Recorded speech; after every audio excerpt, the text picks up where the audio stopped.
was born with the story. I was born for the glory. Through the heat and the rain, can't deny and ignore me. I'm bred for commitment, signed up for a mission. Yeah, it comes with the price. It's all in the description. My time has arrived. I can't hesitate. Yeah, nothing is in my way. Knocking down barricades. On a different type of time. Dreams are never late. From the jump, I'm the person you can never break.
Series.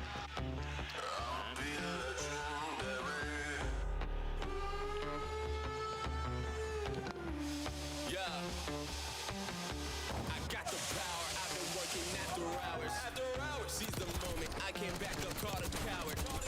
Student of the game, like a ball at Howard. You can cut me down. I can be devoured. That's part of the team. And all I think is win. I can't watch it in 2020 through the lens.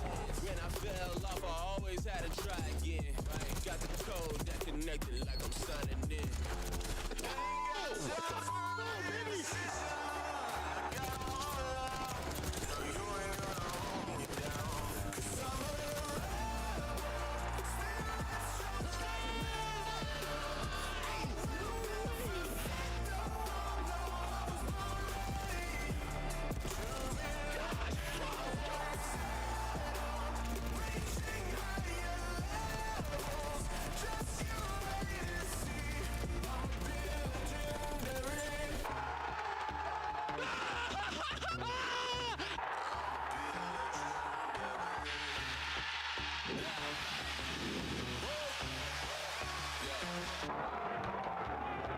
Say it loud and proud, I feel like I'm the GOAT. Put some numbers on the board when I didn't have hope. Whatever comes my way, I'm with all of the smoke. Good afternoon, everyone. How you all doing today? Today, as y'all can see right here, the Call of Duty League watch party is live, and I am gonna be hosting in day one of the Call of Duty League Call of Duty League watch party. Unfortunately, I won't be unfortunately I'm not part of the co-streamers watch party thing, but hopefully they do open applications, and hopefully I can be able to officially co-stream with them. But we are gonna be, but either way, it doesn't matter. We are gonna be watching today. Today is gonna be 3 matches, and it's gonna be fun on what happened today, especially with all the tournaments that were happening not too long ago, and it's gonna be a gonna be a fun day, and hopefully the teams gonna be playing today do win, and actually both teams are gonna be playing. Both of my favorite teams are gonna be playing today, and it's gonna be fun. Hopefully it goes well.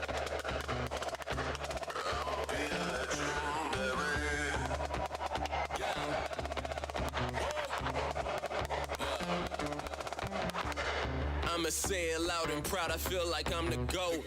Put some numbers on the board when I didn't have hope. Whatever comes my way, I'm with all of the smoke. Mark my words, that's the realest thing that I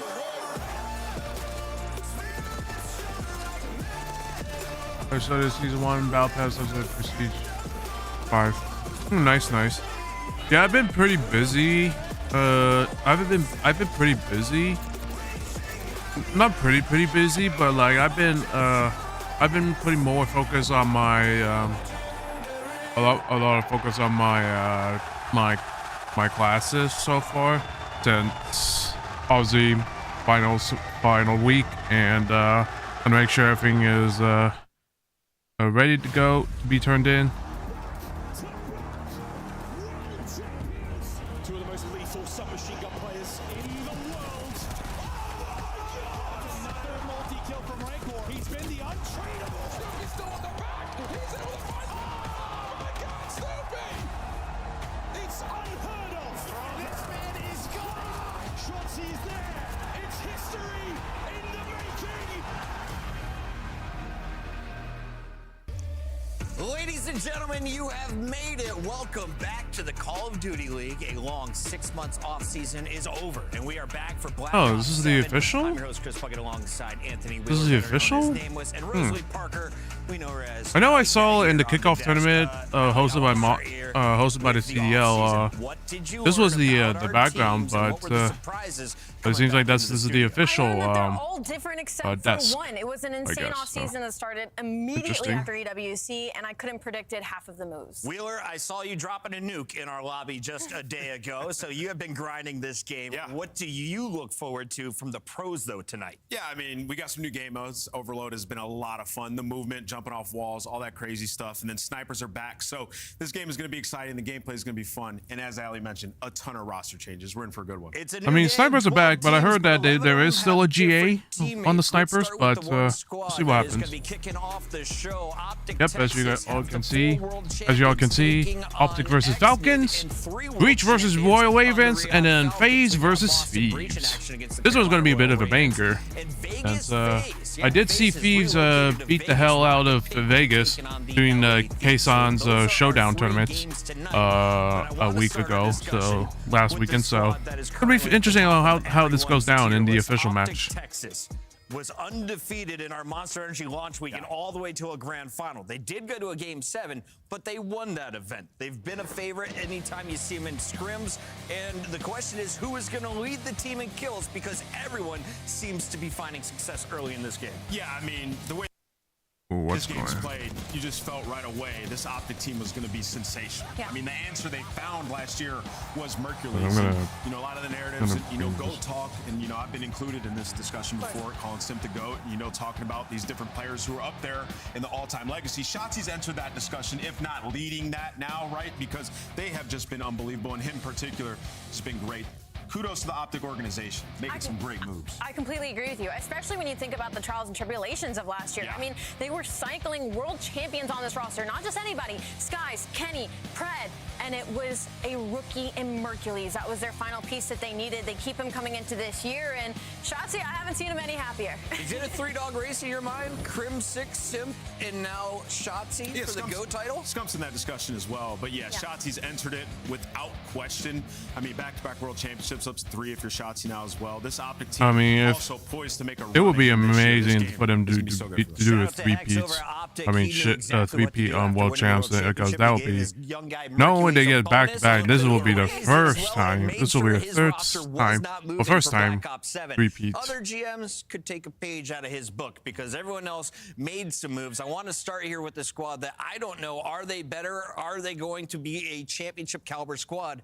It's Vegas FaZe, right? So you break up the trio here of Simp, Celium, and Abizi. Yeah. And now you've got Simp and Draza still with two teammates from Vancouver that went to 5 grand finals last year. Yeah, I mean, absolutely. You know, the rest of the league is looking around like, oh, man, I sure am happy that FaZe broke up, right? But you think about from Simp and Draza's perspective, it's like we want to get some guys around us that when we face adversity, when we start to struggle, whatever game mode that may be, whatever event that may be, we can face it and overcome it and learn, right? And you got 04 and Abuza, a ton of grand finals last year, Allie, and they're going to be able to fill those gaps and maybe not necessarily have to be the guy in the front finding all the kills. They can take a back seat, but when they do have to answer the call and get those kills, they will do so as well. Allie, I'm going to say it's going to take me a moment to get used to the pick. It is. Do you think Vegas is a good fit for FaZe, though? I feel like it's a perfect squad to go to Vegas. I mean, listen, they were silver surfers, right? Clint said it best, where it was like you took a team that got a bunch of second place, take another one, mix them together, and maybe you'll find a gold. But for FaZe Vegas, for me, it's kind of looking like they subbed out incredibly similar play styles. You know, maybe they're just hoping the team chemistry is a little bit different. From what I saw from Draza and Abuza from some of the preseason tournaments that we saw, they were disgusting as an AR duo together. From a FaZe team that were used to having the tiny terrors, that used to be the sub presence that teams built their sub duos around. So it's definitely a different dynamic, but I don't think any of us disagree when we say that we don't mind it. They're set up to allow Simp to fry. This should be a Simp resurgence here, taking over once again. But yeah, looking at this roster, I think there's a ton of potential, Chris. Players willing to do anything to win. That is exactly what Simp needs on his roster. For me, I'm excited what Draza is going to do alongside Abuza. Who's the power slayer in that dynamic? That is what's going on over in the FaZe camp. But we have plenty of other teams to go through, including Abizi's new home, LA Thieves. And now you have to think, is this the new powerhouse SMG combo of Paco and Abizi? I mean, how do you get better than Hydra and Abizi on paper? Yeah, that's the idea, and I love that you phrased it that way because when they made this roster and they go out to make the change, it's like, okay, we're going to go grab Abizi to be the dynamic with Hydra that is just unstoppable everywhere on the map. I will say, though, this roster coming into last year, well, the last version of this LA Thieves, supposed to be that superstar lineup that was going to take home an EWC or a COD champs, and I just think expectations are a killer sometimes, and nobody has more expectations than this roster. To be honest, I think Abizi is an upgrade for this team as far as plugging in for Envoy, but we also have to talk about Kenny being added to this roster, right? And it's difficult for us because obviously and these people like pick. get the it's names just Kenny is right a player that has and such not a rush high this shit. ceiling, Like, holy but fuck. we saw how low his floor could be last year. And I think for him, we can't really phrase it anymore of like, well, champs Kenny. You know, at the end of the year, he always figures it out. We need to have Kenny day one, I think, for this LA Thieves roster. All right, I want to just squash the narrative that Kenny is totally in charge of being the leader on this team, because at EWC, there was the G2 lineup, and those guys did not change anything from their champs S&D strats. 7 rounds in a row, their opposition told me they ran the exact same strat. So I need to see different level of effort from the LA Thieves camp. I think you're going to get that from Shane. You're going to get that, of course, from Sender. Fantastic coaches behind the scenes. The question is this foursome going to be able to compete with the other super squads? Yeah, I mean, they should be able to compete with them, right? It's just when they face that adversity, you know, the mental aspect of this team. We've heard, you know, the rumblings from around the community where Abizi can get down on himself sometimes, or the team, or even the game. What? You've seen that from Scrap Stream before as well, right? So a superstar starting lineup, we all have a ton of expectations for them. We're just hoping that Kenny can perform. He is going to be the X factor on this team. 100%. They were superstar lineups back-to-back years, and Nadeshot was not necessarily happy with what they accomplished in 2024.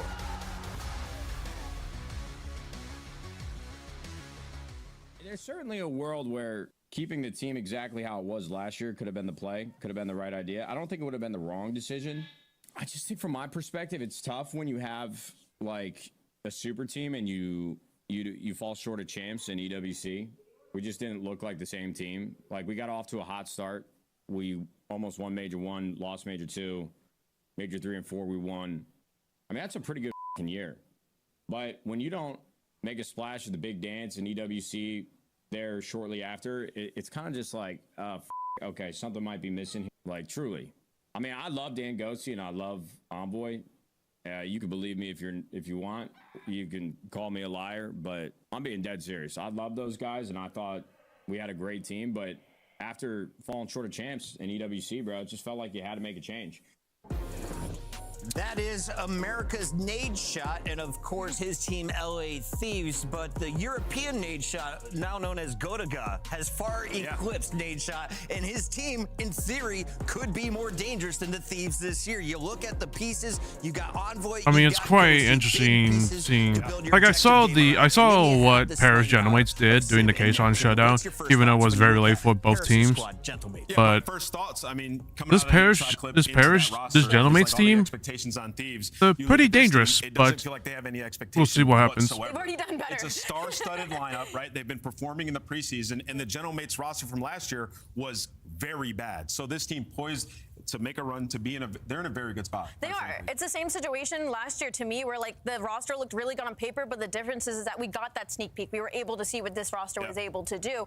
The only thing is Envoy's in a similar situation as Kenny, as I feel like Envoy has to perform very early for this team, considering the dips of what went on last year, for the team to find success consistently. It would feel like his spot's a little safer than Kenny's, though. Like, just looking from how Kenny performed last year and the change that happened as soon as he was released from the team, it just feels like Envoy in this position, surrounded by these guys, in a safer position. The French love Envoy. They're already calling him Cap, like Captain America. I'm loving the vibes from the fans. If you are looking to join a bandwagon, this is the biggest one right now, the hottest one in Call of Duty. Shout out to everything they've been putting together for the French fans. For now, though, we got to give a shout out to the only Saudi player in the league. He goes by the name of XNID, and he survived a roster of 12 rotating players in 2025. Now he finds himself on probably Belly the best looks team so he could weird ever play without with. his glasses. You got Selim, Pred, and Kismet, 3 world champions, 3 players who definitely cost a pretty penny to the Riyadh Falcons. 100%. Definitely costs a pretty penny. Their payroll has to be absolutely absurd. And to me, last year,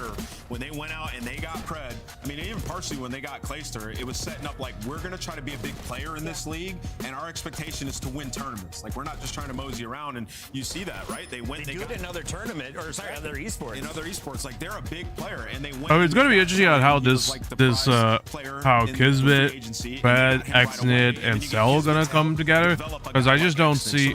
This is a weird lineup, I'll say. Like, you got two really good players, and then you got a rookie who is still trying to learn a bit of English. He's still trying to get in the hopes of, you know, the whole league system.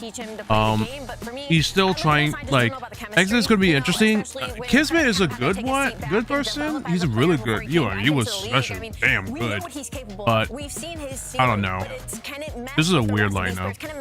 With a player like Kismet, when you are usually running along the sides of players like Shotzi and Hydra, I just question mark on how the dynamics. And who runs the second AR? Is that Kismet's job now? Kizzy, man. It's gonna be Kizzy. Big Kizzy transferring from the frontline S&D specialist to now getting the job done on the back. Remember, Chris, how many times last year did we say Kismet's low-key a little bit better? They are so good. Exactly, right? So I think that it could be a good thing. Slow the game down from a little bit. You know, he can kind of look at that mini-map, see where people need to be. He has to be a focal point of this team when it comes to communication and fixing their issues, which I'm sure they're gonna have a boatload of them. They're coming off of a loss to Doug. I'm told we have a tier list that we need to review. Were you two putting this power rankings together? Let's take a look at this thing. I need to know who is on top of the tiers. So this was before the Monster Energy launch event put together by Merc and Study. Thank you, production. Yeah, put together by Merc and Study. Honestly, it's not too bad. Corey's gonna be. Corey is definitely yes. Vegas, maybe. I get that we've seen Gentlemates have a good preseason. I get the roster of the LA Thieves, but Optic coming off of a championship, they've been unbelievable. They only lost 1 series. They're also the only remaining roster from last year. So I think LA Thieves, you got to bump down. And then Boston, I think you bump down. That ghost icon there in the B, that is officially Gentlemates now. They were under org list for that event. I think after the event, we all agreed they need to be at least A tier because they're challenging Optic for S tier by the end of the year. For now, though, we want to hear some hot takes from the community. And Allie, you have a very special one. You told me before the show. I'm making you save it for tomorrow so I can properly shred you with graphics and facts. But for now, the community weighed in, and here's what they had to say. Neptune is a top top 5 Slayer this year. And Mamba, that guy who broke out at EWC Not from true. Challengers, Oh, he is on that. should be He is on. Rookie He of the did Year. win Jalen Suggs knows ball. against Optic last preseason tournament, so it's gonna be interesting. So that's an informed statement right there, and I can't say I disagree with it. I can't either. It's a hot take, but like on a fire way. Like it's a fire take. Let's take a look at the next one. What do you got for me, community? Drum roll.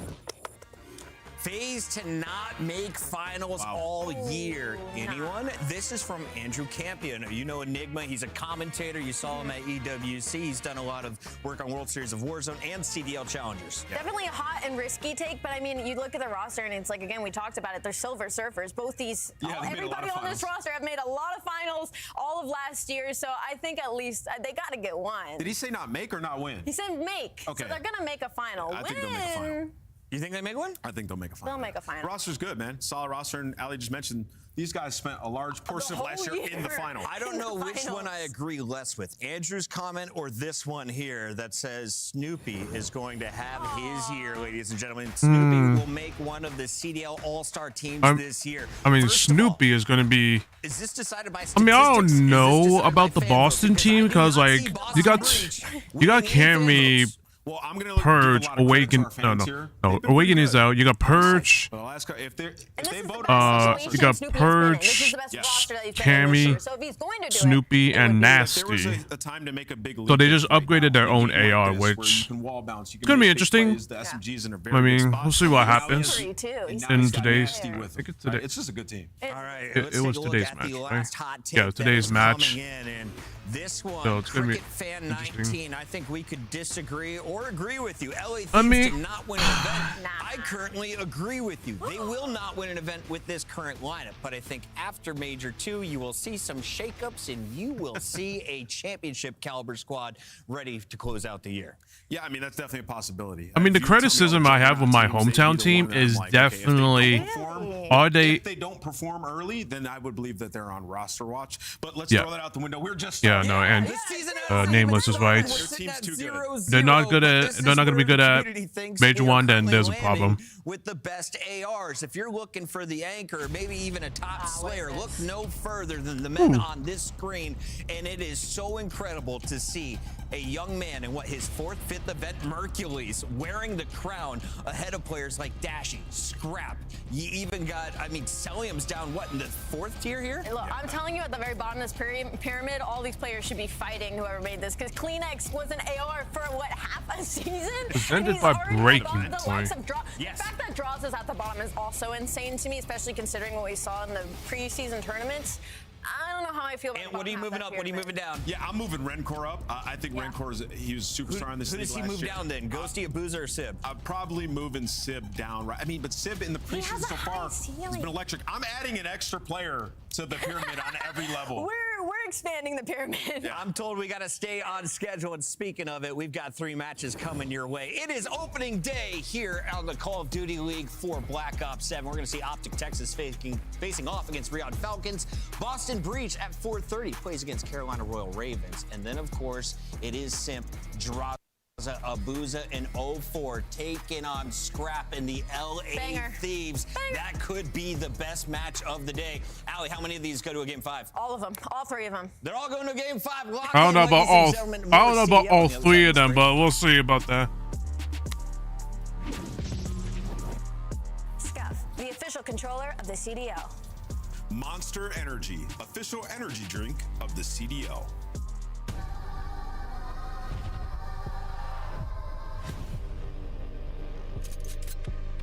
I'm gonna be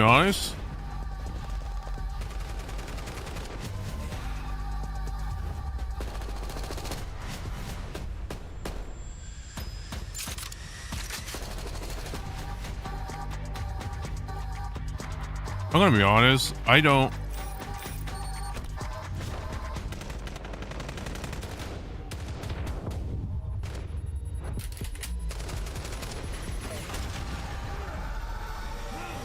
I feel like well, the operators look better.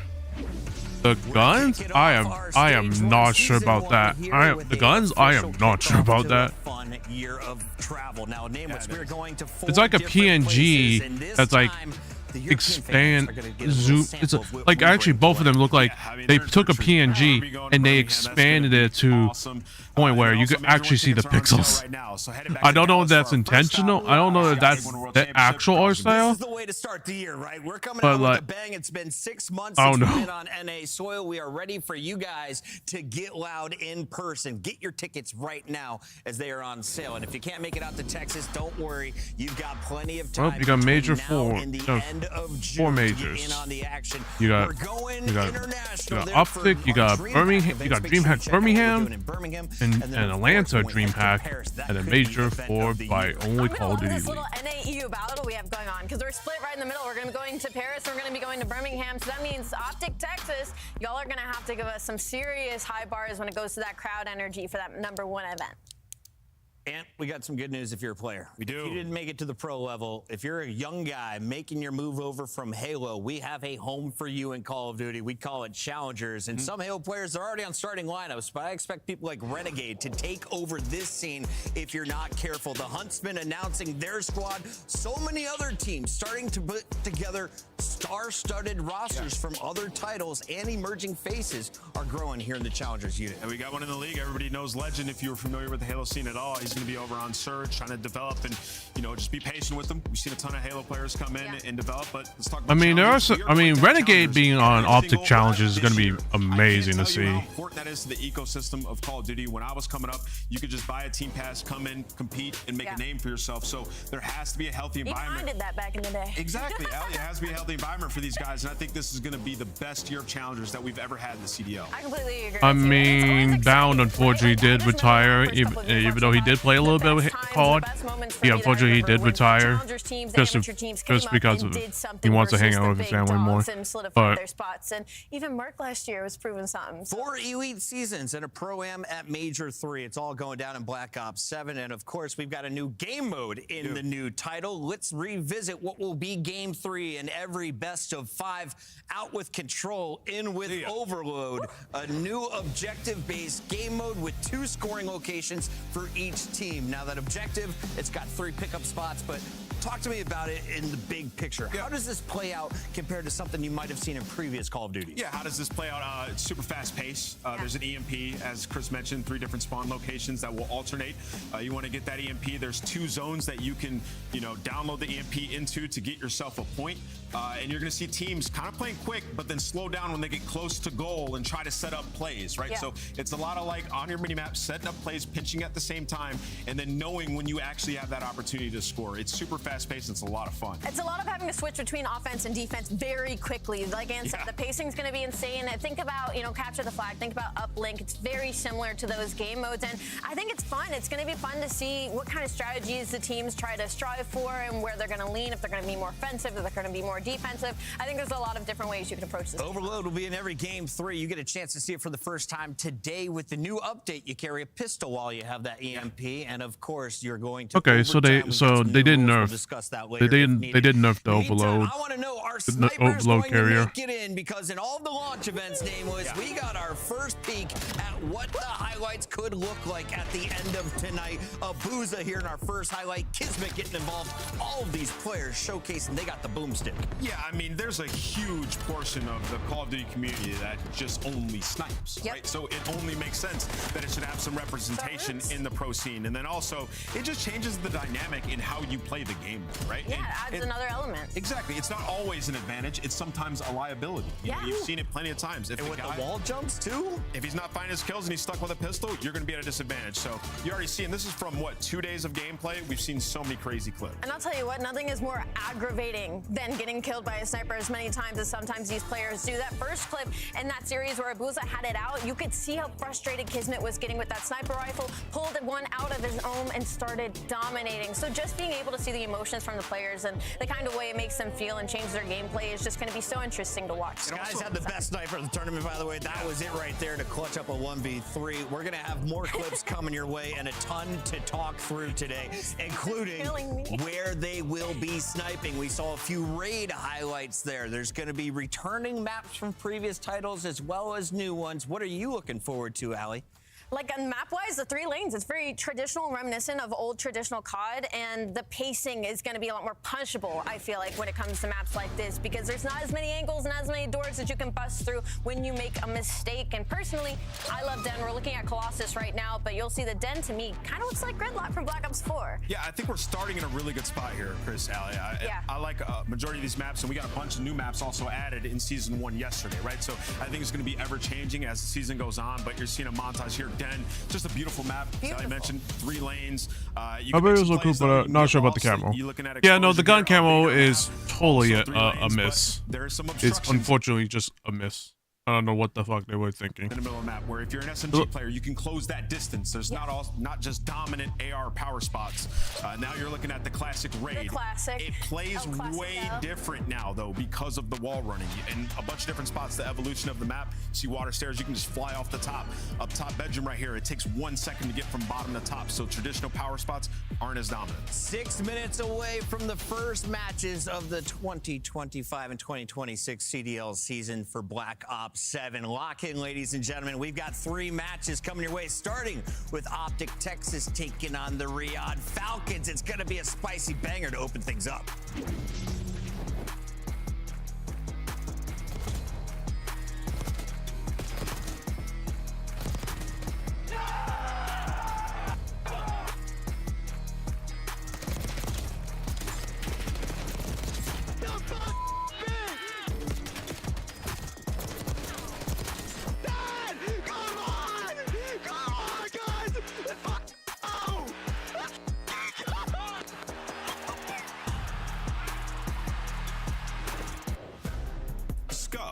Official controller of the CDL. Monster Energy, official energy drink of the CDL. Like, it looks so broken to me. Like, holy shit. Like, what did they do?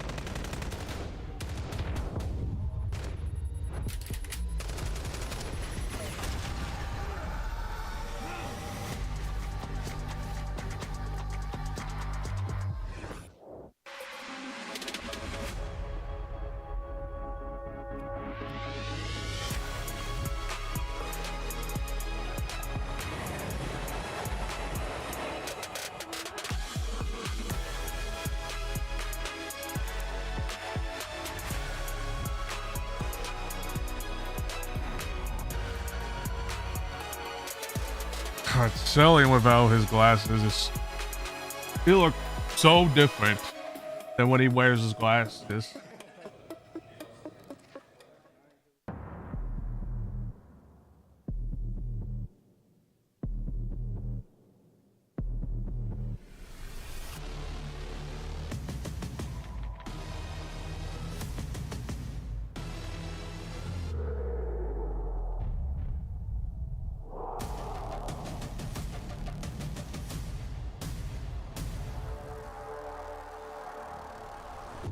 Back to back. I'm on inner. What's matter? What's matter? Inner dead. Where on me? Oh my god! Play from Texas. Oh no! That was disgusting. Oh my god! That was gross. That was the coolest play I've ever seen. Disgusting. Yo, I just ninja still winning in COD. I just hit a ninja in COD. Bro. Yeah, and he did that before the season kicked off. Just imagine the highlights that are coming our way. I mean, it's going to be interesting on how many people do stuff like that, because this shit will be fire. 12th place last year, Riyadh Falcons. So let's start here with our world champions in Optic Texas. Expectations from the community right now, Allie. Should they go flawless this year? Are they just favorites to start off as the best? How good is this team? Honestly, from what they showed us in these preseason tournaments, yeah, they should go flawless. They look unbelievable. The consistency is still there. They obviously feel great on this game. And my favorite thing about Shotzi is he surprises himself with some of the things that he does on the map. Like, how are you shocked you're the one doing it? So for me, I think Optic Texas, we said it earlier, S-tier team, fantastic. And I think for me, I'm just kind of excited to see what they do. Yeah, I think the problem for the rest of the league is you know, these guys have all the momentum in the world. And on top of that, we're on a new title. And I think everybody would agree that the way this game plays, it should be a lot better for Hook and Dashy individually. Yes. And if those guys get back to like their prime form, it is going to be extremely hard to beat them. So as it stands right now, there is a bullseye on their back and everybody is trying to figure them out and take their top spot. Can you explain that? Why do you think this is better for Dashy and Hook? Sure. Dashy, the current meta right now is the M15. Any type of hybrid gun where you can play extremely aggressive and win gunfights versus an SMG up close, that is when Dashy's at his best, when he can go streaking. And then you couple that with the movement of Hook. Yep. We talk about Shotzi a lot. Hook's got some movement Hook's now. got some crazy movement. He's a little bit more crazy than Shotzi sometimes. You get Hook in the flow state, you can't kill that guy. On the other side of this fight, we got 60 seconds to break down the Riyadh Falcons. So let's make this fast and furious. Alley Cat, I want to start with you. Celium, highest paid player, I assume, on this team. But who do you think has the highest ceiling? Is it the same guy? The highest ceiling? I almost want to say Pred. I think this game should fit Pred's game style incredibly well. But I do want to turn the conversation to what I did see. It feels like Kismet's still a bailout player for this team. I don't feel like they have that chemistry yet. So for them, I think just getting these reps in and kind of feeling the pace and the flow of this game outside of scrims is going to be really important for their development. Yeah, I mean, once again, you know, we talked about a lot last year with the Falcons roster. It's like, will they play the right way? Will the teamwork be there, right? Yeah. Like, can they slow it down and get a break when they need to get that break? Maps and modes here, we're going to get a double dose of Den, some Scar, some exposure. Ooh, Scar, Den. Exposed For those Scar. of you who haven't been able to get on for season 1, P4 is a little bit different. Lost is They great made it a room Scar. now, so a bit easier to hold. It's going to be, I can't wait to see how the pros decide. They gave us a room? Yeah, it's a room. God, It's not the just bottom room. Devs are so good this year. I don't know if they play on the new patch. I don't know if they play on the new patch or they play on the old patch at the moment. But I'm gonna guess, just because right now Overload, they did say that Overload, now that you can only hold the pistol, you only hold the pistol while holding the objective. We talked about it. We might, they might be playing on the new patch from what I heard. So they bought in. They got some big ticket players. I'm excited for this Riyadh Falcons team to see how far they can go. But Optic today? Oh yeah, everybody pick your poison. Optic's He's going Optic. 3-0? Yeah, I'm going Optic with a 3-1 victory. 3-1. Okay, Allie? I know what I said earlier when I said it was all going to be game 5 today. I'm definitely going Optic Texas in a 3-0. I think they're going to be unreal. Optic Texas is going to open off the season the same way they did the Monster Energy launch. We're sitting here in the same set. I think you're going to see a 3-0. They were perfect in the winner's bracket. This should be a layup for them to kick things off. Am I wrong? We just had a new patch. It's time to find out as we send it to the casters. I mean, it's going to be this season. We got Miles Ross and Chance. I mean, it's going to be interesting on what happens. So, but I'm going to guess they're probably playing on the new patch already. So, I don't know if they changed the spawns, but we'll see what happens. Get the league underway. Yeah, it's going to be a good time, and especially the match that we're starting with, right? Optic Gaming, obviously, back-to-back world champs. Everybody's excited for that. And then the Riyadh Falcons, a team that I don't even know necessarily how to describe the expectations, because I think the community is like sort of on like the negative side for the squad. I mean, but everyone knows that they have absolutely lethal. Like I believe, Chad, I do believe that Riyadh could make some damage to some lower end teams. I don't know. I just don't know the chemistry because it's a weird mesh of players. I don't know. It's just like if you take the whole FaZe team from last year and put it in Riyadh, then in Riyadh Falcons, then that makes sense. But with this group of people, I don't know yet. We'll see what happens. Into Scar we go. The first match of the 2026 Call of Duty League season, and it is bound to be a banger. A green team throwdown here Scar on Scar. hot points. So hot will See how melt it the does. snow. Chance, early predictions for not just the series ahead, but I suppose for the map. This to me feels like sort of one of the more like almost standard hardpoint maps in terms of like hill variants. You have your P3, you need to lock it down. You have the very much preferred side that has the high ground type deal. You've got the chaotic P4s. It feels the most sort of normal, even with like the new dynamics getting thrown in the mix. So this to me feels like a map that if you're better on this map, you're just a better team. So I think skill is going to run through. It should be interesting. You're just a better team in general. Yeah, it'll be see interesting. A lot more of that map when we load into it. Of course, a slight technical delay to get us rolling here. Hey guys, get the jitters out early, right? Get them out now rather than later. S&D and Overload, we're going to be playing Den back-to-back. Dens. How are we feeling about Overload in the year, Chance? We'll talk about it a lot later, but well, we've got the opportunity to run a podcast of our own. How you feeling? It's been extremely fun so far. I know this is at least my first look at seeing it with the new change of the pistol being the primary weapon you actually pick up the device. So a very different dynamic than what we're accustomed to. Yeah, so I'm gonna, so right now that, so it seems like they are playing on the new patch that just came out right now. So it's gonna be interesting on what happens. Because right now, anything can happen. Spawns can change. Hopefully some little bugs here and there did get changed in the first season. I had doubts. They got the leg up on everybody else. This is a map where you get a flex off the good. So I think it's going to be a fun time the entire way through. And by God, do they look good. I am digging it, man. Well, there we go. First look at some of the jerseys our players will be wearing throughout the year, and headbands. Only time will tell. I mean, the patch just dropped in, so and the fact they did mention about the overload, when you pick up the device, now you can only pull out a pistol. Now you can only use a pistol. My best guess, they probably won't be able to do much. My best guess, yeah, they're probably going to be playing on the new patch. They're playing on the new patch right now, so we'll see what happens. Wow, is he hooked up to an EKG machine? Here we go, ladies and gentlemen, it's time! Strap in, strap on, lock in! It's P1 we go, right smack bang in the middle of the map, right next to that gigantic Mex for four-legged weapon of war. Speaking of weapons of war, you're looking at one right now. Nice first blood. Opens up the first kill of the map for the Optic boys. So far, all good. Nice 3 dead there. Looking at time as well. Yep, and you are nice and comfortable on the time as well. I mean, that is easy treats. Everything going smoothly. Dashy gets to be the super soaker, and right now the Riyadh Falcons, I mean, a couple routes being taken maybe to try to go towards new, but right now these white arrows moving a little bit slow, and this is a P1 that has been perfect. Yeah, and speaking of perfect so far, it's Hook as well. Ooh, unfortunate from Hook. Wow, a bullet away from absolute perfection. Great time. Got stuck a little bit. Takes us out of our first hard point. Final 10 seconds done. We're going to go into the motel, low left-hand side of the minimap, of that large red-roofed building for you with the eyeballs. And I'm trying to keep track of how many Riyadh players actually touched the objective. Kismet at least made it on to contest for a few seconds, but even on the rotation, Optic are going to be there first. Mercury's already reading the spawns, and they're getting all the kills. Yeah, I'm thinking the Death's prediction might have been pretty on point there, Miles. Not too far off. Young Merc looking to get the Hellstorm as well. A fan favorite and a Black Ops classic. If you watch any of that's a stun? you know exactly that what looks I'm like talking about, but it's not going to happen. It's all dead. Optic wiped off the board. Riyadh Falcons on time.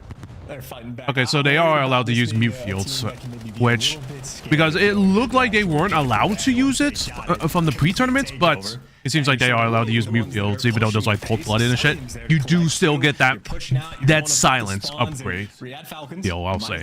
So they do. So I'm glad that they did put a dead silence type field upgrade in this game.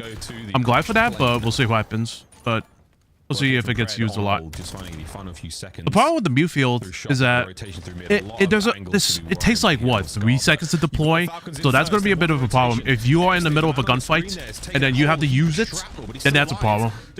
So I think the only way to use it is that if you're not in the gunfight. Yeah, Riyadh Falcons, they got the high ground. Ooh, that's unfortunate for Merc. Power positions. If you ever get the clearance to push up and get that covered, you're gonna be good. Ooh. Dashy's there, and well, he gives you 2, but it's not quite enough. You still hold on to the time. Riyadh Falcons, they've woken up. They're on point. Preferred spawns treating them oh so sweet. It has been a wonderful P3. It's been a wonderful P3 and a litty one at that. Enough gameplay. Let's go for a listen in. We are. I think. Should be. I pushed up. I hated. 20 research on you, I think. We're missing one. I have left. Yeah, one guy's on me at old. I think we are. I don't know. I got time. And B cut. I have your help, mid. No, one shot. I think one shot. In shop. He's in shop. First guy exit. We got Chop, watch out. He went blue. Might spawn us out. They probably did. Yeah, we spawned out. I spawned set. There can be a couple behind us. Yeah, he's pushed up set. Pushed up set. Yo, one shot on time. X-nade. Absolutely. X is absolutely One's in the on back on the overload point. He's going front wall. I'm behind in the back. Another in the back. Back right. Yo, on me, front wall. Back right on the box. Front wall dead. Another Back one right on time. box. On time X-nade. On time X-nade. Still back right somewhere. One's back left. One top left. On the stairs. Go Who's on back the left. stairs? What's on me in the back? Spawn trapping. What's front Yeah, track? Shack. One shot. Shack one One shot. guy's He spawn went for it. trapping on the left. That's him. Blue done. Nice. I'll go left. Blue me probably. Everything at time. I have the right. Yo, he's laying down front saddle. I'm really tough. Yeah, make sure we hold these new spawns. One is front set. Make sure we hold these new spawns. Where are we spawning? Nice left. One shot I'm hard blocking. I'm top broken. I'm top broken. Or wood. One could have spawned out wood. I'm picking out. Yeah, let's spawn out. We're good. Nothing wood. Alright, one's at old. Grab me. Yeah, I'm staying top green. I have a I have trap on right you. side wood. I have right side trap on wood. you. Hellstorm? I'm gonna go top green. I'm helping mid. Probably gonna hit like Yeah, shot. I'll pick the back one. I'll pick the back in a second. I'm in shop. Not a bad listening chance. Slow moving Hellstorm there to help keep the hill clear, and Riyadi Falcons with the lead. Yeah, now you're trying to run it straight up. I mean, it's literally an uphill battle. Kisman's going to be leading that charge. He definitely has cover looking over Nice top. cover. Not easy when you get there. Easy breeze and easy Blue, gunfights unfortunate. won by Optic Xnid. Last man standing, but Optic not even a hurry. Collecting on the time. They've got everything under control. Are they spawning mid? Time. Here comes the next wave of Falcons players through the mid car. They're spawning mid. What? Kills just yet. We're waiting for a bit more noise here. It's Mercules in the feed. Catching his. Dashy gets another one done. And young Shotzi.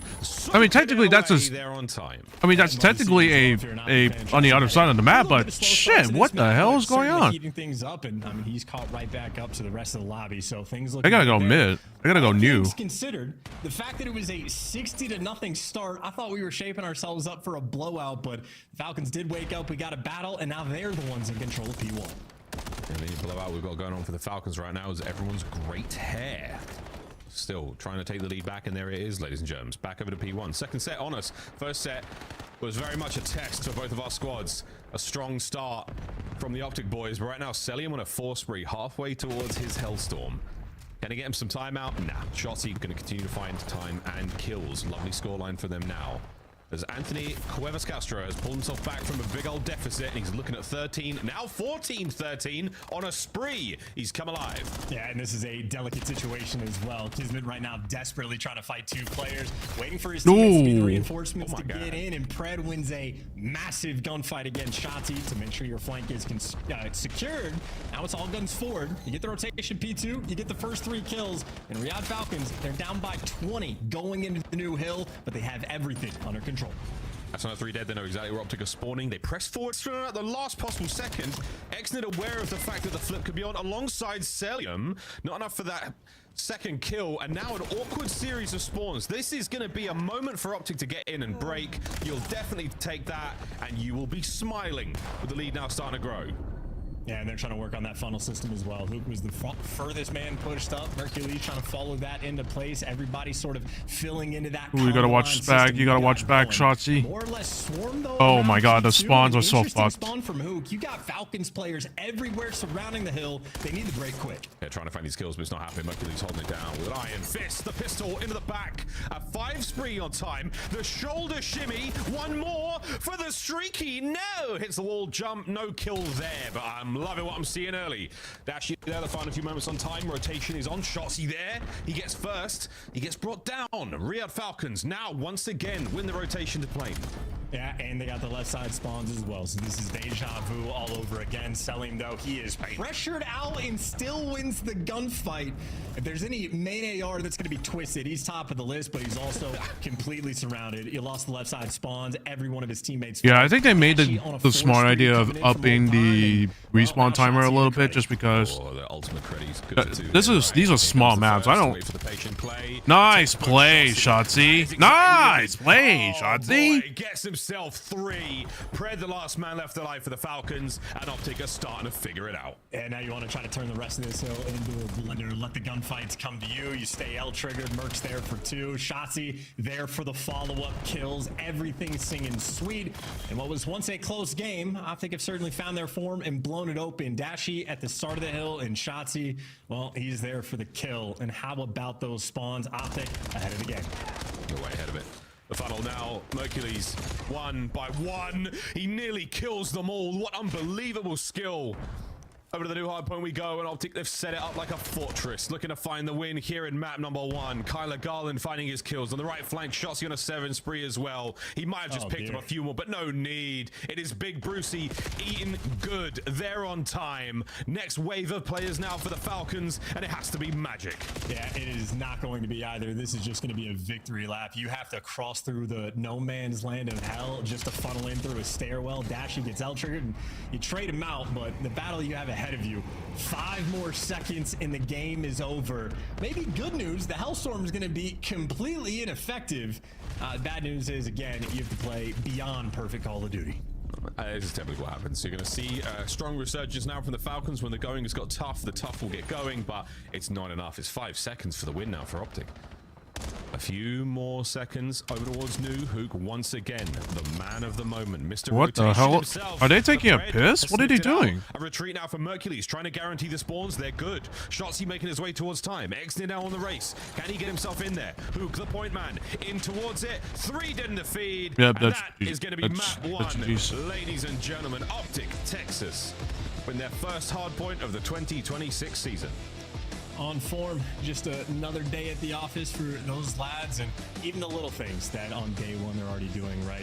You're rotating that final hill. You only need 5 more seconds. Do you want to turtle up in the back of your base, allow the Falcons to get the space on the map? No, you don't. They just layered their map so effectively. Like, you see the 2-piece, Pred's picking up in the middle of the map. Doesn't make it different. They're going to spawn over towards the new time anyway, making sure you got to kill the 2 waves, and Optic truly just dialed into the game mode already. Shotzi was telling us, Miles, that he's got 20% of it figured out. I don't know what that final 80% is going to be, but it is going to be a nightmare. 25 and 22 out of him, but every single player on Optic has. I mean, it's still early in the game, so Shotzi, I kind of agree that Shotzi for that it will take a little bit, but you know, Falcons the other side of the board. A difficult start, of course. No one wants to play the back-to-back world champions in their first match of the league, but a wonderful test indeed. Highlights here, folks, from map number 1. And we got it all. Some good stuff there to start off our Scar hard point. Flanks on flanks, great rotations, lovely spawn awareness. I mean, the same thing for the Falcons as well. But Charles, what's the big difference maker from you here? What really separated the Optic from the Falcons? Well, I mean, you'd say the team effort, or maybe just Shotzi having a slow start, where even with a slow start, they just won the first 2 hills and built themselves a massive lead. So by the time Shotzi sort of catches the flow state, figure things out, he just goes on some massive runs. I think he had maybe 3 different 5 sprees on this map alone, all of them basically coming in the second half, and just those little takeover moments that makes the game so much easier for the rest of your teammates, so much so that Mercules gets to dance with them. I mean, just looking at the mini-map towards the end, so many situations where Optic were just in complete control, and the management of the map couldn't ask for too much more. A single lead change is all you've got, Falcons fans, I'm afraid. Certainly course corrected, but a flat line. The second set of hard points, Optic running it all the way home. Third, we only got to see a single point there, but that is how that cookie crumbled, ladies and gentlemen. Map number 1 in the books. The first win there of the 2026 season. And Optic certainly feeling good about it. I don't think there are too many issues, too many sort of problems. Then S&D, then Overload. Respawn game modes as a squad that have not made a change. I mean, I'm not surprised that Falcons did ban Den hard points since, well, obviously. Overload no matter what in every series, folks. Obviously, they're a little strong. Chance, search and destroy, Den, rotation heavy. Only one of the lanes doesn't have a sort of sneaky cut. That's the outside castle section, so you have to worry about that long line. What are your thoughts and feels about Den, especially in search? I think it's a very fun map, rotation heavy, but in like a largely safe environment, like a lot of, especially on the attack where you're going for the show B early on, wrap back towards A, try to play with the timings, or if you can just take control of the middle of the map, very big access point to both of the bomb sites. And it's also a map where I think you have a lot of different sort of playmaking opportunities. Even like the wall jumping that you can do, this is like an unexplored portion like early on, but even off the map over towards the B site, you can sit there and juggle and be completely hidden from view. I'm not good enough to make any magic happen, but I've seen some like S&D kids pull it off, and I know that's the type of thing that Hook and Shotzi are going to have dialed in. So I think it's going to be a fun map. It has a lot of breadth to it, and I think even just the fact that we get to see snipers is going to be a fun time. Dashy's absolutely elite with it. I'm excited to see it. I don't know who's going to be using it for the Falcons, if at all. Obviously, a few of them can. Kismet in like the preseason tournament was pulling out from on time both to time. Twitch and YouTube was Between him or split. Celium, I think that's, you know, you're dancing with the devil. Pick your poison. Yeah, pick your poison. Everyone in this lobby can put together a good montage. There's no doubt about it. I'm very excited to see what Cell can do with that snipe. High sensitivity player. I'm not sure what the numbers are in this game, but he was in the 10s, horizontal at the very least. The verticals are also pretty high up. So that boy can do it. And I'm excited to see what he can do in this game with the rifle. If he's the player to snipe, I mean, that's the question. Anyone on the Falcons roster could feasibly get it done. For Optic, of course, it has been Dashy, tried and true. The man knows his way around a big gun. Let's face it, folks. Back to Piccadilly, BO4, you name it. Brucey putting in the work. Excited to see how Den goes, folks. We're going to get into that in a moment. As far as Den, Chancellor, we've obviously seen quite a decent amount of the off-season games. As you say, rotation heavy. For the new folks at home, what does that mean? Does that mean that we're going to be lots of flanking? Does that mean we're going to be seeing lots of bombs go from different sites, faking things out? Like, how would you describe this in layman's terms? If your plan A is to attack either bomb site or any given lane, a rotation means you start there and you rotate the bomb somewhere else. You start going towards the right lane, then you rotate through mid, you can rotate back to your spawn. It is just the big movement around the map. I mean, if you play other sort of FPS games and then you compare it to COD, COD is lightning quick with how fast you can be with these types of decisions. So this is even, I mean, we don't do listen-ins and S&D, but the level of communication you have to have in particular moments in this game mode in Call of Duty, it's absolutely electric. You have to be on point. You can never hesitate, and you always have to make sure you're on the same page as a team. And again, for the side of the Falcons, the roster construction that was designed, it's going to be a big talking point for the team. I'm just interested to see who's like the bomb planner for the squad. Because like Kismet typically would be that guy, but if he's the secondary AR, you're going to make that commitment in S&D. They certainly have a puzzle they're going to need to solve, and I think their job is going to be a little bit more difficult, especially compared to a team that is back-to-back and had a lot of experience together. Yeah, indeed. Well, Coach Clay, hopefully been putting the work in. We know they have. In the offseason, of course, in the run-up to today alone. Major 1, we'll see how everything folds out. But for the time being, again, Den and the Search and Destroy is going to be really interesting. Another man, Chance, who finally, we let the Infinity Stones go across the galaxy, and one of those stones was Celium. He has been an incredibly impressive player to watch. I mean, truly, truly one of the greatest to do it. Whether you love him or hate him, he really is something, a staple of FaZe success throughout the years. And now on the Falcons, again, a pretty attractive free agent, it had to be said. And I think a decent amount of pressure on him as well to sort of provide, because if he's been a staple of the FaZe team for years, he's had the longtime duo of Simpin and Beezy that have always been there. And because, like, again, reputationally over the years, there's been times where he's been labeled as a guy that plays for kills, plays for stats a little bit more than the objective. A lot more pressure to be that guy on the team. And on the flip side, Kismet has almost the opposite reputation. He is Mr. Objective. He is Mr. 99. He will be in the hill getting the most time. And when he's at his best, he'll be the main slayer as well. And maybe a dynamic and situation where there's extra pressure on Kismet's back to sort of be the most objective-minded player we've ever seen. But in Call of Duty, the way it's played out, it's just not feasible. Everybody else is going to have to pick up on that slack. To round out the last world champion here on the Riyadh Falcons, of course, Pred. I mean, what an explosive year he had with Seattle Surge there on Vanguard. A guy who knows how to pick up the pieces, who knows how to pick up the flak, and absolutely causing damage. Shotzi once called him the greatest player in the world when your team finds a 3 down. If you kill 3 of the enemy, Pred is going to put himself in the most opportune position to find the next set of kills. A devastating player when he is in form, when he is in flow. Can he find that with the Falcons this season? His second go around with the organization. As the boys now get themselves ready for Den, an exciting roster. And again, a huge amount of pressure, strong pieces added to this puzzle to try to help solve it and find some success for one of the newest orgs here in the Call of Duty world. Of course, excellent chance. I mean, we talk about him all day long. I mean, we're talking high skill ceiling game. Black Ops 6 came in, took the world by storm, won fans overnight, an extremely fun POV to watch. But their opponents are no slouches. You're back-to-back world champions, Optic Texas. Yep, absolutely no complaints, no weaknesses, no known issues. You have everything you want to ask for in a team. And I'd say, like, recently, Hook's probably been my favorite player. Same. Anyone that isn't giving Hook the gas just does not understand the level of value he brings for the team. I mean, so much so that, like, when Shotzi is streaming, like, these preseason tournaments, he mutes out his teammates, and Hook is still the loudest guy in the room at all times. So, absolutely deadly team that is going to be here, and maybe something a little bit extra in this first series because they're playing against Pred. Obviously, interesting storylines that have been intertwined between that player and that organization, and they won a world championship together. That is a brotherhood of sorts when the players talk about it, but make no mistake, they're competitors. They're going out for the kill today. And if Falcons are topsy-turvy in any way, shape, or form, Mercules, he wants to take the scalp. Yeah, as soon as the bell rings, it's on. There is no love lost the second that happens. But very, very exciting again to see our teams back at it. Our two big green teams, Boston. Slight shade, no offense. Like, I've seen the pre-tournaments this game. I'm just doing it.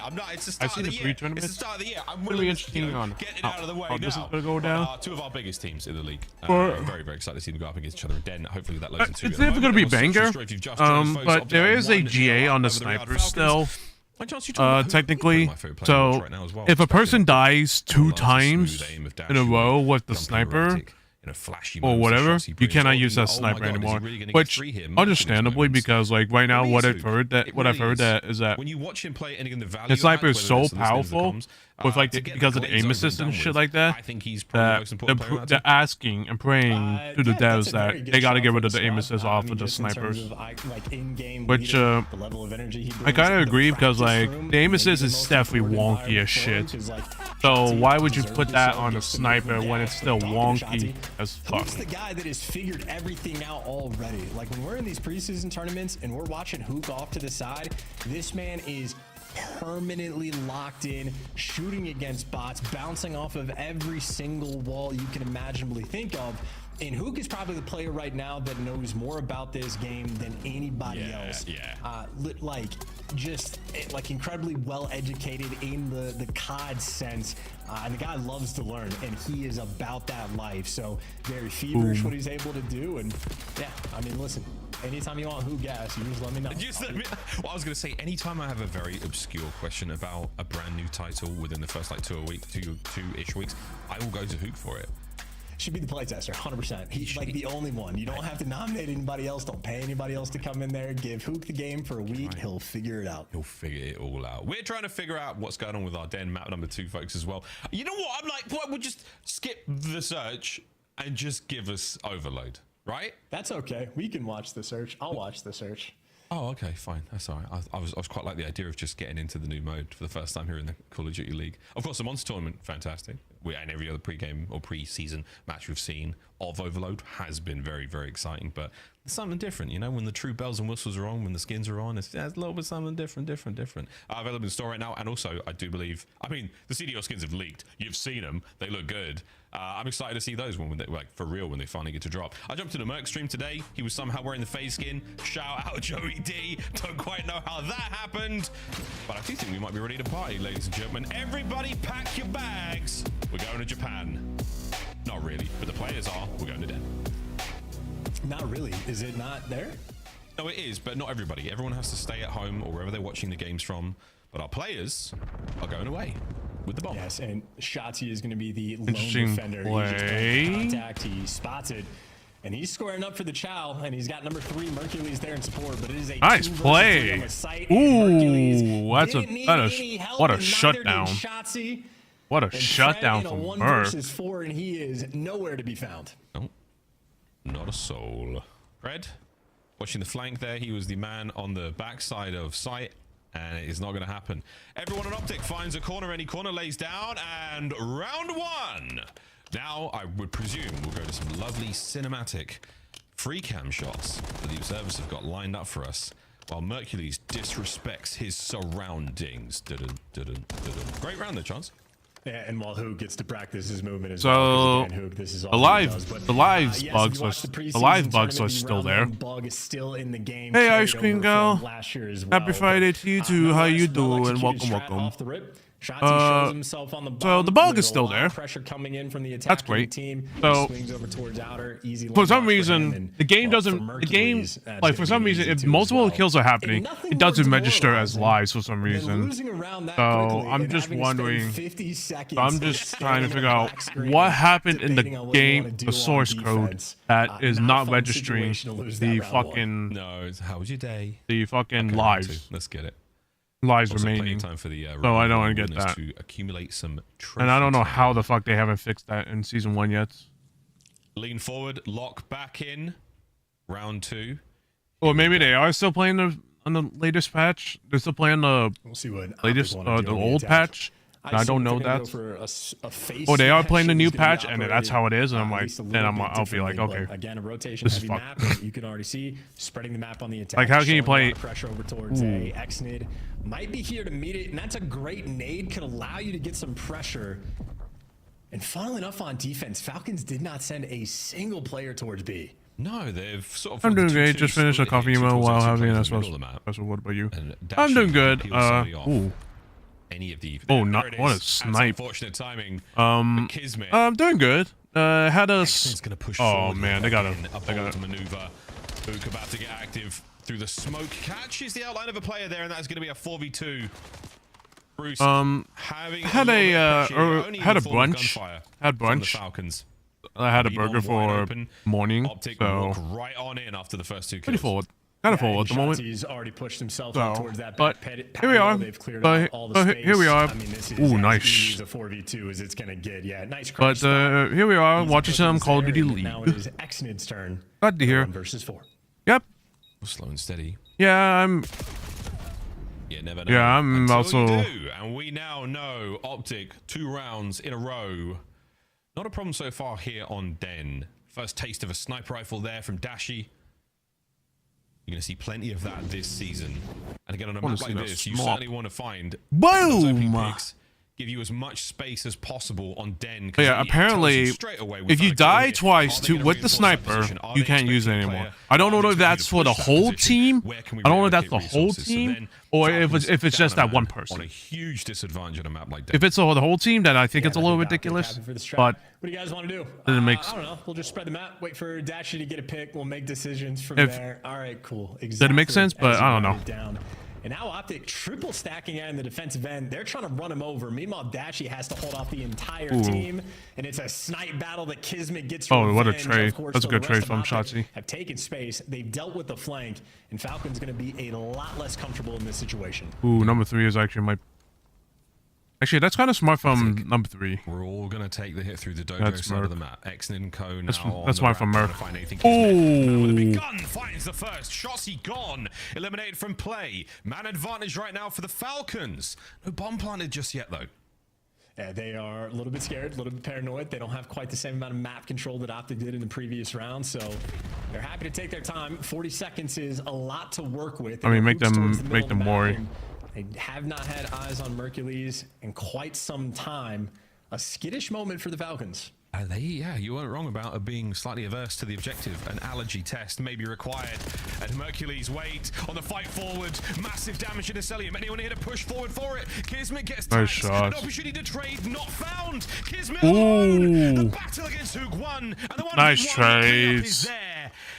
And a moment BRB. of Okay, hesitation ice cream. will Optic do more seems to be than pretty bite strong the in search and Falcons in destroy. the backside. I mean, obviously they probably did a lot of work, especially what happened in K-Sun Showdown. I mean, K-Sun Showdown tournament was definitely a bit of a mess, just because technical difficulties and it was very late for those guys, for the Optic team, for both teams during the grand finals. So Do it all, man. Give him the bomb, give him the snipe, give him an AR. I'm not gonna say that they're shit. gonna be the guy running in overload as Well, I mean, they had to lose at some point, and I think the ball. last tournament, the last We'll get to off-season tournament was one of them. Well, But so far, so good. they are learning. 3 rounds They are to learning. Nothing. No And deaths yet for they're Mercules. dominating the fuck out of them, I'll say.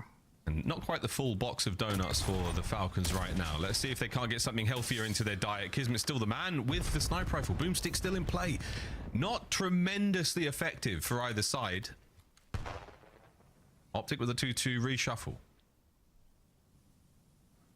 Interesting play from her. Salim's going to be looking over top. Either way, though, I feel like this is a bomb plant that is effectively being given up for free. Optic just waiting for the moment. And maybe Mercules just waiting for that deep pinch to come through. Pred's toying with the idea. But I don't think Pred's ever going to read that depths of a spot. And that is compounding at its finest. What a timing. A man on a mission. He's going to get 2 for free. Behind enemy lines, and this is going to hurt. Eyes on the first man, the snap towards the second. Nice shots on Shotzi. The rest of his team, and that, ladies and gentlemen, ooh, 2v2. If ever we've seen one. The trade's complete though, and now exit from prone. It nice. will cause a ton of damage. Nice beam switch. The trade's there once again, and they got a plan. Immaculate teamwork gets them to a 2v1. And Preb is busy on the side of the map, but he's made it a 1v1. Former teammates going down. He's got the sub, and he's got the timing. Straight in for the kill in instant 1 versus 2. Oh, no. Yeah, they're playing on the old patch. Look at that. He had it Look at that. Fantastic. This is patch. This is patch. This is patch. This is pre-season 1 right there. What? Like, what the fuck is Call of Duty doing? Far enough. Oh my god, no way. They Shotzi had a good flank. Unfortunately, it's just both 2 other teammates just died. And that's unfortunate from Dash. Oh, Shotzi didn't plant right there. He would have had they would have had a chance. Unfortunate though. A high impact. Oh yeah, they're playing preseason. Okay, so that answered my question. They're playing preseason 1 patch. Yeah, tough moment indeed, but happy for that. Ooh. Now, this is activity. I was gonna say Shotzi just full sprinted through mid, right into the clutches of Selim. That is an easy first blood. Of course, though, Falcons yet to group up together. Still spreading the map, looking for a little bit more information before they make their call, and they just instantly scam. We got a 3v3. Yeah, not a problem whatsoever. Is tagged up. Looks like this round. Ooh, the timing at the best. I do believe it was Selim. Yep, that's timing. Unfortunate. Massive that's flank unfortunate now from Pred. He goes unaware, so this is an opening bomb site on A that you're able to get this one down. So force right now for Pred, still finding himself a corner. This is exactly what you want. Optic, not in an ideal spot here. Good luck on the retake. Into the clutches. Yep. There she goes. Dash that's unfortunate. Taken care of in short order. That is back-to-back rounds where Mercules and Pred are just having an interesting timing battle on the map. But yeah, okay, so that answered my question. They're playing preseason 1 patch, which is unfortunate, but you know they gotta play the scam a little bit scary. They gotta play the new patch first before they could update to the new patch. Interesting. I just enjoyed that hook 1v1 he had. The player on the sort of wall jump, he was X-nid. The most calm reaction imaginable on the kill. Scams aside. Yeah, unfortunately, Optic did kind of scam on that 4th round, so in a row unfortunate. Now. As far as be out of Pred, we're looking at Hellstorm soon. Big Bruce won't find anyone here. The wings of the map covered in Falcons players for now. It's going to be a B hit, though. I mean, Mercules has just found himself. I mean, he's taking over mid. So you have that under control. You're looking for the bomb site pressure. You do have Pred playing a cruddy angle over towards the B site. So a tricky one on this approach. And Dashi versus Selim for this line of sight. Selim's getting... Ooh, that's unfortunate. Oh, that's beautiful. Oh, even better from Pred. Kill number 6. The smoke not going to help him nearly enough. Selim now trying to get into the mix. In the 3v3, here come the remaining members of the Falcons. Try to buy some time and allow Kismet to get in a position. The quick checks. Another from Cell. Can Kiz get his? Can indeed. Last man, Merc, and he has been mugged. The watch, phone, wallet, and now we're all tied up. This is huge, and I think that Pred 1v2, maybe the spark that team is going to be looking for just to get on the board. I think Optic were playing better S&D the early rounds, better adjustments, but the tide's certainly shifting. And once again, Pred, one of that sort of yeah, I felt like they're kind of scamming a little bit. There's the smoke out and at least stays alive long enough. Kind of scamming a little bit. I think they're kind of overthinking. That's the level of activity that you're excited. Like I think they have good. They're doing good plays. I think they're kind of overthinking. Not wasting any time in that round. Yeah, that was a nice sort of turn there. Again, good instincts and great chem from the Falcons early on here in the 2026 season. They know when to hit it together, and they certainly did.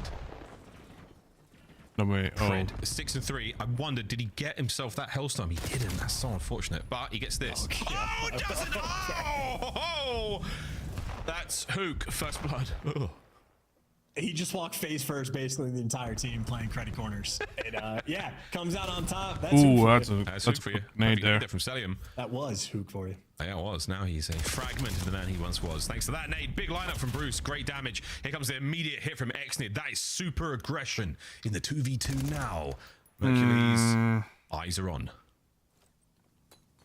Well, that's certainly going to connect, or at least back him down. And these are the moments of like sort of hesitation we're talking about. You have to be on point with the play calls. You can't waste any time. Yeah, Merc is playing spine. He has to Mercules is already at the site, ready to meet him. And he's there. Oh, the timing a smidge of a second early, but the timing here even better. 1v1. Here comes Shotzi from the other side of the map. Mercules does get himself the Hellstorm, and this is for the lead change. A Kismet in an opportunity to cause some serious damage. Will he check left? Ain't gonna matter. The answer is maybe. Optic Texas time, man. Take the lead. Yeah, that spot ends up paying off, especially with less than 20 seconds on the game clock. Too tough to clear out everything, but another moment where you have the opportunity to either go for the bomb plant, and if you're not comfortable, you have to be so much quicker about making a decision to push through or to go through mid or to play for the fight, whatever you're going to be. Just those few extra seconds where you're deliberating with your teammates. Mercules is just taking that opportunity to wrap back and cover the other side. So it is just Optic right now having quicker conversations on the map than the Riyadh Falcons. Admittedly, though, when they're getting the first bloods, when they're grouped up together, they've still been on point. Oh, good stuff.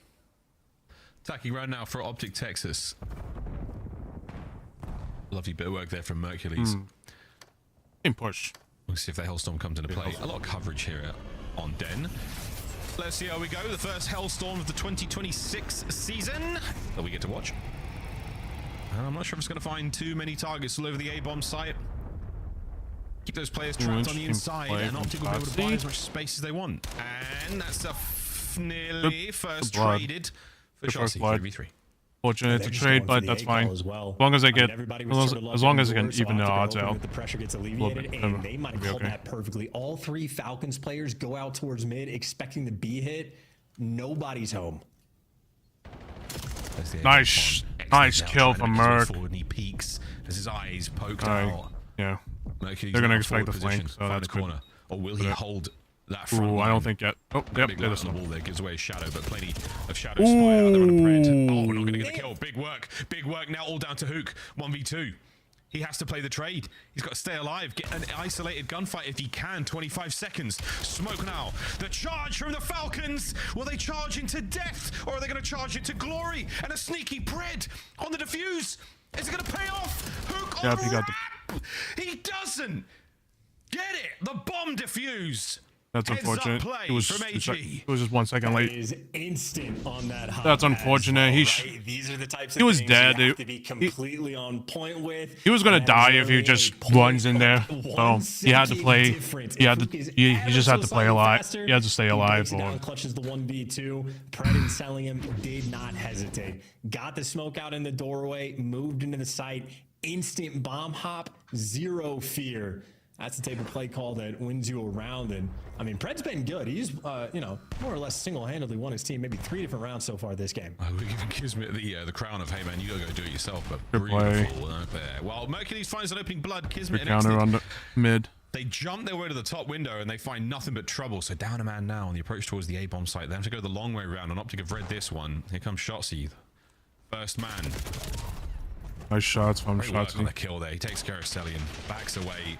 Kismet's never going to be able to get this one going.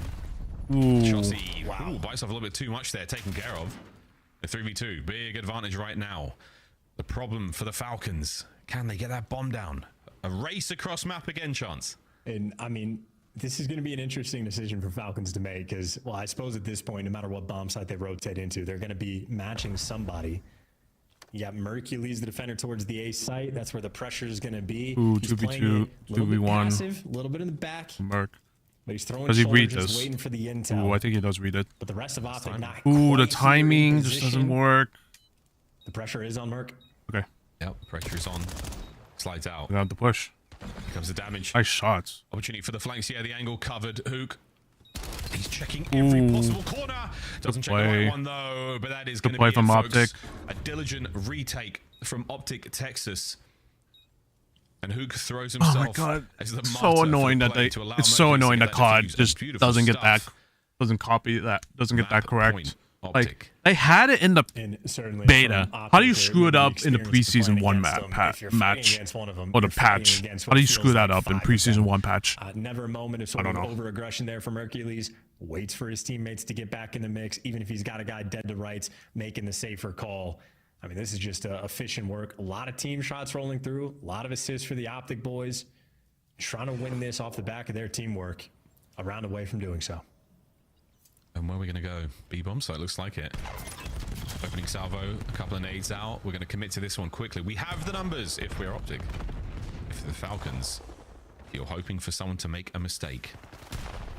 That will be seeing it. Here comes Hook on the approach. Watch how he takes care of these corners. A beautiful way to attack it. Lovely damage. Singing in the boys now trying to find something. Shotsy still holding the middle of the map. He's got so much damage. He's not going to get a kill though.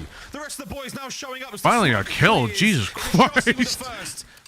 The bomb site still in full control. Ooh, that's unfortunate. And Sallium gives you something extra. I mean, they're fighting a full-on war over by the B site, and the rest of the Falcons just now rotated over. And by the time you do, it's a 1 versus 3.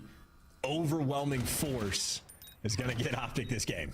They're going to get them this game. Indeed. They attacked the B-bomb site. They did not give it up. It was a test. It was a way. It was a weigh-in of Optic versus the Falcons there on the bomb site. And Optic come out as the heavyweight. 2-0 in the series so far. And, you know, they'll be talking over the 1v2 that Pred clutched up inside the site. Decisions about, do we want to play split in the back spawn? Should we group up together? What are we doing in the post plant? But outside of the small conversations, the overarching game plan completely on point there from Optic. And on the flip side for Falcons, a couple signs of life. Kismet having a nice round or two with the sniper. Certainly the plays coming through from Pred on the pinches on point. It was a little, just not quite enough. It was a little sketchy there, but at the end they got it done. Oh damn! 10 Shotzzy and Merc with 10 kills. Double digits for both Shotzzy and Mercules, as they just got what 7 first bloods out of 10. Not too shabby. Not a problem whatsoever. 6-4 final score there on Den. Den overload. Staying on Den, folks, as we've now Den overload. Going to be very interesting to see how this one goes down. Yep.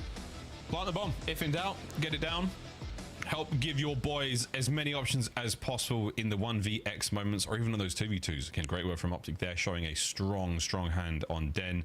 Falcons, a little bit still to be done there in the lab. We'll see how things go for them. Now, though, it is match point. Optic going in overload, looking strong. Chance again. The talk of the town in the preseason has been that they are one of the stronger overload teams for sure. But don't take our word for it. It's back to the desk. I know a lot about Overload, and I watched this Falcons team win 0 of them. Oh. But there's life. If there's time to do it, it's right now. We'll see if they can do it in game 3. Before we get to that game 3, let's revisit the first 2. Rosalie, I saw Dashy was leading the way with damage. Who caught your eye, though, in Search and Destroy for a game number 2? It had to be Mercules. I mean, guy's 10 and 4. He's just unbelievable across all game modes. And for the side of yeah, I felt like Optic kind of trolled a little bit in this round. Like this round, they should have. Just so many opportunities where you just see them. They kind of trolled in this round, like in the round 4. I don't see a hesitant roster. I don't see players that make hesitant decisions, and we saw it punish them multiple times versus a team like Optic Texas, where if you give them an inch, they will more often than not take a mile. Yeah, I thought Optic's more willing to take risks. You're seeing one right here where Hook just like knows they're trying to play slow, maybe get a pick on a scam, and you know he takes the angle where he feels like he has an advantage. And you know, Chance and Miles did an excellent job talking about it, just kind of like how slow the Falcons were. There were 2 different offensive pushes where you saw there you give up a blood, or you're not willing to get the bomb down. Like maybe save your smoke and try to get it down on B in that moment, because what happens is they're so afraid of mid, right? If you don't have mid control and you're stacking over towards B and they have that top mid statue, you can die off that bomb, and that's what they're worried about, right? So freaking out in their head a bit. Optic take advantage of that, and right now it's just coasting for Optic, man. They can do no wrong. If you guys are wondering, why does that search and destroy look a little different than the one we play? Well, each team gets one smoke, and it looks like they're doing 2 lives with the sniper. We'll dive into that deeper on how the GA compromise worked out to get snipes back into Black Ops 7. What we know for now, though, is this has been a one-sided affair at times in Hardpoint. I was looking at the scoreboard, and we were 50-0 to open up the game on Scar. Then it was 116 to 110 in favor of the Falcons. Is Scar always going to be a map that sees such huge swings in the scoreboard? Yeah, well, I mean, Optic spawned on what I would consider the good side, right? Because you can get up into P1, you have the smoke above the tank, which is kind of an obstruction to the other team, and then they're just spawning back green the entire time. So I was not surprised that they started up 50-0, and then it became a little bit close. But in the second half of that game, what you saw was Shotzi's ability to just make plays, just get away with his life. I think it was on Plain Hill where he's laying down in front. He finds a 3-piece to just extend their lead by about 60-70 points. And those are the moments where like the good teams are going to be able to pull away when they can get themselves in those situations. Yeah, and this is one of those maps where players can get a little bit lost when it comes to breaking some of these money hills. And I think Riyadh Falcons, I mean, if we looked at the back end numbers and the hold percentages, they were losing a lot of these opening team fights, regardless of how early they got there. There was a couple of moments where I could see some growth in XNet, a lot of rotations, a lot of big wins to give them that advantage. But unfortunately, it's just like you keep letting a player like Shotzi get up top window and just have the time of his life behind you. And for Riyadh Falcons, got to work on that player counting just a little bit. Yeah, it just started off, it was on Grandma's Hill where, you know, Shotzi was up top and he just like dribbles a nade and he was weak. They don't go to challenge him to clean him up. The pressure gets applied, right? And now you're spawning all the way out when we go to P5. So Optic, they're just clearly ahead of Falcons as it stands right now. I don't believe that there's a massive talent gap on either side is when you're watching. I think they played that well for a long period until they lost that P3, that full 60, and it was like, all right, guys, what do we do?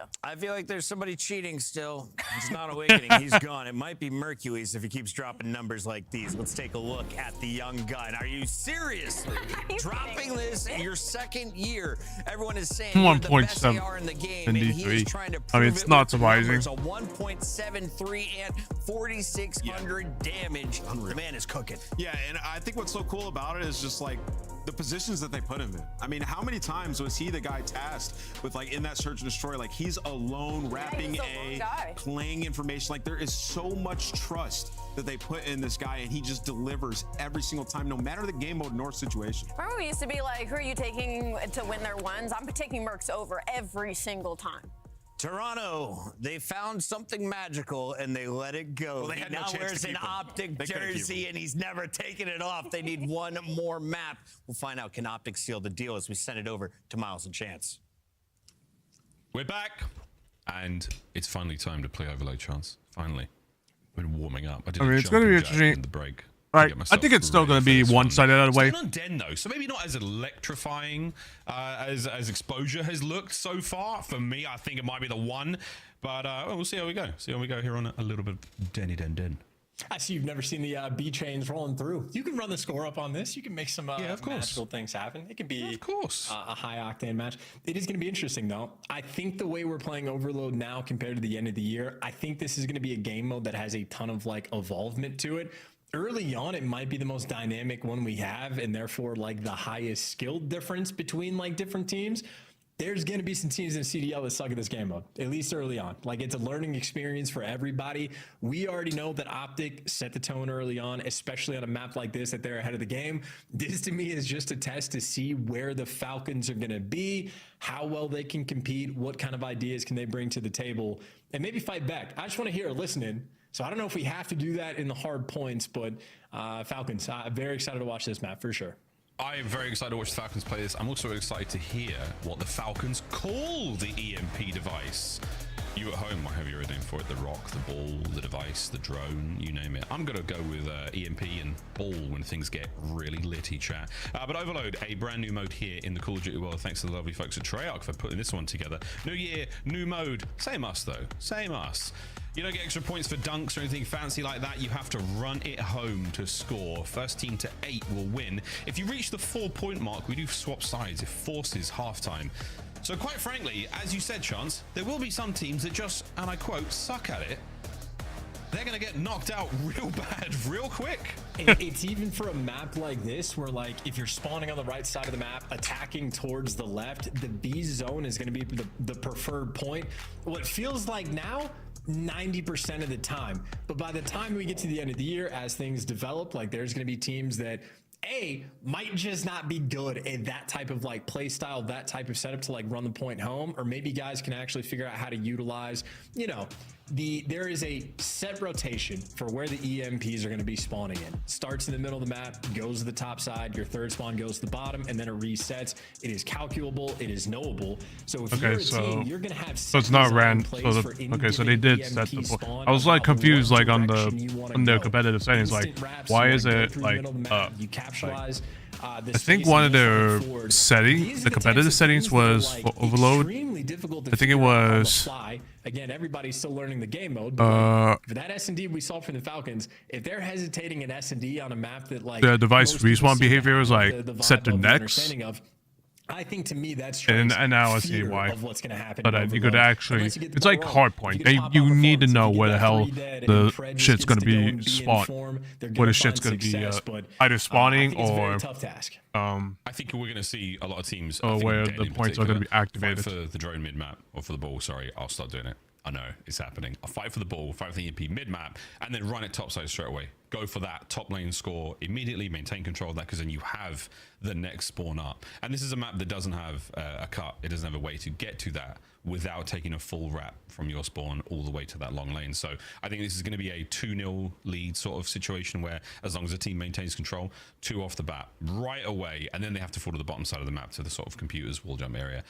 But that is going to be that. So we'll see how that goes, folks. A slight issue getting into map number 3, but we're going to be throwing absolute magic in this game. I'm stoked to see how Overload plays out, and to your point, what it looks like at Major 1, what it looks like at Major 2. And again, the very first time we are seeing this played with the new overtime rules, which is again at the end of the first round, at the end of the round at halftime, you're able to make something happen with 30 seconds if a player is holding onto the device. And again, if you're carrying the device, pistols only. So a significant portion of firepower has been eliminated from the objective player. We'll see how it plays out. It might be changing in the future. Yeah, never know. Treyarch are very, very responsive, and I know you're watching, friends. I know if they're playing on, okay, so I don't know if they're playing on the preseason patch, but if we do go to overtime, they do play on the good luck, have fun. And it is fun. Yeah, the overtime rule is very interesting. My instincts are correct. If you're in a situation where you have the opportunity to if you pick up the device and you swap to a pistol, if I see that in this match right now, then it tells me that they didn't fix the bomb. They didn't fix the bomb thing for some reason. The other team can see him. Like they had so much weeks to fix the fucking. Maybe sometimes intense, but my expectation, the pace is gonna slow they had so many weeks to fix the search and destroy, and you can't be that guy that gets search and destroy shit, and they can't even get that shit correct. So much like, so that how the hell are you? How much the pros have developed it, doing that up? If you end up in a situation where you are knowing you're expecting to go into overtime, you probably want Ninja on a class, because if you don't have that when the overtime pops, you're going to be absolutely terrified to move. So just a very sort of curveball added layer of, hey man, the teamwork needs to be on point. The communication always has to be there, and any scam would be absolutely dire if a player throws away their life. So Modi, you have to be very calculated, very on point, basically from start to finish. Chance, how would you translate scam to folks at home who maybe don't live and breathe Call of Duty culture? A scam is when you do something stupid, I think would be the easiest way to state it. If you're just in a positive situation on the map where there's no need to be aggressive, to go for some degree of pressure, and you make an over-aggressive play that gets you killed, that would be a scam. Hold my beer. Hold my monster. If we're at a 4v3 Miles and the first thing you do is says, hold up, I'm going to make a play, and you run through mid and get caught, that would be a scam. Same thing we saw in the S&D. You had a 4v3 for the Riyadh Falcons. X-Nindy's trying to do the wall jump stuff to like cross over the side. He either messes up the movement or just isn't prepared for Hook, and that's throwing away your life. There's nobody there for the trades. That would be a scam. There we go, folks. Or if you get a call from a number that you don't have caller ID for, that's also probably a scam. probably a scam, and they're asking very, very important questions about your socials or mother's maiden names, all that sort of stuff. It's ready to get an overload, folks. Watch out for the scams. They'll get you, though. They're spear phishing when they know it's you, or it's the one you really got to watch out for. We'll see how things go as we load into overload. Here on Den, once again, I'm expecting 2-0 lead to the team who gets that first one down.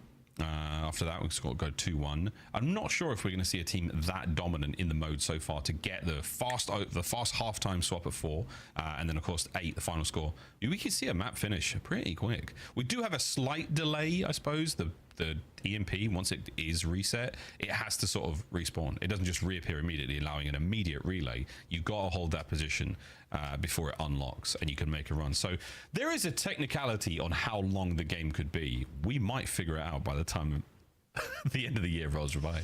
Well, yeah, this is like an extra layer of like how dynamic the game mode is going to be, in the sense that hardpoint at the start is just a foot race to learn as much as you possibly can. It's good. Every single time a player spawns up, they're like, I am really excited to see how Hardpoint is, how Overload's going to play over time. I just don't know if they're gonna absolutely dialed in, but also in Hardpoint. Sorry, I just don't know if they're gonna mostly doing everything as fast as you possibly can. Why would you waste any time? Always go for that good position. Overload is going to force you to play at different speeds. Like, if you're a squad that likes to be a little bit more patient, a little bit more controlled, make sure you have a sizable advantage before you like try to make a pure play with the EMP device. That's all well and good. If you're in the early game, you got 3 minutes on the game clock. If you're down 3 scores and there's only like 2 minutes left, you got to get the ball moving. Like, you just have to go so much faster than you might be prepared for. So different speeds are required in this game. Fun to watch, and I would say right now Optic likely on the preferred side, but only towards that B zone. We still have so much to learn. Ooh. Game on. Shotzi's flank pays off. Continues to be a difficult thing to deal with. Oh, we're going down low, ladies and gents. EMP on the move. Hook's going to be our first man here. Great defensive setup now. I wish there was a way to drop the EMP as possible to the goal line. Ooh, what a shot. Kill in. Hook gets the okay, so sweet. Mercury's not enough damage to get the kills, and the remaining members of the Falcons now pull forward. Okay, so they are playing a new patch. So they just they still fucking Destiny's still fucked up. So I don't understand. Pistol no good. Pred's now on a run. Yeah, and he's going to get chased very quickly, though, by Shotzi. And yeah, Dashley be there for the cleanup kill. And this is the type of moment for Optic. What do you want to do? Try to force it through the A zone. That normally feels like a nightmare, but now you got the lead blocker. Shotzi, the front man on the They just got to line, rotate. Yeah, they're just going to rotate. Go towards B. This is the type of decision. We get to see how it pays off, but the B side generally preferred. They're going to take their time to make it happen. Great nades, either side. No one able to make too much happen here just yet. The A side of the map, that left-hand side courtyard, is a difficult space to cross. A lot of coverless opportunities to fly forward. The B zone, a little bit easier to defend right now. Again, is this going to be one of the good side, bad they're going to reset reset. We see develop? Shotzi's flank. Quick reset there from the overload device, and once again we're making a run, trying to find the kills. Openers here for Merc, great damage. Exit up close, trades are good, no lineup, no good whatsoever. Falcons, quick recovery and fight forward. Yeah, and what, 2 players going towards the middle of the map. The Falcons pumping the brakes, taking their time, couple trades rolling through, but that's a delicate moment. Now the device is going to be down in your spawn. Ooh, that could have almost happened if Shotzi didn't. And now for the Falcons, you want to pick it up, you try to let it reset, you've at least stabilized your spawn. And if nobody's touching it, they want it to reset on the map and play 50-50, or they're figuring out what they want to do on the fly. In the meantime, Kisman in the middle of the map falls. The opportunity now for the Falcons to get that drone forward with the ball forward. Ooh, that's unfortunate for Merc. Great damage, not enough for anything here. Good wall jump as well. And an avenue now to play towards the A side of Optic's goal. Here we go. All the spawners are there for Optic Texas. Finding these kills, absolutely crucial. Next wave is in. Good nade out of Exnid. 1 man left there for the goal, and it's going to be Dashy. Spawns are still good. Cellian recovered, down and out. No one able to make anything happen here so far. Yeah, meanwhile, Shotzi's running worlds. Nice play from Optic. Finally, the dam has broken. Finally, something happened. Standing inside of your spawn, so now the players are spawning towards the top, but for the Falcons, that's actually where you want to be. Of course, though, you're in a pinch. feels like a nightmare. Exney gives you the first blood, and now you got coverage out towards B. Number 3 is there for the cuts. Number 7's behind you.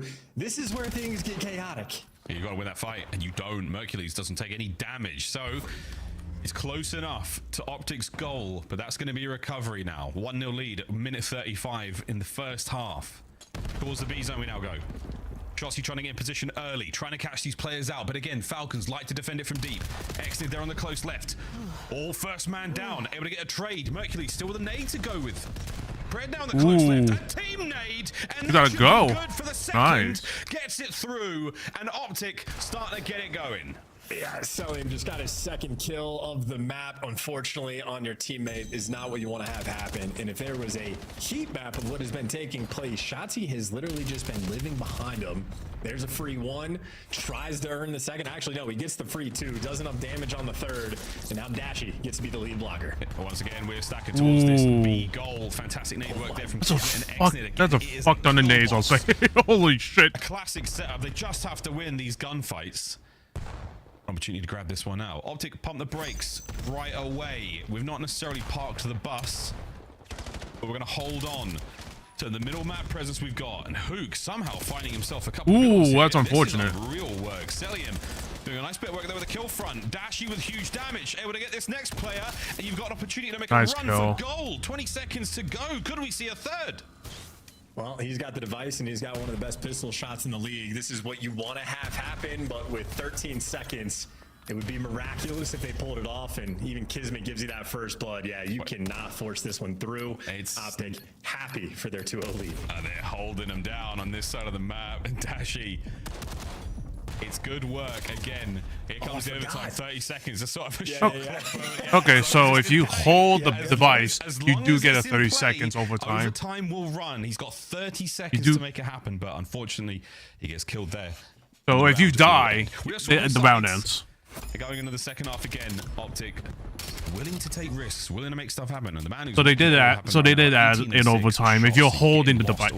So they did add an overtime if you are holding the device. So they did something. So at least they are actually. So at least they're actually kind of making the pros suggestions in terms of making Overload better. Really rotation heavy. Yes, it's also like pre-patch, post-patch. With the amount of kills Optic was just getting, I think pre-patch, they get their 4 points very early on. I mean, Shotzi's 18. Holy shit. At some point, Celium with now B12. the device carrier has a pistol rather than like the whatever primary weapon. Specifically getting that B zone cap seemed way more difficult. Yeah, it's proven more challenging. Well, nice start here from the Falcons. And the pistol there of Celium helping buy some space through the middle of the map. Optic now on the back foot, and they're flying towards B. And so is the ball. Here we go. EMP on the way. Spread up close and personal near the M15. Gets himself 1. Can he catch another on a shot? See good damage. Or to a former teammate. The wall hops are getting dicey. Wins the fight. The next line of defense for Optic is the goal line. Waiting for Kismet on the pinch. Mercules and Shotzi gonna have that covered. Everybody else, it's guns forward. But Kismet's gonna be forced to make a play in this moment. They got the setup though. He couldn't get one. He gets baited into death, and Celium knows run for the hills, or you stand your ground and die right there. Optic have secured the device in 4 minutes, and if you got a 2-0 lead, they're not gonna be in a massive hurry. Let's see how effective they can be on the attack from this side of the map. And so far, through the bottom line, towards the A goal, we're trying to make something happen here on the Celium. They play defense well. Damn indeed. Damn indeed. Gets himself 1 and gets away with his life, but the ball is still moving. EMP now on the way to B. Shotzi makes the call. It's clear, mate. No, Kiz through middle. Catches it out, and Pred. Good Spidey senses, more than tingling. Once again, Falcons, control of the ball, control of the map. And they're running this through the top side of the map as well. So this is a little bit of a rare situation to see in this moment. And they're losing every gunfight. And the reason it's rare, you're going to find out, is because you lose immediately. That's why if you're on the right side, they wrap it out towards the bottom or middle side of the map.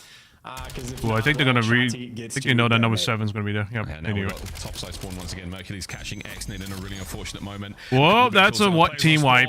They just gotta go for it. They just gotta go for it. 4-0 indeed. But now to the bottom side of the map, where the Falcons fortunately get the spawn, so Optic have to play for this. They've got to give up the power position and all the control they had. But wait, Mercury's an investment on an open side of the map. Can it race its way towards the B goal?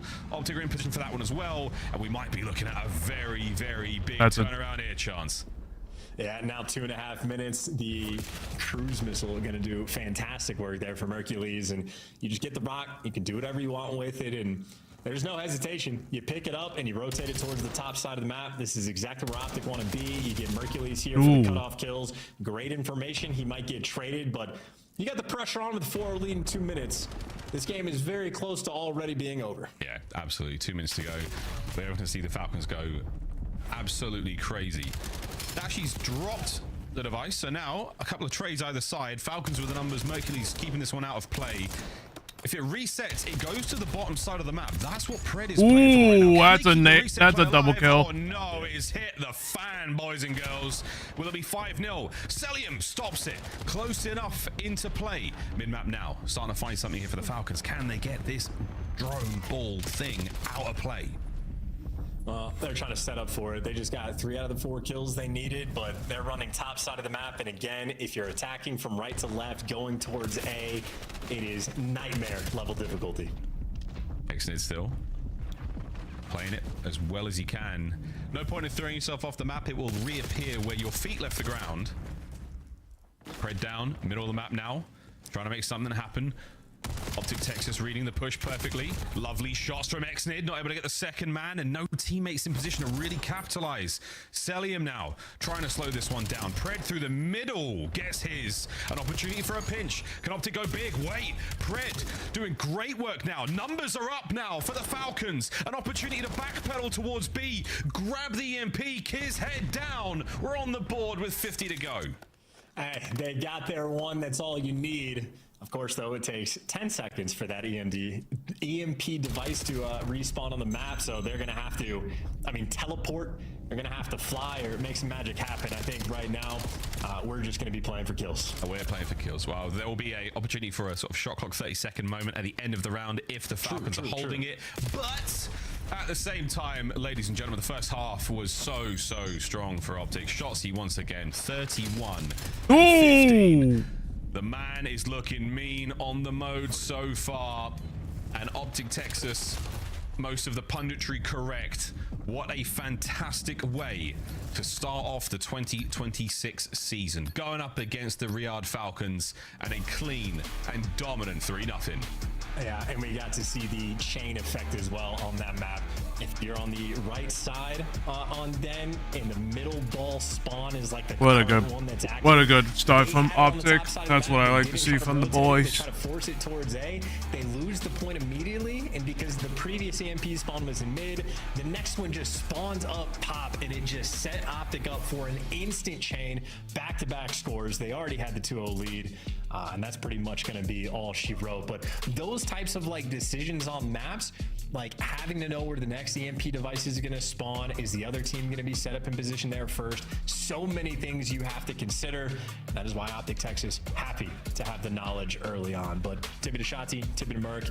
I think Shotzi just basically got to live inside their spawn for 80% of that map. So, yeah, feed up. He was enjoying himself. He really was. He was getting over 3 kills a minute, 3.2 kills per minute. So good stuff, mate. 4-1 the final score there on Den Overload. No need for the exposure hardpoint, friends. As we say bye-bye to the Riyadh Falcons for today. The opening day of play for them, not a fantastic one. The 154-64, and again, the final score there on Overlord, not Overload, not ideal. Tongue twisters to start the league off. We're going to now, a bit of a reflection chance. Optic starting things off strong, exactly what you want as a fan. Yep, fun time, fun 3-0. Not a lot of time wasted. Fans are going to be happy. Players are going to be happy. I think you can do no wrong. And in that sense, for people excited to watch the Riyadh Falcons play, I think that series sort of went as well. The desk predicted it perfectly. So, yes, that match went exactly as expected. I know it's day one, but a lot of learning we have to do. A lot of learning indeed. Well, not a lot of time for the folks who are trying to get their drops. Isn't that right, Desk? Try and get your drops. 3 O's don't help. Come on. I think we're getting to game 5 at the end of the night. We're all right. We still got Vegas playing. Still took an hour.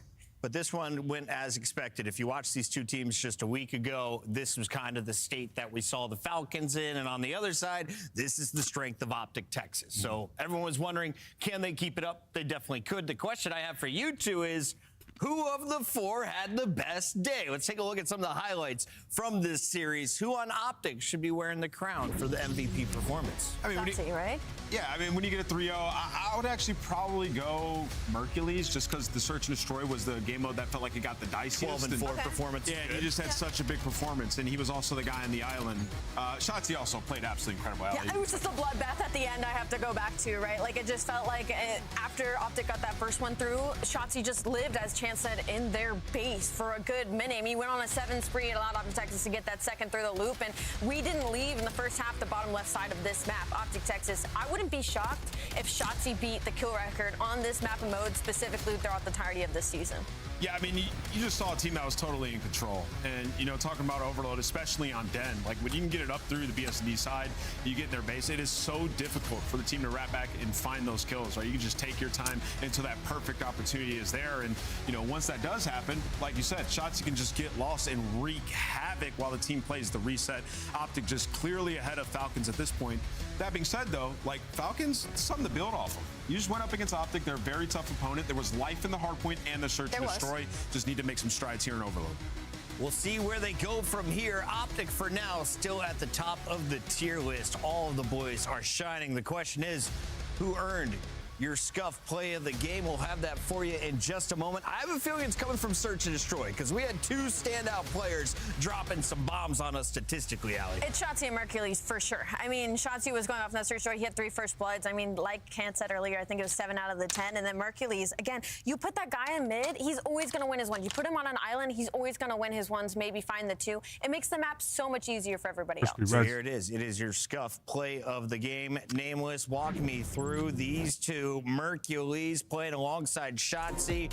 2 different roles, same role. What are their roles on the squad? What did they do in Search? Yeah, like I said, Optic put a lot of trust in Mercules to kind of play by himself because when players do try to flurry over towards where he's at, he's going to find multi-kills, as you just saw. And here you go, Shotzi finding 2 in the flank. And why that round was so big from Shotzi is that you only get 2 lives with a sniper. You saw Shotzi flank Kismet, take him out for the second life before he could have a massive impact. And this is what you get from a guy like this. On a map like Den, where mid is, it can be contentious. It's tough to go out there and take those fights. He's not afraid to take the space and get onto your side. So great plays by Shotzi and Mercules. Fantastic stuff from both of them. And of course, Dashy and Hook are still on the map every time we showcase the highlights. I feel like they get left out. Incredible showcase from the foursome. But Allie, let's talk about what else is going to happen here for Optic moving forward. You are the top dogs. You played the lowest. Competition is going to get harder from here on out. Do you have to go perfect right now to keep the fans satisfied going into your home major? I mean, a little bit, just because the expectation you set for yourselves. If anything, I'm honestly thinking back to last year when Shotzi was talking like, oh, everybody's not taking scrim serious enough and everybody wants to win. And that's when we saw the dip. So I think maybe just don't talk any smack. Yeah, they haven't talked smack since raising that first trophy. Yeah, I would say it would be a disappointment if they're not the 1 seed headed into their home major. Oh, yeah. I mean, they have been lighting it up nonstop. Got to continue this going forward. And, you know, that's a good sign and a good start. We're going to get an interview for you all here in about 30 seconds. Ideally, we will be having one of our Optic players on the line any moment. Nameless, as we wrap things up, though, we're going to see 2 other juggernauts taking the stage later tonight. That's LA Thieves versus FaZe Vegas. Yeah. Who do you think is closer to Optic right now? It's hard to say. I think both those teams are in the exact same spot. They played each other in the Kason Showdown. I believe it was LA Thieves that took that series 3-1. Wouldn't be surprised, though, if Vegas took it. Like, both these teams, like, star-studded lineups, right? In Respawn, they can absolutely take over. I think a lot of people are... online. I forgot Abuza online. Oh, well, he's in Dallas. He's not in Vancouver anymore, right? He's in Dallas. Even better. That's even worse for the competition. Ladies and gentlemen, we're going to a break. When we come back, either we'll have an interview or more Call of Duty. It's a win-win. Don't go anywhere. It's opening day here for the CDL.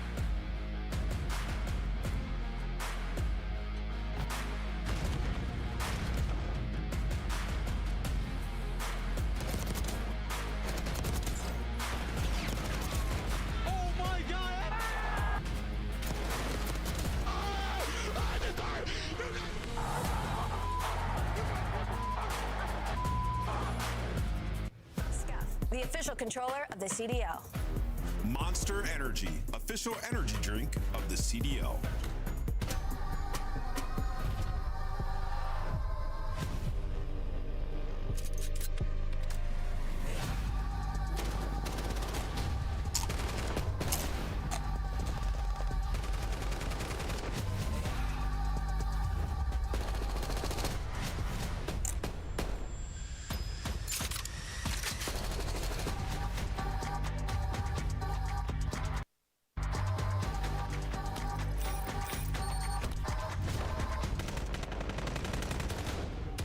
Like, I like how in the trailer right here, they got the bomb plant right. They just, I don't know how in game they screw it up so bad. I don't get it.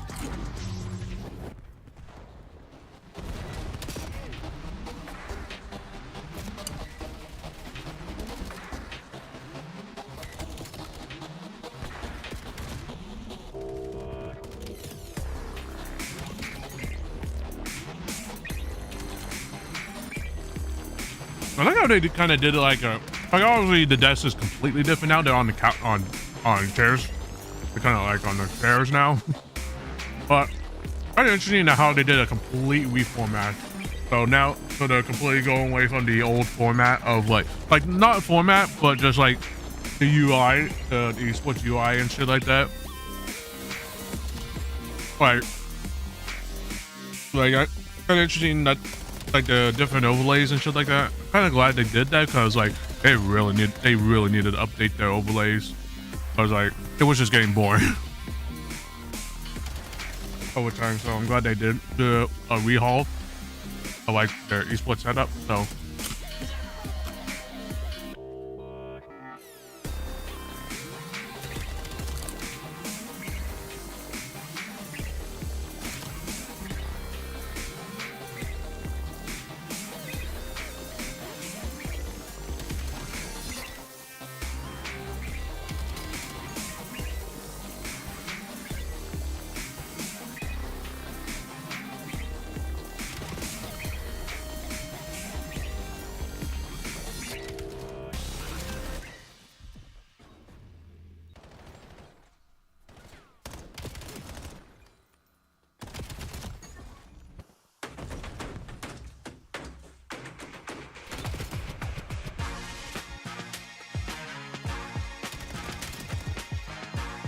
I will say, Jack, I don't know how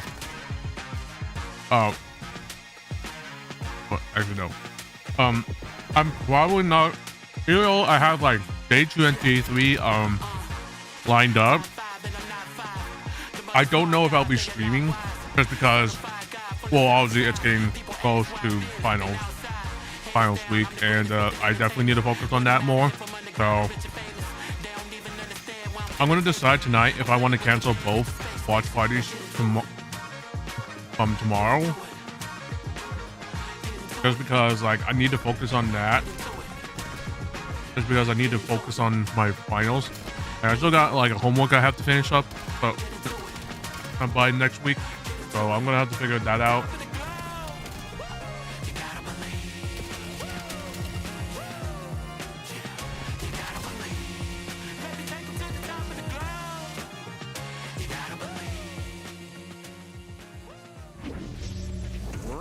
It's time for your Winner Circle interview with the one and only Mercules, the man from Optic, Texas, that first showcased his skills at Major 3, got scooped up and went on to win a world championship, then another trophy at EWC. Mercules, you start 1-0 to the CDL season. A lot of people saw this one coming, but how does it feel to be in your seat right now?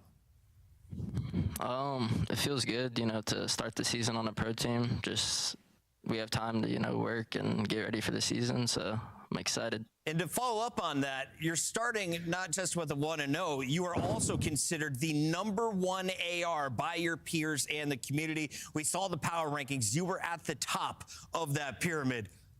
What is it about the game that is working for you right now? What do you think is separating you from the rest of the pack? I think I just have an insane team that, you know, makes it easy for me to get kills. I have Ant and Kyler, you know, just pushing pace, running at them, so it makes it pretty easy for me. 3.0 in search looks pretty easy today. Merkins, I want to ask you, man, you guys look dominant. I mean, throughout all the preseason tournaments, we got Bruce behind you. I know he's gassed up for you, man, but you guys are making it look easy. Do you feel like you have a massive edge over the rest of the competition, seeing as a lot of teams broke up and reformed? Yeah, I definitely think we have an edge off the beginning, just off chemistry and stuff, but I don't really think that's the reason we're winning. We're locked in right now. I love that, man. Merk, I want to get in your head a little bit. Talk to me kind of about the pressure coming into this season, a little bit on your shoulders and how you were handling that, because after just such an insane run at the tail end, I mean, obviously coming into this, it's like Mercules is saving Optic Texas. They are maybe a dynasty now in the making. What has that pressure like been for you? Because you were a rookie. I don't really feel any pressure, to be honest, because I don't know. I have a bunch of vets around me, and they just make it easy. So, yeah, I don't feel any pressure, to be honest. Mercules, who is the most overrated team coming into opening weekend? I don't know. We haven't even scrimmed every team yet, so I don't have an answer for you on that one. Awesome. Mercules, thank you so much for joining us. I didn't hear the producer was talking to me, but I know you're a kind boy. We're going to hear more from Mercules and many more winner circles in the future. For now, though, we got to get ready for another matchup. Yeah. Optic will be playing on Sunday, so that is the next time they'll be taking the stage. But right now, we've got a team rocking baby blue taking on another green squad. It is the Carolina Royal Ravens facing off against the Boston Breach. And Nameless, if you're looking at the standings, these were two teams that were right in the middle of things all last season, both coming in with some roster shakeups. Where do you have them right now in your power rankings? Yeah, you know, preseason indicators would have them pretty low. Coming into it, we'll start with the Royal Ravens. You see this roster, Slasher, Craze, Lurks, and Nero. Nero now going to be running an AR for the team, so that's a big dynamic shift in his gameplay. You got Lurks coming up from Challenger, he's playing with Stallions last year, had a decent amount of success. Now I don't know. I know we saw Craze, and I know we know. I know that we watched Craze a bit during the EWC. Like he was definitely a bit insane over at EWC. I mean, Lurks, I have no idea who the hell he is, so I'm gonna be. So it's gonna be interesting. What happens? Nero making a role change when we're used to him being such a aggressive forward SMG. I worry about the dynamic of this team. I don't know what's going to happen, but I do know Carolina shocked people in the Monster Energy tournament. They went further in that bracket than a lot of people expected, and Craze was popping off. I'm expecting that SMG to be the player to watch. On the other side, in our hot takes, a community member said that Snoopy is going to finish on an all-star team.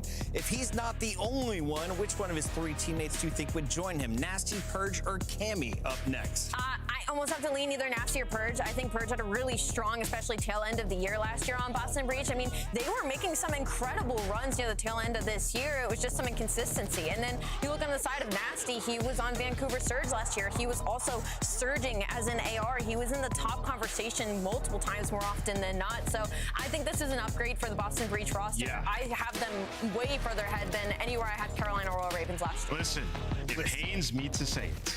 Okay. But it was right for Gigawake to get dropped. Oh my God! And it's time to bring in Nasty. Listen, Nasty's been a guy where everywhere that he's went recently, they have found success and they've been an underdog. And he has developed so much.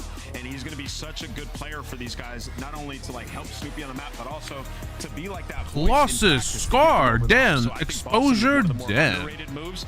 In the preseason so far, they haven't looked the best, but they have a massive opportunity here. Actually, Colossus is banned. If I am Boston, I am so happy. Carolina is nasty. For those of you who watch the NFL, it's like George Pickens landing at the Cowboys. You know the potential. He was wasted on other teams.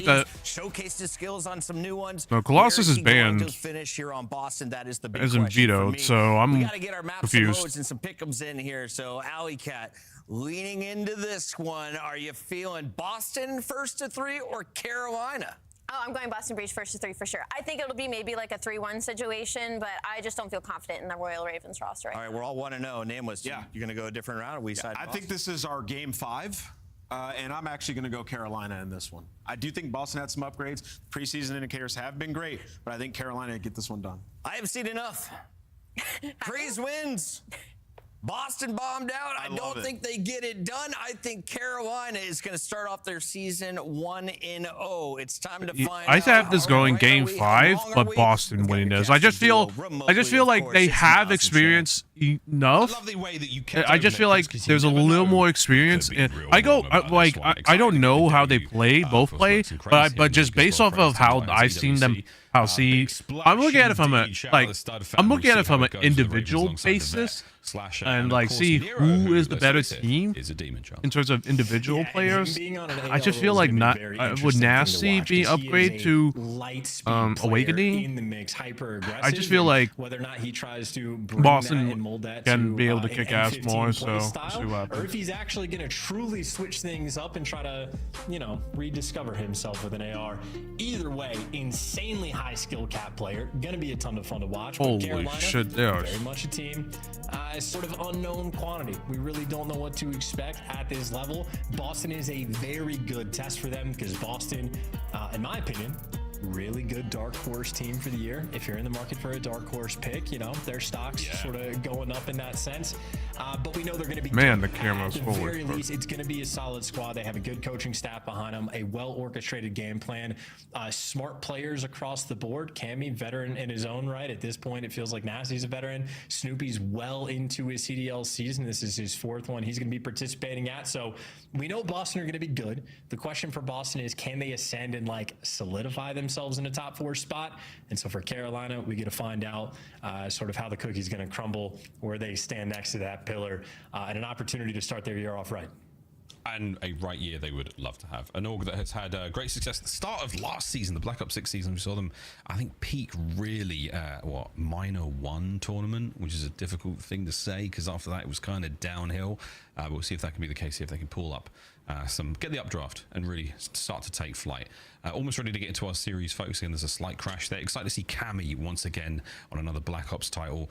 Pre-season, shambles from Cammy, pretty good chance, I can't lie. He looks solid. Snoopy, again, he had a very, very good look in a lot of the matches I saw him play. A very, very explosive player. And again, alongside Nasty, who has had a really, really good BO6 year.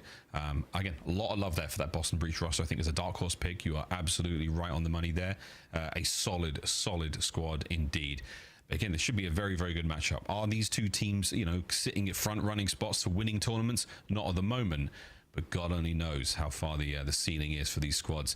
Very, very excited to see the youngest player in the league play today. I mean, Lurks, from 19 years old, and not a fun thing to do to load in against another set of demons, but truly living the dream. Let's see if it's a nightmare or not. And he's got the oldest player in the league there to back him up as well. So Carolina runs young, but they got that veteran leadership, and Slasher's a guy. He's had, in terms of current players, the most storied career of anybody. 2-time world champ. He's been around the block. His first 2 tournaments he played back in Black Ops 2, he was the guy placing your top 20s. It's a great placement. We're working our way up. So the type of experience and grind that Craze and Lurks are currently going on, Slasher has been there in this moment. And same thing from Nero, having to make adjustments sort of, I don't want to say in the middle, but in your year 5, year 6, you're in the swing of things. Slasher can offer some guidance there. And of course, the pure competitor that he is. An interesting team. Of course, if it doesn't go well, we're going to be a little bit fearful for this squad, but that is why Boston's sort of the perfect matchup. And on the flip side for Boston, Snoopy, I think it was Cricket Fan at the top of the show that brought it up. Snoopy's a really good shout in terms of, this game might have been designed for him. The type of dynamic play that he has brought, at least in the early preseason tournaments, he has been an absolute nightmare to deal with on the map. And of course, coming off here in Black Ops 6 for Snoopy, in my opinion, the most clutch player in the league, or in the top 3 conversation. He legit had a 50% clutch rate for 1v2s and then 1v3s. And the way Boston designed their S&D game plan was to set players like him up for the clutch. So I'm very excited to see these guys in map 2 and 5 as well. Maybe Purge is going to do some fun things with the Rocket Overload as well. It's a team I trust to really put the time in. So once we do get going, it's going to be a good time. That's an interesting thing to say, Chance, to trust. A fun one from Brian Stats that Nero has not lost. Well, he's 4-0 so far in league opening matches. Nero bringing the goods, and many of those wins were under this banner as well. So Nero no shy to the games against Boston, the games with Boston. These are highlights from champs way back in Kitchener, and let me tell you, mate, Purge was lit. Bring down the thieves there. Ice cream, thanks for the follow. Welcome to the stream. A great thing to do to raise your stock at the end of a year like this. And Snoopy again, from his debut to the league, his first event was a championship. Like that is like champs. Imagine that being your first event. It technically was my first event, but for a player, that's a lot, man. That's a lot to do.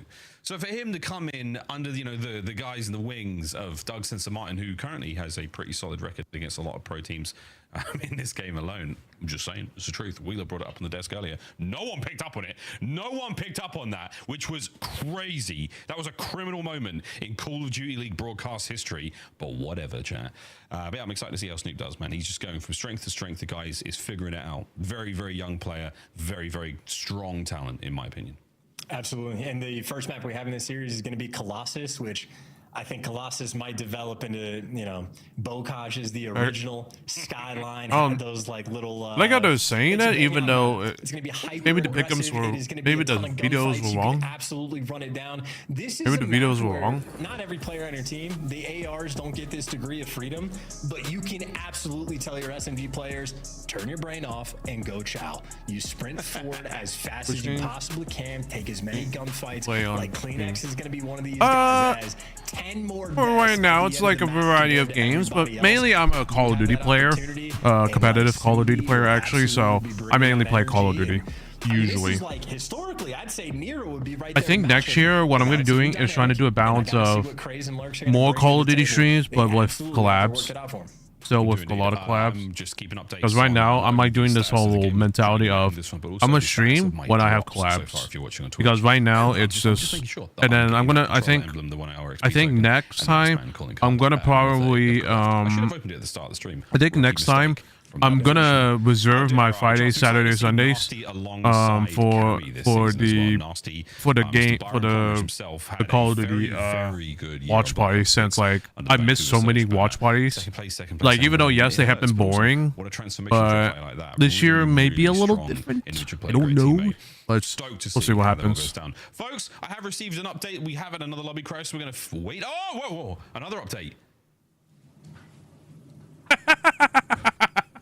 I like how we just do breaking news. I like how we just do close to getting into our first map. But yeah, again for the rookies, the debut, not an easy thing to do against quite a well-seasoned, well-oiled, not terribly deeply marinated, and a squad that has fried and has, you know, done frying. So I think for the Ravens, this is going to be a tall test for them, but that makes it all the more exciting.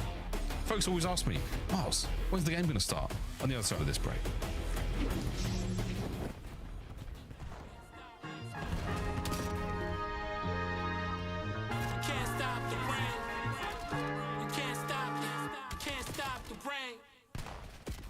It's still weird that they're still saying Colossus hardpoint, even though Colossus is vetoed by Carolina. So I'm a little confused on what the hell is going on.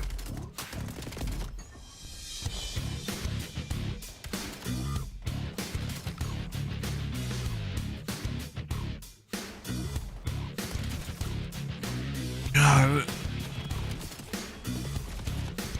The fact that you got these you gotta again, yeah, billion dollar company from Call of Duty, and they can't even fucking do shit correctly.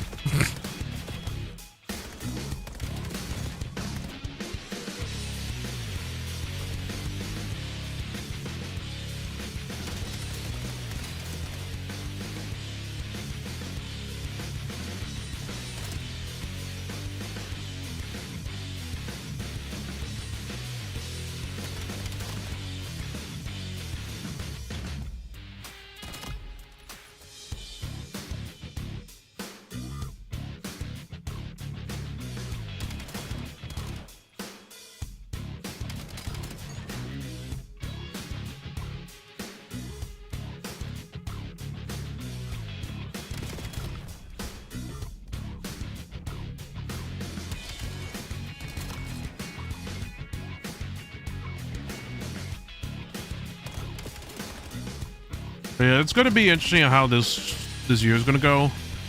Since like, well, you got now the wall jumping, you got overload, you guys still got the bug shit happening. So we'll see what happens. You still got that.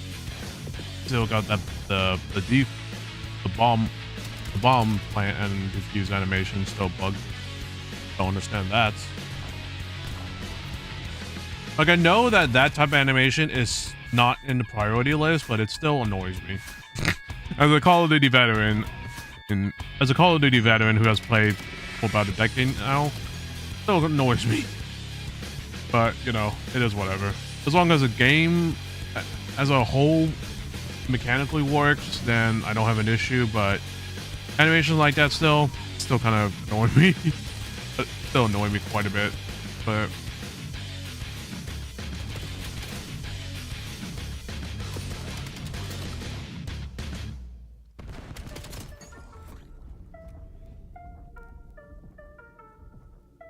we got 10.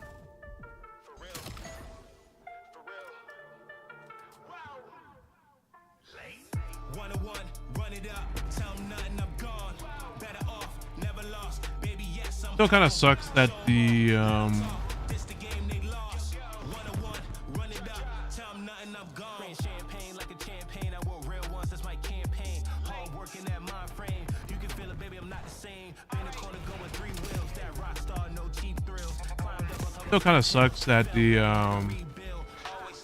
that we're still gonna have this 2 weapon meta bullshit, but what the hell can I do? I mean, the only person that could maybe change it is probably me.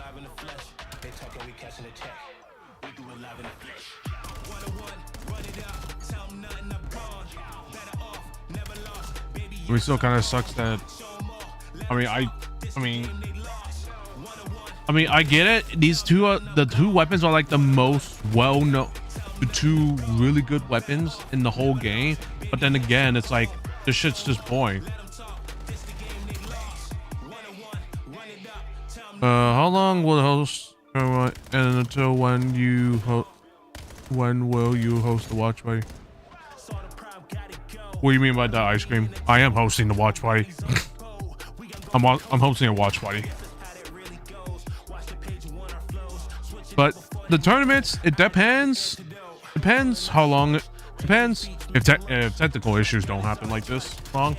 Well, usually doesn't go that long, but sometimes it goes long. Doesn't go that long. It depends on how many tournaments there are as well. Like if there's like 5 tournaments happening, 5 matches going on the same day, then it's definitely going to take a long time. But if there's like 3 matches, usually doesn't take long. If there's like 4 matches, then that's kind of a different story. Like it just all depends on how long the technical difficulties are. Because I know that last year in CDL champs, I know it didn't go that long. The technical difficulties weren't as much, but unfortunately, with how buggy this game is kind of how there's some bugs in this game at the moment that is still, you know, the lobby crashing and shit like that. It's still I don't know the right word, but it's still there. It's still there, unfortunately.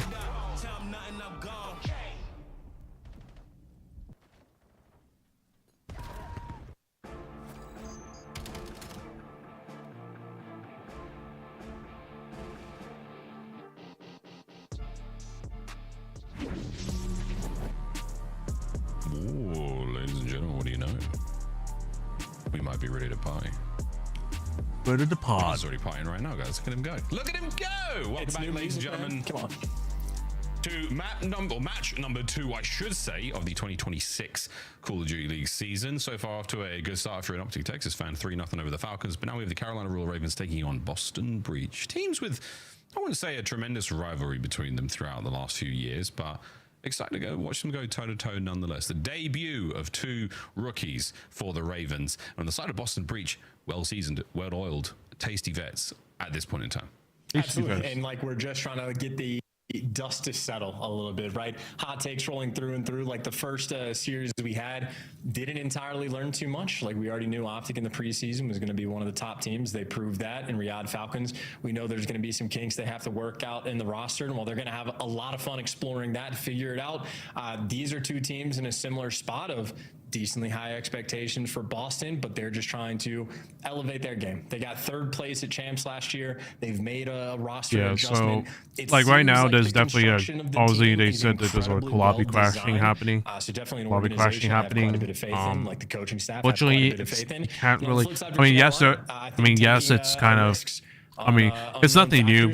Other games have, other esports tournaments have had this issue before, where the game just for some reason just crashes on you or something like that, or just some weird technical difficulty, like when it comes to comms or the game itself sometimes. But not like this. But sometimes figuring out the kinks. Simple shit like lobby, getting everyone queued up, it's still of the series. issue. We did have a lobby crash just before that break, and by now, like how do you have a lobby? How are the lobby crashes still happening? I don't get that. Production team, that'd be a wonderful thing to bring up once more just before we get into the full swing of things.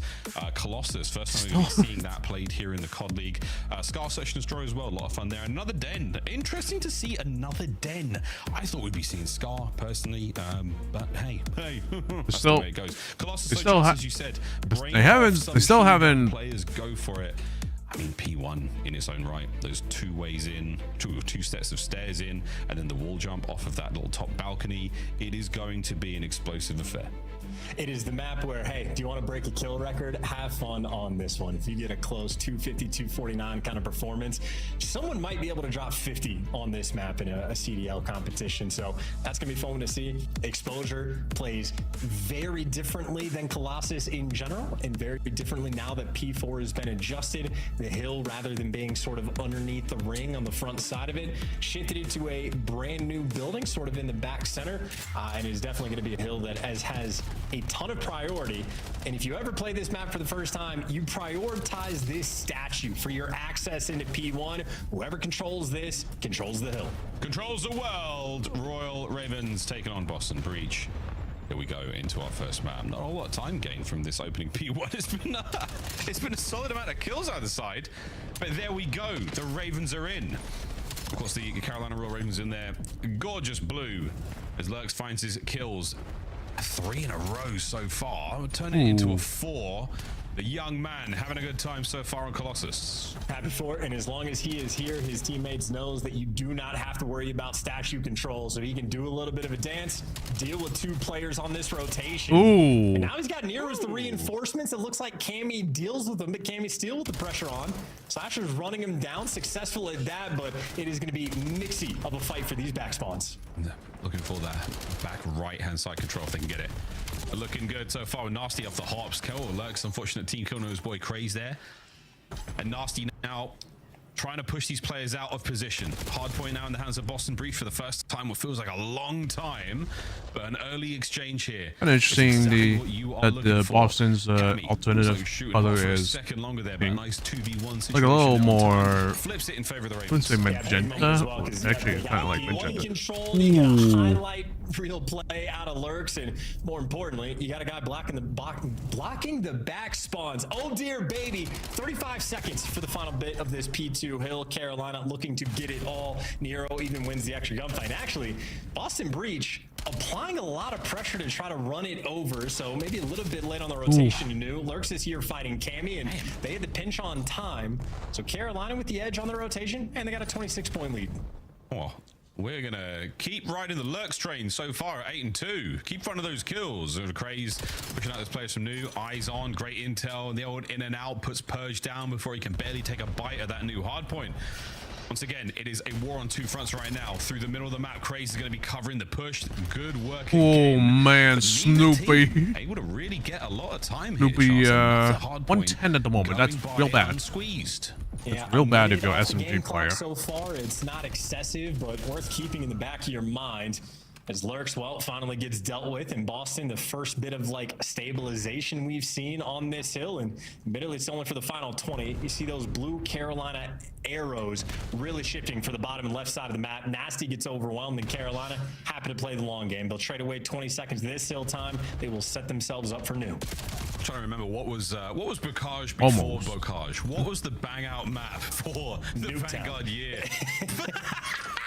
Nuketown, good God. Well, it's all down to Lurks. What do you got, mate? Well, you had plenty of damage, but you ran into a Cammy and he put you down. Over towards low left-hand side of the minimap, fueling, the game calls it. Slasher now trying to make his way through the rear. Oh, baby. Cammy once again. Cammy's looking good, baby. Finding the big ones, 12 and 7. Edinburgh's very own John Wick. Purge up top. Goes toe to toe with Nero. Nero walks away with the win there. So now we're still holding on this one. Breach are alive. Breach are well. Breach are looking healthy, and they are regular here on time. One more man to get. Purge is on it. He's dancing, he's diving, and he's dying again to Nero. Hey, all I know is if you got Snoopy at 4-15 and you got a 20-second lead, that is a phenomenal sign there for Boston Breach. They're enjoying it. They got Purge taking the routes as well. He might get caught, but maybe the P1 will be the factor of success for Carolina. It's where they look their best. The first of the rotations rolling through, but after all is said and done, Boston Breach a nearly 40-second lead. Is definitely trying to pull back. With the AR players. Boston's definitely trying to pull back for sure. Bad whatsoever. Pull it back. Well, back we go to P1. Lurk started things off nice, slow down a little. Slasher, what a nice 2 there on the Nasty, and Snoopy, his old Boston Breach teammate, is now they have control of the hard point. Thinking about P2 as well, thinking about a lot of things. But right now it's keeping the right hand side of the map all sweet, and Lurk's brother, that is a Dravik, that is a submachine gun, and that was one heady ripped as Nero keeps finding time upstairs. Yeah, good little jump as well to hop off the time, trying to oscillate as much as possible. 2 kills going in the favor of Carolina. Nero looking to capitalize with the aggression, or maybe wants to play it nice and patient. Of course, though, Cammy gets 2. And if you hesitate in this game, you just get run over. Boston Breach right back in position. Of course, though, for the spawns, Carolina currently have the right side of the map, but we've said they're there first before, and they did not always hold on for a long time. But another opportunity. I fucking hate that they still have this weird. Slasher's long game pays off. They'll have as this he gets weird himself lane into his steer backside, completely covered there from by Nero. different 2 like players in the camera middle of the feeds map, and shit like that. Snoopy flies his way through the setup chance. You curse them. You curse them terribly. What a break as Breach are in. Yeah, and again, 8 and 17, and they got a 30-point lead, so they're going to enjoy that, enjoy the back spawns, and look for the sort of re-break. You got pressure towards the middle of the map, so Nero on side of the point is going to feel pressure everywhere. Craze, though, does open it up on the backside. A string of tough gunfights being won through and through. Snoopy's kind of pulling it back, I'll say. And then 18, still pretty good. It Still is kind of not decent. been an easy fight at all. I mean, this is a war. I mean, negative KD is usually not a good sign, but as long as you're getting the objective, you're okay. Soon, and right now, no one in a great position to get over there quickly. It's going to be a foot race once again. Lurks versus the world. As they make their way forward, and he has already taken some pretty hefty tags. Can he bank a grenade off of the side of that little wheeled sub thing? The answer is no need. Cammy's flak jacket takes care of business there. Craze on the mid-map pinch once again. A little bit of discontent now on the attack towards time as Craze on a 4 spree. Just looking at halfway towards that Hellstorm. And the hardpoint finally has a Raven nested inside it. Oh, yeah, well, this so far has been an absolute dance battle. Very difficult to stay alive, very difficult to get set up, and it has just been a head smash. There's your clean 4 down you're looking for, though. 30 seconds left on the time, and how quickly they just spread the map. So much so, I think Purge was expecting a bit more aggression, but they got the 4 down snap. First 10 seconds has been great. Carolina now trying to break for the first time, and it is not looking good. Nasty deals a ton of damage, and his teammates there for the follow-up kills. Beautifully orchestrated there by Boston. It's a small map, but when you get those moments, you gotta capitalize. They do so there. Yeah, the Ravens, good rotations, but hold the hard point nevermore. Not going great. Breach with a slight lead. Big rotation once again for the Ravens. Will they hold this time? We get to test the brakes of Boston. Breach once more onto the breach. Here we go over the top. The wall hop's not fantastic. Nasty finds a bit of a team kill, and once again a contest. Nasty in, trying to find the kills quickly. Not gonna happen. Cammy there on the effective trades, and ladies and gentlemen, once again the Boston breach break the Ravens. Yeah, you got it. It was beautiful. It was calibrated, and even with that initial team kill rolling through, they made sure they prioritized those back spawns to set themselves up long term. Double jump spots coming through. You got a pinch crawling through from Craze, and they deal with Boston's, everything one by one. Ravens, not a lot of dog in the fight there on P4, and Boston happy for it. The largest lead of the game by a country mile. Gonna have about a 55-point bump as we reset to new. Oh, back we go. Shots in from Slasher. It's a slightly slower attack here. Right now, if Royal Ravens Fundy's good. The hold can be able to do anything. Right now, if Ravens can be able over the 200-point mark, we go to make a comeback, P1, they're gonna have to. the boys are in. They're gonna have to do things himself, but his teammates have been dropped around him. As Breach now with a P1 hold. But they get outgunned. And I think this is just going to be the runaway sort of moment.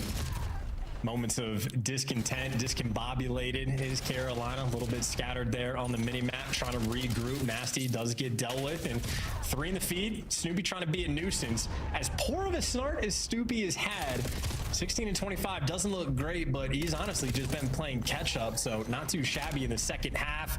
Of course, though, if you're an AR player on this P1, not easy to stay alive for either team. So Nasty dies, and then Slasher, who made his way in, dies immediately after. It's time for the SMGs to get there. Virgin Snoopy, get the break. That's a ridiculous amount of bait and switch. Great chem early on here from this Boston Breach roster. As Snoopy, yeah, not a massive showing in the kills department, but lovely time in the hill for everyone there on the squad. New hard point up. Breach have got a man inside, and Nasty somehow walks away with 2. Unbelievable work. Red dots on the minimap. What is this MW19? Yeah, no, it's not. They're on there. What's going on? Snoop through mid. What a banging 2-piece. The 3rd man upstairs. Don't do it. Thank God you didn't.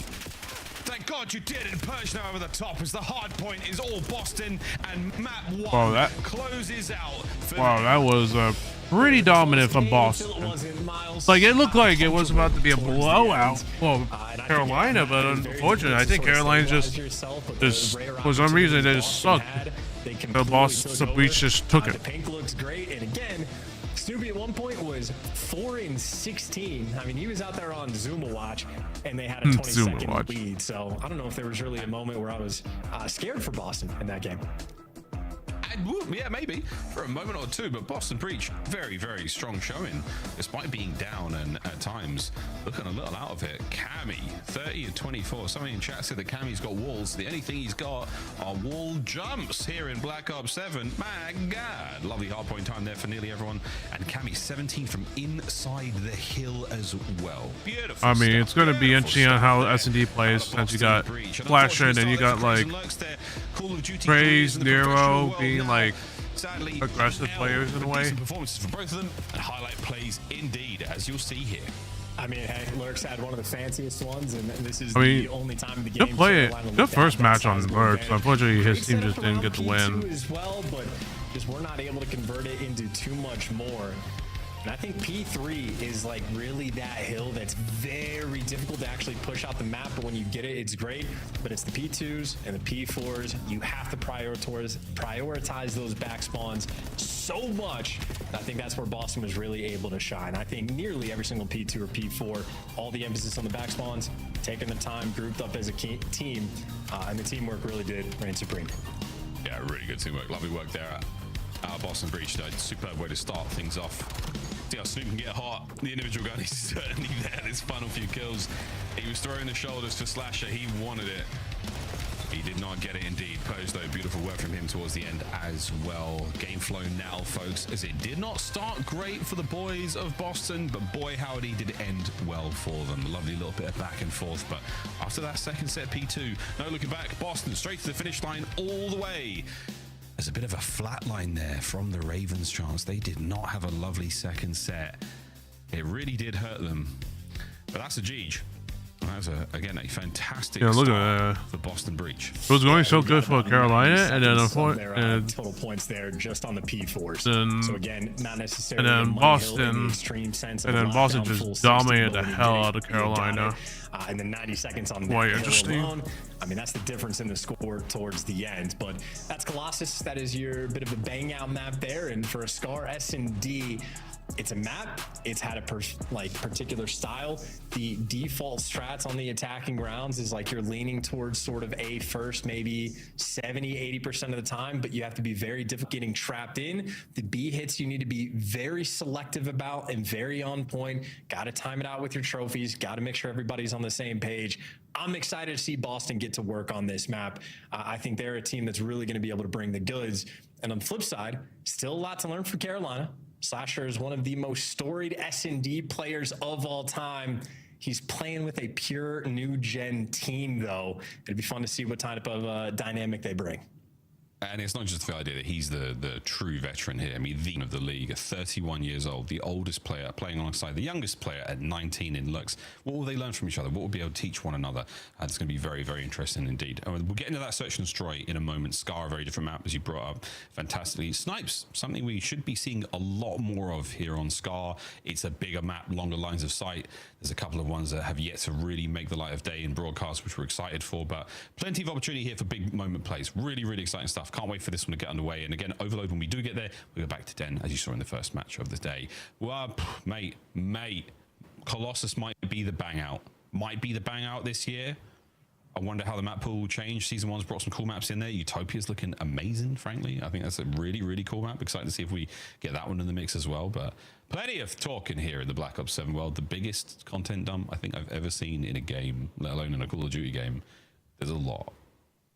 So I'm quite overwhelmed. It'll be okay. Just work on your breathing techniques, calm yourself down. It'll be all good. Carolina needed to be having a similar experience. A little overwhelmed after the map one. Felt a little bit difficult to deal with the Boston guys. Try to stabilize. This is a map that you can win in a bunch of different ways. Sniper supremacy certainly could come out in about. But in like rounds you can win just with your nades. You can get triples. You can get quads. You can have impact all over the place. It's Boston playing for the picks. It's Nero that already found a snipe on the cross. See the angle that he was dealing with. And there you go. A 2 versus 4 for Snoopy and Nasty. Snoopy, that's one of the most clutch players in the league. I was going to say that's... Oh, you were saying, bruv? You were saying? I'm just saying. Nasty 1v3. Makes a case for it. And he's done a really good job of turning this into a 1v2. And the Royal Ravens are somewhat apart. And now the man is armed and dangerous at large. There is an APB out for a red-haired man with an M15 and a recon sniper rifle. 35. And he's just been able to walk up and pick up the bomb for free and nobody's home. That is a nutty situation. This is doable. Admittedly, though, this is the wrong call. He's walking it into both players. Well, it's the wrong call. 20 seconds to go. Is he going to plant this? It might spell doom. Is he going to turn the corner? Turn around. Nasty, turn around. We beg of thee. No dice. Ladies and gentlemen, the 1v2 is over. The Ravens walk away with the opening advantage. They managed to secure the round together. Slasher and Lurks getting it done. And shout out to Nasty for making sure he doesn't die until there's 5 seconds left to keep things as on point as possible. But there's a look at that angle. That's a kill cam. Cammy's definitely going to watch. And that is a 1v4 for Nasty that when he re-watches it, he's going to say, I really could have just planted the bomb at either site for free and clutched that round. That's crazy what they allowed him to do. That's wild. Well, round 2. Ravens on the attack, thinking about that A-bomb site as well. Should be trophies, or at least close to trophies. Hit on at this A? point. No. Ooh, it's going to be a flank. Not even close. Ooh, I don't think Ravens going to read this. See how Slash's progress looks. Craig's going to be the trophy just carrier here, gonna but what back. I'm mostly calling shot or storm. Good read on. Good read on. First blood on a purge. Good read from Makes Lurks. that side of the map feel a little Realize that safer. someone The might flank try to covered, and we flank are him. waiting for the play to develop. We're waiting for someone to send it. And Snoopy That's unfortunate from Sure Snoop. sent it, bruv. You didn't And check the Slasher. corner. Slasher finds another, and the Ravens so clean. Oh, nasty. Nice snipe Ooh, on A. okay. Damn. Nice snipe, nasty. Ooh. Yup. Not over yet. And they send it. A perfect pinch there to once again catch Nasty out. He's going to walk away with a ton of kills, but not around to his name yet. And the way that this sort of map can play out, I think that's actually a great one to highlight for Carolina. All 4 players work in the A site. You just have no control of the remainder of the map. using the Perjay goes on the massive flank, and everybody on Boston knows you've I don't know if they contained these 4 GA'd players it or they're here. just not going to use it just because, well, Maybe kind having of for it sucks. Slasher to the type But- that says, oh, we're surrounded. That's a problem for them. Still bringing the fight to us, but just ever so slightly over aggressive there for Boston. Carolina able to capitalize and punish. And Nero's already set the tone with a snipe, so even off the rip, you got to be a little bit more careful. Bear in mind the life count of our snipers here. Nasty down by 1, Nero down by 1 as well. Options here for our snipe players. Slow approach here from Snoop, trying to get himself close towards the A-bomb site. Knows all. Oh, nice nade from Cammy. He knows all the dirty little nooks and crannies where you can hide players here and the angles he's got to worry about. Behind the stairs, damn. Behind the hotel stairs. For Nasty. Oh, who's been caught on the transition. Beautiful work there from Slasher. 3-0 with a 3v3. Yeah, Slasher's flexing the Warhawk vibes, I'd say, with the timing there on the pinch. Nonetheless, though, 3v3 and the bomb planted. Nice. Ooh, nice 2-piece by Nero. That was a fantastic stun to catch him. And then Nero showing off that if you can fry with an SMG, your shot's going to be even more on point with an AR. Perjay for a clutch, but this is looking hopeless. The other boys are going to be collapsing on the site momentarily with 25 seconds to go. Perjay, you're going to have to get a very, very clean first kill directly into a second. You let a man dive on towards the bomb. That's enough. It is not over yet. 15-ish seconds to roll, and the man could have made a case for the second, but he did not get the first. Crazy Nero close it out, and the Ravens on a spree here. They have caught the updraft, and they are soaring through Scar so far. And haven't had to sweat too much either. Both defensive rounds, Nero's there for the high impact play. One time with the sniper, the other time for just making sure you catch Snoopy off of that bomb. And again, the stun was absolutely perfect. The double kill even better. And why not give him the final one as well? Nero, nice little 3K round. Not bad at all. Yeah, the first 2, this was the replay. That's a nice stun. Holy shit. The perfect transition on the second man. Snoopy and Cammy, see you later, boys. Nero looking good. Now on the attacking round, they showed off just a pure 4-man A hit. Again, that is effectively the default strat, if you will. Going to be a very common thing, but now spreading the map, seeing if Boston will get over aggressive, and Purge is already working himself up the middle of the map. It's a delicate spot. He felt that pressure, had to back down immediately. Plenty of presence here from Boston over by the A side of the map. The nades are going to go astray. No one there, Nero. Oh, and he's going to pay the iron price. Ooh, nice shots from Purge. Big tags from Purge at range. Craze is now stunned. He's next up. Next up for the death screen, more like. Here comes the attack from Boston and Purge. Is he going for the third? He wanted it real bad. Great snaps, but wait, Craze. He's not going down without a fight. It's an ace if you can win the round. He's trying to keep the spree alive as well. Boston trying to get it going. The dance is on and Craze yet lives. Problem is, bomb is on the other side of the map. He's at least created a situation, but now in the window, you're trying to run downhill, and it's the firing squad up top. So good moves, good idea there on the pinch, but the start of the round is going to be the primary cause for the loss towards the end. Your bomb carrier died solo up towards the A site. Just a painful thing to have happen. But I think Boston basically hit a triple chow on A, so they felt the lack of pressure there on the A site this time, and look to get aggressive just to sniff him out. And there you go. Clean shots from Purge for the first blood, and nobody was home for the trade. Ravens Search and Destroy looking as clean as possible until that round, but Craze really, really fought well. We'll see if we can't get any more clutches, Charles. We're getting a whole lot so far. Pressure now in from the mid. Ravens, oh, nasty. You hold it a second longer, mate. Nero might come back for a second bite. Nasty desperate for it. Oh, come on. The timing. Oh, that's what this year's going to be like. Oh, Snoopy found it, though. He found the timing down low. Isolated a player. I think maybe got a little bit of intel from Purge, who gets great damage out. Either way, this is the moment to plant the bomb, and Craze doesn't check the size 12s. Bomb plant for 3. And it'll be a 1v3 for Slasher. And he's got to defuse.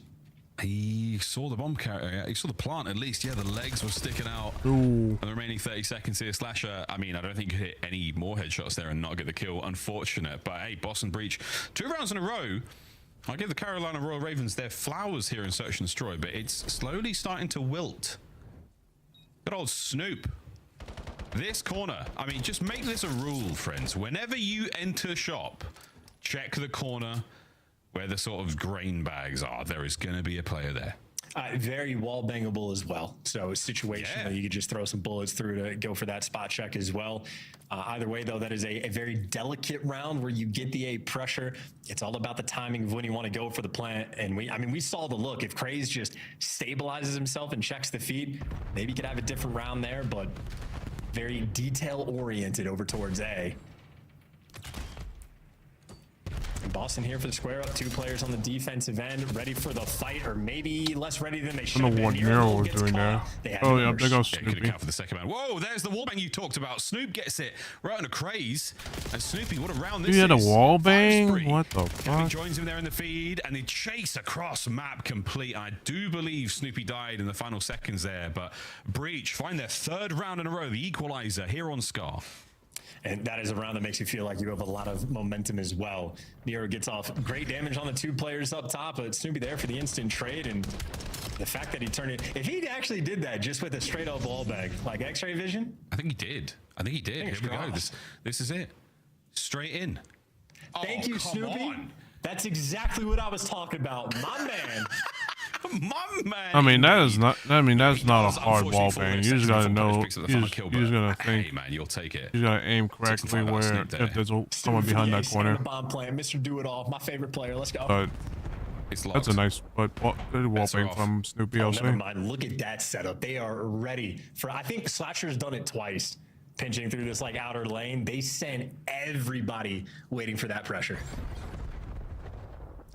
Ooh, nice nade. First on a purge there. So the player by boats, that top right hand side of the map, gone. Forcing the play towards A right now for Boston Breach. Down a man. How will they fare? Checks it all. Somebody position to cover. No, Nero snipes his way through. Nice moves there out of Snoopy. Off the jump, the damage on a Slasher was sensational. Cammy on the flank picked up, and now all down to Snoopy. Unable to pick up his kill. It would have been a 1v2, but now he finds himself back firmly pressed against the wall. Toe-to-toe with a big gun. Round 2 against Lurks. He's looking for the wall jump. Goes for the close range hit, and it's not going to happen. Ravens take the lead. There, he's getting twisted, but yeah, absolutely. I think that first nade kill, really on point. I assume Purge is running Flak Jacket, so I know Lurks got credit for the kill, but that is probably multiple players on the side of Carolina having their nades cooked up and ready to go. And they were pretty distant on the map, so this is a team. They are doing their homework as well. A huge round there from Carolina. You stop the bleeding. Boston was winning some quick ones, and make sure you sort of get back on top. 4-3 lead in the attacking round. Nero taking a gander with the sniper rifle. Yeah, once again, his last life with the sniper rifle. If he falls here in this round, or the next time he dies, he will not be bringing it back out. He's been successful in the first bloods. He's been effective. He's been accurate. He's been dangerous. And he might not this time. Sneaky Snoopy on the crawl. This is what Nero sees. He will not be seeing Snoopy for quite some time. Ah, that's what we see. There he is. You sneaky devil. He's going to get this. Go on, Snoop. Round the corner. Here we go. Ha-ha! Bounces into the first kill now for his team, bet 3v3. Stop with the bomb. Craze, what a 2. Last man, instant transition, and a single bullet is all he's going to need. What a bounce back. Craze on an absolute run here, but they've lost Nasty. Nasty out in the wild. Another opportunity for a 1v3. And he's running, but no good. Ravens fighting tooth and nail to not let these rounds get away. Yeah, and I think Boston might be a little too smart for their own good. The kill that Snoopy had, that was the bomb guy. But considering he was sniping, I don't think Snoopy would ever expect to even need to check it in that moment. Because after he gets this kill, if he just stays up top, it's perfectly fine. But considering they got the first blood on the top side of the map by a helicopter, I think the Boston boys were just worried about the bomb going towards B, so they looked to make a play. Meanwhile, Craze down low, the trap was set. Nice two-piece for him and another big round for Carolina. Great work. Lurks, 4 spree. Same set this time round, we're sending it. Cammy, beautiful work there, a little bit helping his friends, finds the second man. The man advantage right now with the Ravens bleeding out. And Boston, we've seen you string rounds together, and now with an overwhelming advantage. The wind in your sails on the approach towards the A-bomb site. Surely you get this down. Cammy finds another 3 spree. Slasher for the 1v3 as well, but already back down. It's going to be bomb planted. Very efficient. And of course, no real angles he can go through. Came there for the cleanup kill. But Miles, that was the exact same setup Boston used in their prior offensive round of 3 players setting up the firing squad, ready for that pinch to roll through. And I don't know if that's like a, just a strat that Boston keep in the back pocket, or if that is calculated and tailor-made for Carolina, but they brought it out twice. They've had issues on the flank on that side, primarily from Slasher. But that round right there is exactly why they wanted. Carolina fell into the trap. It feels more like an actual adaptation. They love going boat. They love going boat. Get the guns up and they're ready for them. It's a defensive move there from the Ravens that hasn't really paid off. 3 through mid. 1 player going towards plane side there, or the B side. It's going to be nasty. I believe he might be. I don't think he's sniping. We're out of snipes. Or Boston. Stunned. Nero's player model groaning in agony. Gotta recover. A tough moment, and 30 seconds burned off the clock, and no first bloods just yet. Lurk's caught in a tough spot. He's challenged. That's okay, but they're leaning the bomb towards B, and this is a very difficult thing to pull off. So I don't know if Crazy is going to start to wrap back, because he has the bomb, and he's not near any of his teammates, and his teammates are dying. It's starting to get picked here, and these are long-range kills. A perch with 2 on the round already. Over to Snoop. 1 pump and done. Nero's there. The bomb is long gone, and Lurks now with that death. We go to the famed round 11, the first of the 2026 year. We didn't have to wait too long for this one, did we? Great round out Purge. Nasty may have found the final blow. But Boston, we'll see who gets offense. Defensive rounds haven't been sweet. Give me a Lurks versus Cammy 1v1 for game. That's what I want to see. It's a weird one, but I think it'd be good. Test the kid's metal. Let's see what the COD gods have in store for us here. Round 11, gongs out. Cam. Own connection on the nade. Fighting forward we go. Slasher playing the island roll as ever. Crazed, great damage. Nero with a follow-up there on the Cam. So no killer Cam here in round 11. More activity as another sweet nade from the Ravens. Gifts from above. Now nasty 1v3. They know where he is. He's pinned, surely. He's finding another fight. Bomb planted chance. Nasty with a technical 1v3. Well, you asked earlier what a scam is. Lurks giving an early definition there. Nero and Slasher, more veteran players trying to hold on. And Nasty. He's been gifted a window to get in towards the site. Will he check upstairs? Saw the head.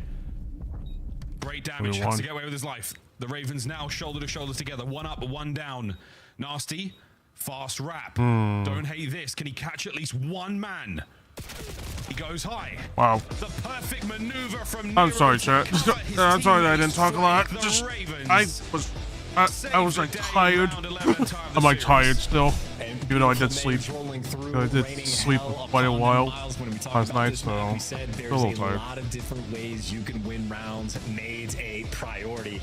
Slasher got that one from across the map, if I saw that correctly as well. So that is, again, extremely well coordinated. I think Purge got naded at least 2 different times that map. I think maybe 4 total nade kills rolling through from Carolina. They're doing a little bit extra to get that round 11 win. Clean game through and through. Snoopy might have given you 10, doesn't matter. Even though the first blood battle was also won by Boston Breach, does not matter. Ravens had the run, they get that dub. That is just an efficient game. All 4 players contributed. Everyone doing the job. Lovely work. 4 assists there from Craze as well. He had an unbelievable 2-piece down by bomb site, down by motel. That was great work. Wow, folks, we're going to see an exposure hard point. Thank the maker. Then Overload coming up next. Charles, not a huge amount separating our 2 teams here. This is a very, very good looking series on paper. It's actually really close with both teams on S&D. Just because I wasn't Carolina paying just attention got to them. Desk, put their shit together. I was going Boston. You went Boston. What? Carolina? It was that Just kidding. That was completely We flipped correct. it. You're so funny. I was going to try and steal a win that I don't feel like I deserve. Carolina Royal Ravens looking not the same in the hard point. This was a strong start to search, but Boston's not going away throughout the series. Let's take a look at game 2 and walk me through the comeback. How does Boston answer? Is it on the attack? Is it behind the snipers? What did you learn? Yeah, I mean, looking at this game, I thought, Carolina Royal Ravens, they had a good idea on how they wanted to approach their offensive rounds. It's just what they weren't able to execute early on. They kept having Craze go through Delhi while they were trying to slowly push out the A site through Motel, and either Nero would get picked or things wouldn't go their way. As we got later on into this game, and namely that round 11, I liked the fact they all pushed, team nated together to get that first blood, and Craze was with them to go in and try to trade out the kill in Delhi. I thought it was great adjustments from South Boston Breach after they went down 3-0. I mean, you allow Nero into that spot in top green. He just finds 2 when you thought everything was going your way. And then they start out pushing towards that A site, stop allowing Royal Ravens to get those players up close and personal towards that bomb site, which allows them to fight back in. And then it's Cammy on an island, just finding the kills, finding the picks to relieve the pressure from the side of Boston Breach. But it is that final round. Royal Ravens making that decision to just full fly towards that A site. That is the kind of quick, decisive decision-making that you need from a team like this. 5-3 was the score. It went all the way to a round 11. Nameless, the grenades, the explosions were the difference. Yeah, absolutely. I mean, I don't know if that was a thing where they knew, they're not going to have a trophy here. They used it in the round prior. Whatever it was a fantastic call. We find ourselves 1-1. Where in that game 1, I thought Carolina was going to run away with it early on. You look at the, you look up top of the score. Really it's strong P1. Snoopy's getting absolutely fried. It's 1-9, bro. And they're up 15. Let's take a look here at our game 1 highlights. It was all Royal Ravens at the first 2 minutes, it looked like. And then, Allie, we saw a bounce back. Was there an individual, or was it just better rotations that set up Boston in the second half? It was the ARs for me from the side of Boston Breach. I mean, there is a reason you picked up Nasty, and I feel like we really saw it in this map number 1. But I can't not bring up Cammy either, because he has been shooting in map number 1 and map number 2, and they're the reason they were even able to hang. Snoopy went from 1-12, ending 20-26. Big turnaround from him, and you can see it in that last set of rotations where Boston Breach kind of just runs away with it. It's when Snoopy got comfortable, was able to actually do his job on the map, and I think the ARs made the difference. Yeah, you've now seen 1 hard point. You've seen 1 search and destroy. Who's the best player in the lobby so far? I mean, right now, I think you kind of got to say Cammy. Cammy's having a sensational performance so far. I mean, same with Nasty, but Allie alluded to it. The ARs on the side of Boston just been balling so far. Even early on in the search and destroy, I thought Nasty was about to win that one before. Oh my God, me too. Every time it was Nasty in a 1v2, 1v3, we're like, Yeah, so both those guys are performing. He's a bullet away.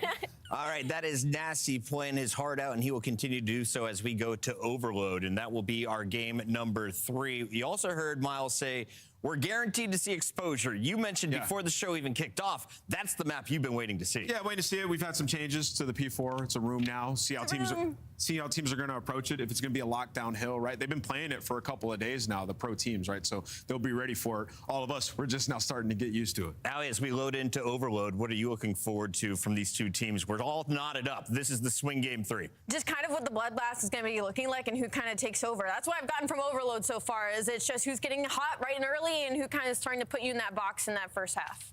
Chance, you ready to see me in ranked? We're going to be grinding major soon, right, buddy? Yeah, as long as you're there on day 1, we'll be good to go there, Puckett. But if you give me 2 days, yeah, we're gonna get. Give me a sec, chat. I'm just gonna have to. Dude, the idea that I play waiters, I'm not playing for money. I'm older than Slasher, right? By 5 Better get days. some I had water to look so it I up. I can had to check at the least stay oldest player in hydrated. the league. Early happy birthday. I mean, that shit is terrible.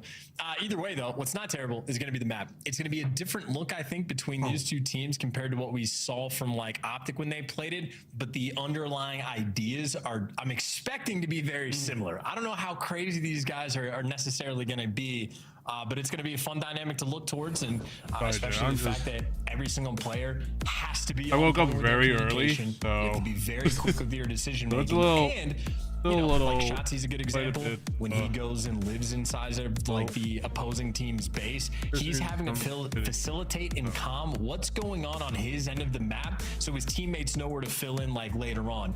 It's a very difficult thing to pull off as an individual player, but if guys on these teams want to make those types of plays, if your communication is great, you can have an absolute field there is a day. group It'll of be very fun to friends see that if they I pull it will. off. I think another key factor in success, especially with Den Overload, is the might first man hop on the in attacking team and who's after got the EMP. after the game. Gotta be getting So close. The guy after running his the watch primary, party, or whoever's managed to get in there first, that then, initial so gunfight win is so was essential.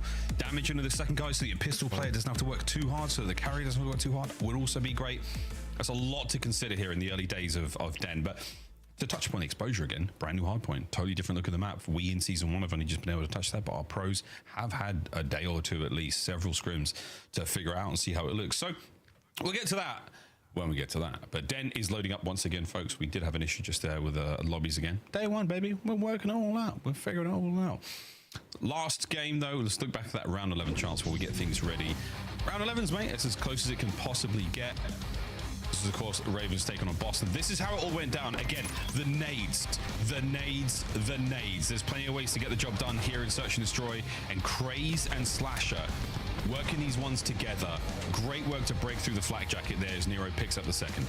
And Slasher, number 1 on the minimap, you see he's playing over towards Boat. He's basically in spawn, and he hits the absolute Kobe into depths.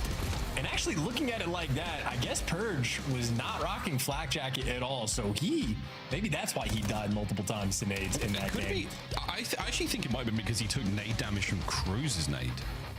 Oh, did they actually double? It had to have been. I would be shocked if that was the Craze case. and Nero doubled up their first. I mean, honestly, can we watch that one more time? I would love to try to pick apart whether it was the first nade or the second, because 3 frag grenades were thrown. We're doing it again. Roll the tape again. Roll it again. VAR for the Brits.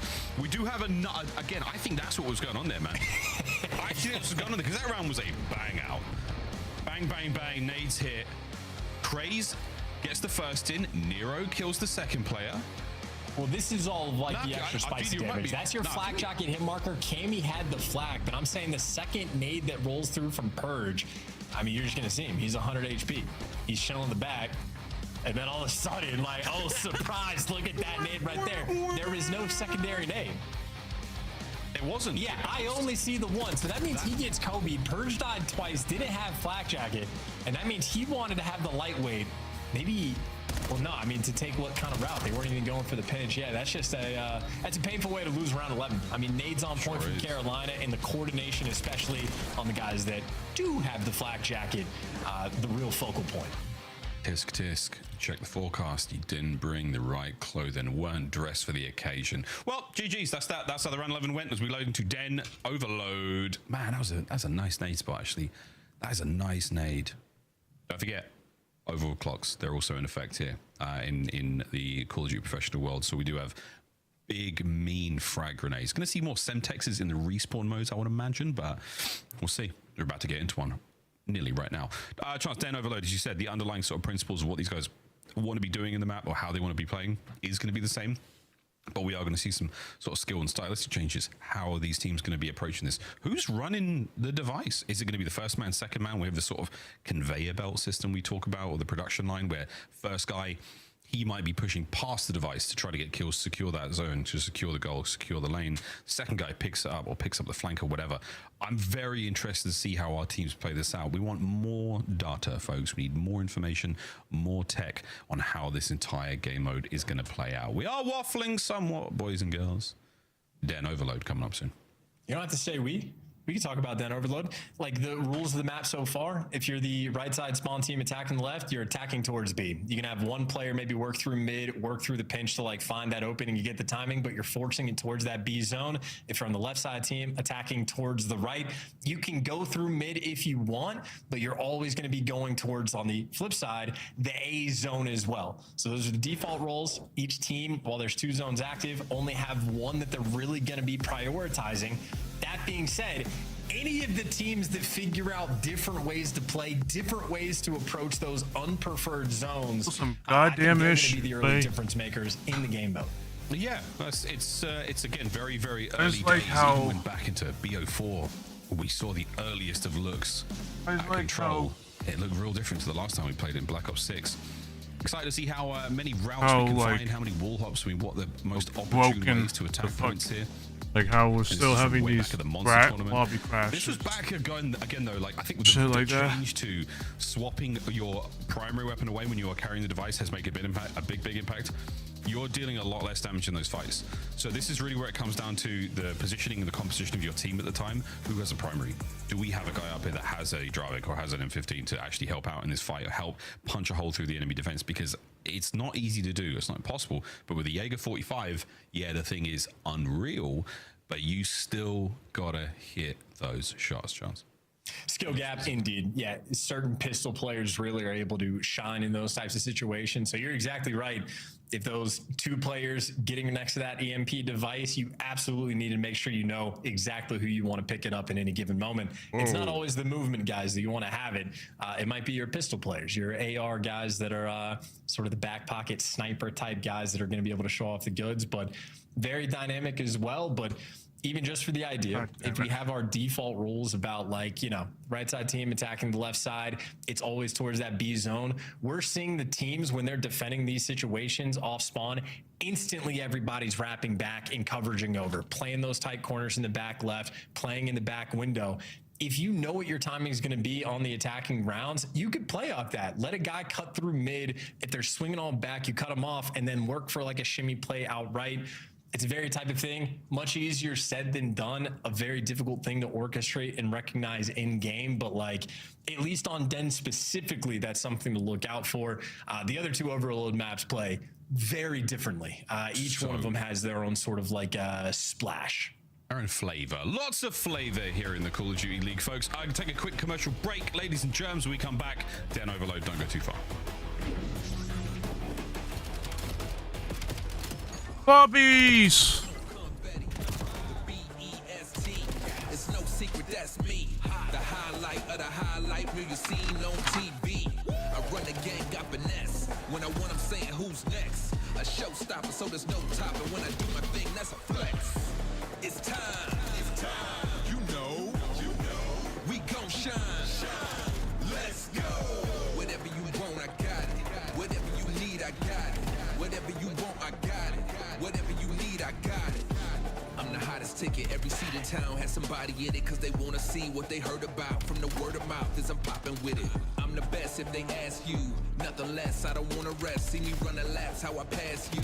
I be dripping with the swag goo. They going nuts like a cashew. Make your best move, not your last move. Beast mode on all day. I am gourmet, not fast food. Remember this, I got all the game. Hopefully, like the lobby crashing and shit like that will get ironed out, but just, you know, the fact that the new patch still has these issues, it's still like they still need to figure that shit out, because like, well, you're gonna have situations like this where it's like, okay, yeah, you got everything in and shit like that in terms of guns and shit like that, and new patches for fixing or like switching up the overload and shit like that. But at the same time, you're gonna have situations on that. Now it's like, well, the lobby, oh, still issues. Yeah, that's not gonna, like, you need to be able to make sure you have, like, I don't know. It's one of these situations where they can't even fucking figure out how to fix the lobby crashing issue. Like, I'm getting, like it affects the pros as well, because like, no matter how people see it, you still need, you need to be able to show that you are, not show, but you just need to, you know, get this shit done so that you could at least, you know, like keep the lobbies matches going. Now it's gonna go around like what, almost 3 o'clock, where the next match is supposed to be on, and we're still having these lobby issues. It's definitely, I don't know.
Ladies and gentlemen, welcome back to the Call of Duty League. We are hot to trot right into what will be a very fun game of Den. You caught me off guard with that one, brother. Nice one. Yeah, very excited, folks, to get into this, and hopefully we'll have no issues, and the lobby will be smooth sailing, friendly, and excited, and ready to rock and roll. As my man, hello, welcome, come on in. Who's that? It's you. Back to the broadcast. How you doing, Charles? Doing great. Trying not to jinx anything, but looking forward to the map once we get into it. It's going to be a good time. We could say more about these two teams, but for Carolina, still don't know what to say because we're still learning. And on the flip side, for Boston, I don't know. I'm like ever so slightly disappointed in their S&D. It's okay, and I'll recover, and so will they. But like, I wanted just a little bit more. I think Carolina, just the nades. The nades are getting to me, Miles. It all good nades. But that's Carolina good nades. That's Carolina good S&D. That's what it is. It's fair. When we get to see Carolina against other teams, and we're like, oh damn, Carolina good S&D. Carolina good nades. Welcome to Castle Scuff, the official castle of Den. The castle of ready to party, the boys and girls, into Den Overload. Play ball or play EMP device, if you will. Battling over mid map again. Once you grab that thing, if you get a score, it's going to go to the top side of the map on the respawn. But what do you know, ladies and germs? It's going to be a nice set of trades, even Stevens over the middle of the map. No one with a clear cut advantage yet. And Purge. Oh, it's still gonna. Oh my God! I just missed what happened. I mean, yeah, all right, there we go. Purge looking good with the sniper. Sorry, Dravik, sorry, SMG in his hand. There's an extra kill. 4-0 start, and thank God Lurks put him down. And finally, the device has actually been picked up, and as is tradition, if you're the left side team attacking, actually, the A and B flip. B's always left, A's always right. On this map, you're going to B 95% of the time. Boston on the attack towards B. Let's go for a quick listen in. Nice, go get it. Nice. Ball's left, guys. Hold back control. One on tree. D back with left. Yeah, they could have run them in. One running the mid crease. One back left, guys. Main near. Yeah, I'm still snap, guys. You guys main, okay? Yeah, he's side door, me near. Chance go. D back. Lurks D back. Yeah, there's 2 D back. I'm watching out. I'm trying. One shot. Side weak. Take your time, Eric. Play kills. Flash was that, Eric. Yeah, hear him. Give me 2, Eric. Fuck it. I'm seeing Eric. I'll get you, Eric. You're gonna wrap that. Yeah, you're wrapping it, boys. Wrapping deep right, okay? Guys. Yeah, I'm wrapping you, Byron. They're going right. They could go back to left, but shoulders on the right. Oh, yeah, no, he's already through the right, okay? Near. That's over that. Nice. One might push to the left. Maybe. Both here. I can't be my blue. Ball's in. He child to the left. One's pushing up blue, I think, bro. One's already off side or something. Nice, one's already our side. Trust me. Trust. I don't see him. Yo, he's in close right corner, yeah. Out of me? Yeah, I don't know. He went backed up, I think. He's on me close, 10. Out. Nice, Eric. On the ball. He's like close. On the head. I backed up in here. I'm laying down close. For lurks, guys. I'm holding 3 pinches. You got it, Eric? Yeah, I got it. I heard. Well, that's how it looks from one side of the map. 2 minutes 50 to play chance, and you saw the opportunity there for the rally on the top side towards B. Yeah, and now we're in a sort of stalemate situation where we are turtled up. Carolina trying to get their boys in position to make a play, but Craze gets caught, and now it is just going to be the standoff battle. I think this is really showing what the change to pistol is going to be. It is just difficult to run it down either side. 3 in the feed in favor of Carolina. I mean, at least it's better. I would say it's better so that they don't get absolutely slammed. The defending team doesn't get slammed by four like primary weapons. Get a kill, make a move forward with it. Options and a big change here in the Call of Duty world. We'll see how this, because it just kind of makes sense, because like when you're holding a device, you usually pull out your pistol either way, so it just doesn't make sense why you're holding the device, why you're holding the device, while being able to use your primary weapon. It doesn't make sense.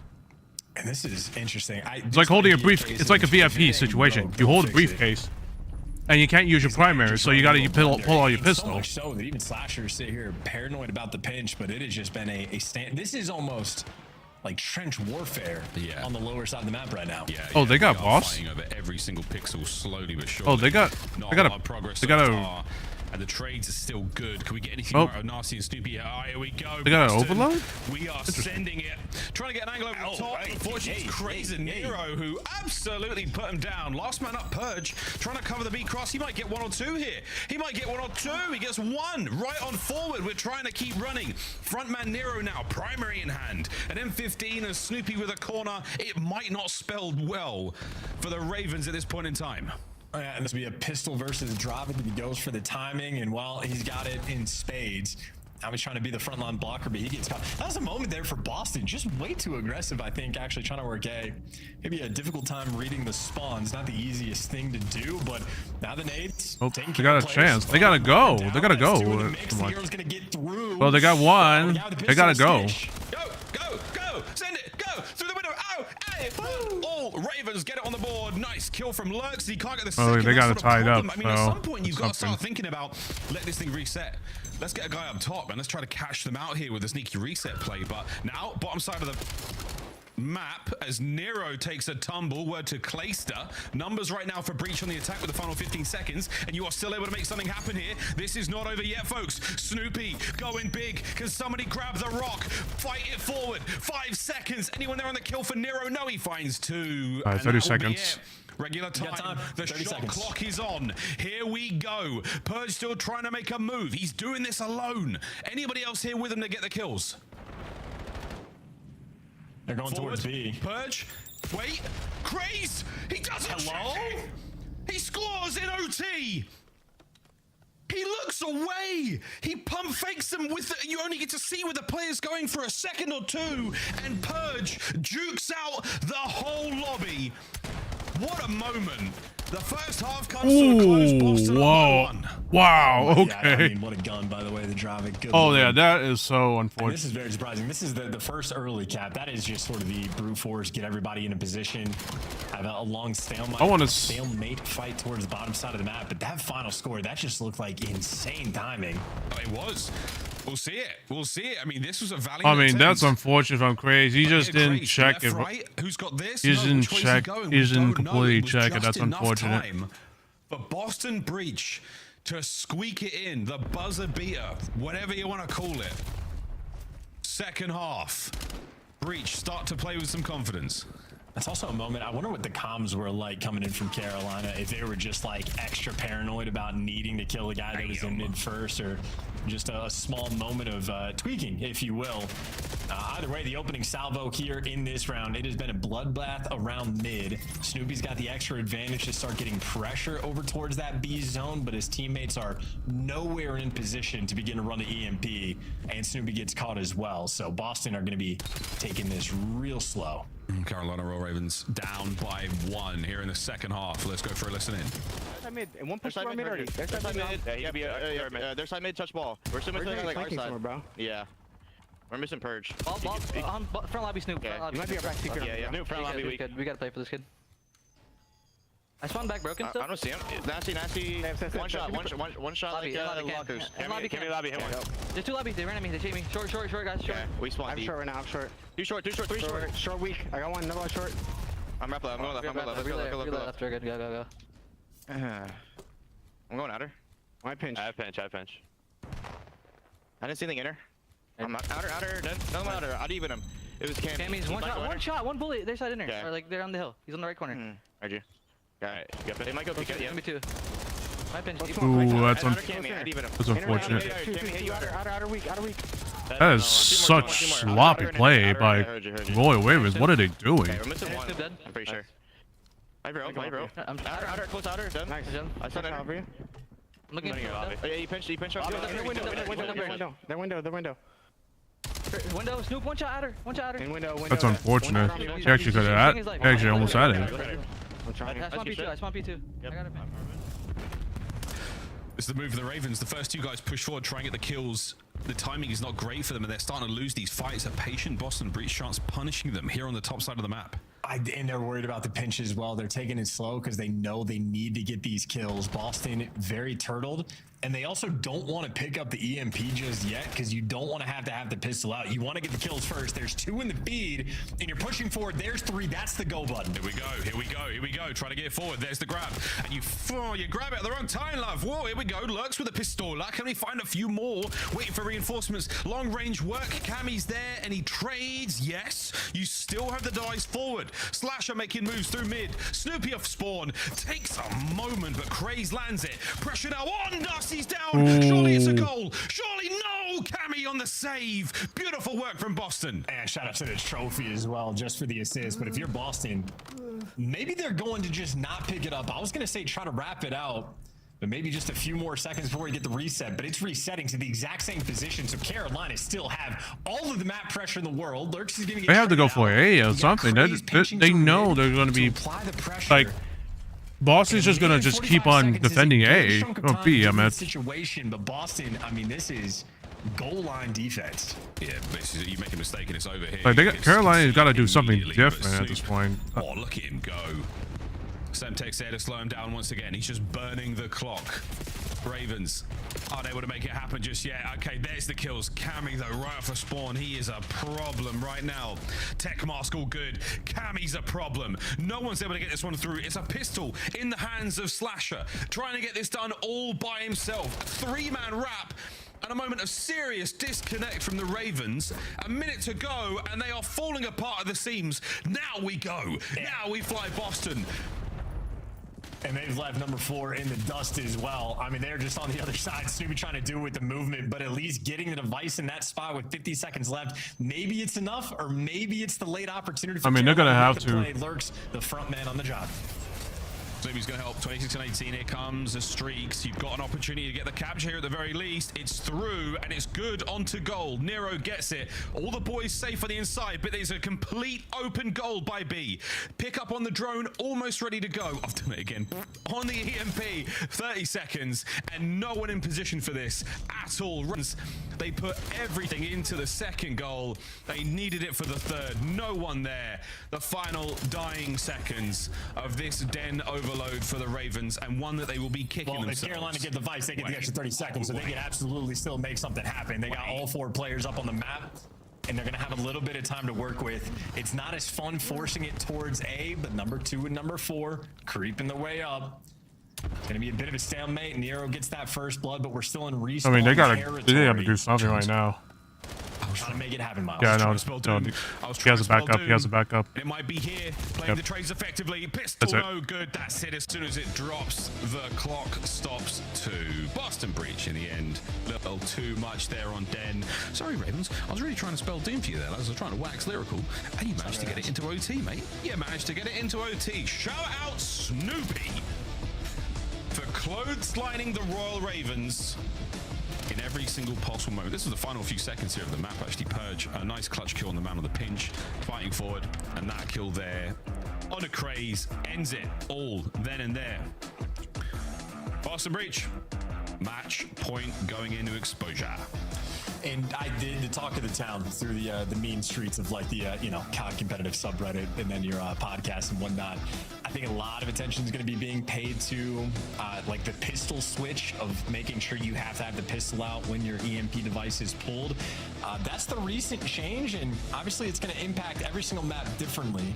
But certainly on Den, it just seems like it makes it very difficult to get captures at all. So much so that there's times where you're scared to pick up the device at all. So different play styles getting forced, adjustments you're having to make very quickly.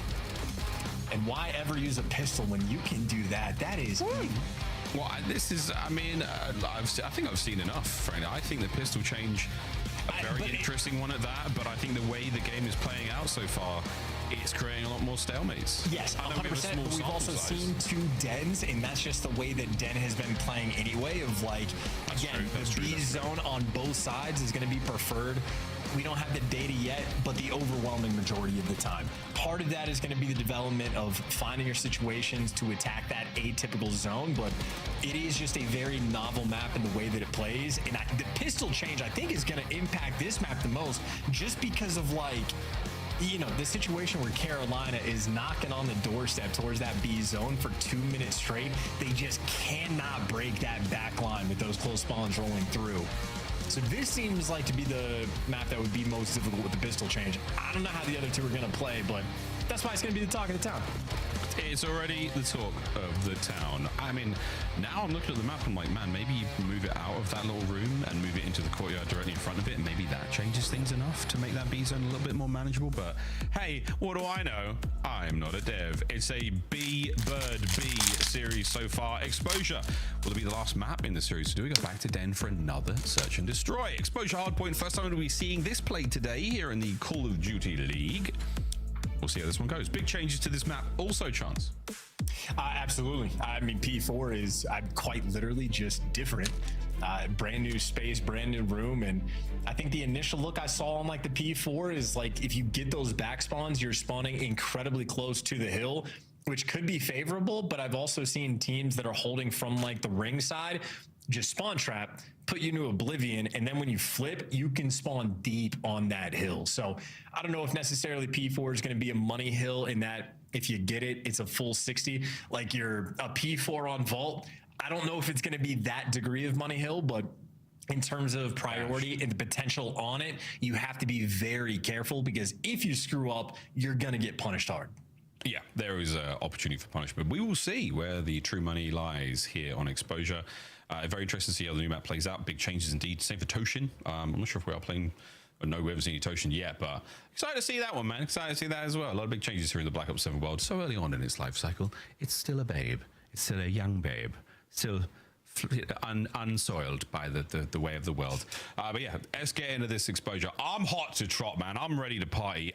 The dens have slowed it down just a smidge. I'm ready for a lightning fast and an absolute rip-roaring game of Exposure. And again, who knows? Maybe we get a game 5. Maybe we get a game 5. But if the first hard point was anything to go off chance, what, 250, 153? Boston have got the chops in the respawn modes, for sure.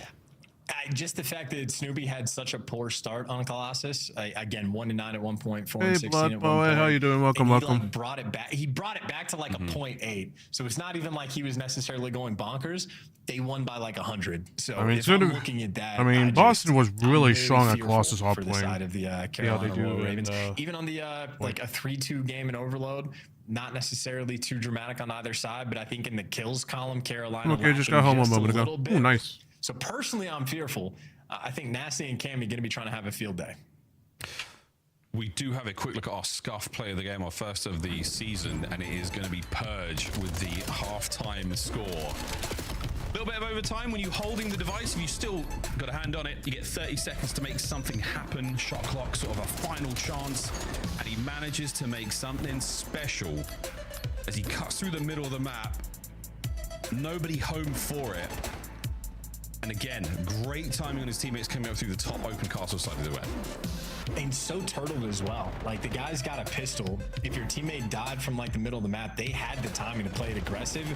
Because I think even what we saw Boston do in like the opposite situation, and there you see a literal goal line finish, they like went and hunted down the guy that had the EMP device, because the second you get the kill on him, it drops, round ends. So they could have isolated him as he's running through mid and just gotten a freebie kill, but Carolina panicked, turtled up, and again, new situation. These pros have dealt with this game mode in this form for a few days now, so again, a lot to learn, but definitely a sore spot there from Carolina, something that might haunt them in the end. I think at the end of the day, Craze was probably the icon he saw. He thought the guy was outside mid or in lobby as opposed to that side room, the weapons room. And again, he looks left, he sees a red dot, he's trying to contend with that, and he looks right. The guy's already there. Brilliant work from Purge. Perfect juke, perfect timing on, I mean, literally 6 variables had to go his way, and it did for that halftime score. Our first Scuff play of the game of the year. It was a fun one indeed. Right, we're almost ready to get into exposure, ladies and germs. Quick lobby crash, quick fix of that one. It's the first day, Jitters. It's the first day Gremlins getting out of the way. Isn't that right, Chance? I mean, it's second day too, baby. Run it up. What you talking about? I don't know, man. It's going to be, I don't know. It's going to be fun. I don't know what to expect for this exposure. Oh, please get the iron out. May as well be Belgian at this point. I think what we're looking at here with exposure is going to be a very, very different style of hardpoint map. As you said, can be some very punishing hills if you don't get it right. This is one of the larger maps in Black Ops 7, which sounds crazy because they're all pretty speedy. But yeah, it genuinely should be a very, very different look. See the more, maybe the more sort of fundamentally sound or like rotation heavy team like Carolina, who like to get in the hardpoint first, might pay off for them. But we saw the way the breaks were on Colossus, and it was a riveting and ruthless attack. This Boston Breach really nailed them. But yeah, this is again just how Colossus looks, how it feels. Big map, Chance. Big, fat, wide, open P1. She's girthy. She's a girthy P1. She's not too bad. I mean, you can make it your home, and I feel like this is a map that like is again, maybe similar in a sense to like a Scar, where it's a bit more structured, a bit more classical, and like how you want to play it. Teamwork needs to be on point. Nades need to be on point. I think that might be a really important thing to keep in the back of your mind as we play this map. I mean, this game in the early days might have more nade kills than we are accustomed to seeing. Maybe since like World War II, like 5-6 years ago, when we started off with nades being entirely overpowered. So be on the lookout, especially for guys like Nasty as well. Again, him and Cammy might just have a field day on a map like this, enjoying the solar panel fights. Oh, absolutely. Solar panels there on the right-hand side. The Scuff solar panels, the official solar panels. Or the Monster Energy, the official. Look at that. I mean, that's a form of energy the Monster didn't know that they were getting into. That kind of solar. Also, shout out the artists. That is an unbelievable amount. An unbelievable amount of solar panels. As yeah, we're almost ready, folks, to get into this one. I mean, a technical issue. People are still saying that solar panels are the future. No, exposure, big map. We'll see how things play they out. still take a long time to charge shit. So I'm just gonna level with each other. Just saying, like solar panels is an alternative type of energy saving type shit, but it shouldn't be the permanent type. With this quick break.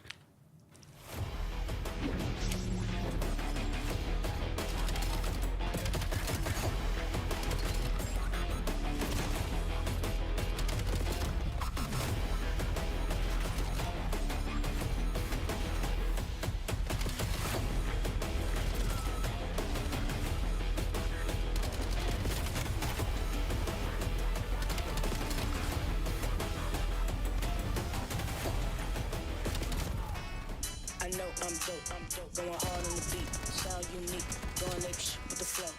Ain't tryna compete with a fool in the street. I'm out tryna make this dough. This game ain't sweet, better move your feet if you not what you came in for. I'm around the elite, y'all worry about tweets, that shit sounds so loco. Like a top athlete, my skills concrete, moving up your head, honcho. To a high rise suite on the throne, have a seat back, feeling me, man. Being lost in But yeah, today, chat, like, I'll let y'all know if I'm going to be canceling 1 or 2 of the watch parties. Since I'm going to be, like I said, I'm going to be trying to, you know, work with, what am I saying? I'm going to be trying to finish up, like write up my study guides, finish up, like, homework assignment. That's, like, there's one more left, so I'm going to see what happens. Greasy flow, color show glow. This ain't no game, we ain't doing dust. Names never change, so it all in the same. We slipping like they out of water park. It's all in my veins, I studied the game. Then I got hot from a little spark. Try to take test, you got check of pieces, my thesis, you know you done from the start.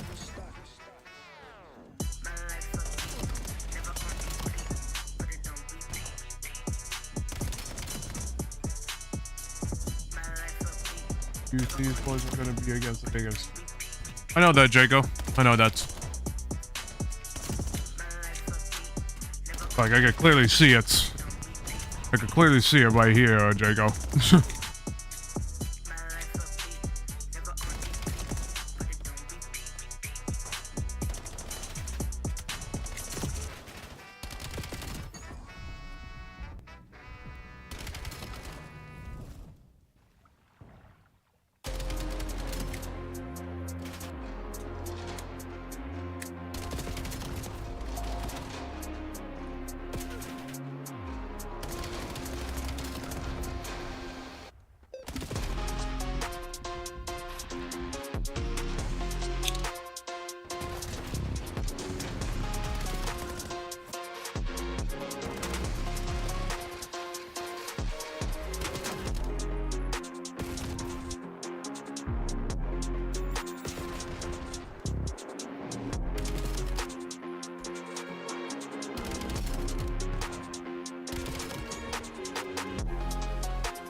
Look, say less, we the best. Talking down on another man, no respect. If you wanna be the king, then you never rest. Don't pay attention to the peasants, live with no regrets. Yeah, we the highest of the high. Look up in the sky, we the flies of the fly. They wanna bring us down, but they can't clip our wings. All we do is win, just keep counting up the rings. Yeah, dynasty, what you know about that? They try to count us out, but their math is never exact. I am on a mission, got no time for a kickback. Headed to the top, boy, we cooler than a tic tac. This the best in the world, baby. Go talk, I'ma be right here until I'm 80. When I get the rock, yeah, you know I'm scoring. I'm not fluid and losing. That language is foreign. Yeah. Let's go. That's the best that you got. I'm not impressed. If I was you, then yeah, I would be envious. Say you got what it takes to be the best. Well, I got 2 words for you. I mean, it's just gonna be, like I said, chat, it's gonna be interesting on how this year is gonna be playing in terms of, you know, the matches and such. But we'll see what happens.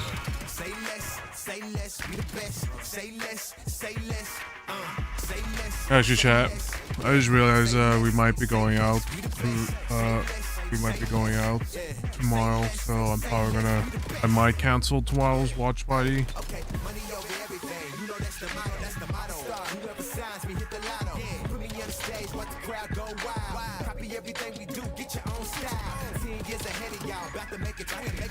When you get some haters, but I got plenty. But they ain't stopping nothing, I just tell them be blessed. Are you the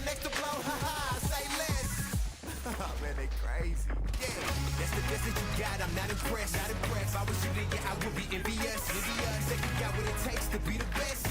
Well, I got 2 words for you, say less. That's the best that you got, I'm not impressed. If I was you, then yes, I would be envious. You think you got what it takes to be the best?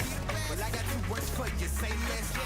Say less, say less, say less, say less, say less, say less, say less, say less, say less, say less, say less, say less, say less, say less, be the best. Say less, say less, say less, say less, be the best.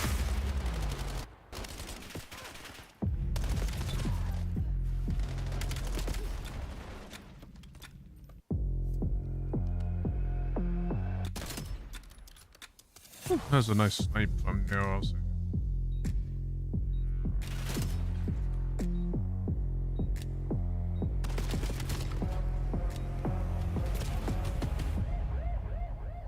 It's kind of interesting that there wasn't any smokes in this S&D. We'll see.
I mean, I will say, Chad, I get there's some like, I still hate the fact that we still have they're still using 2 weapon meta.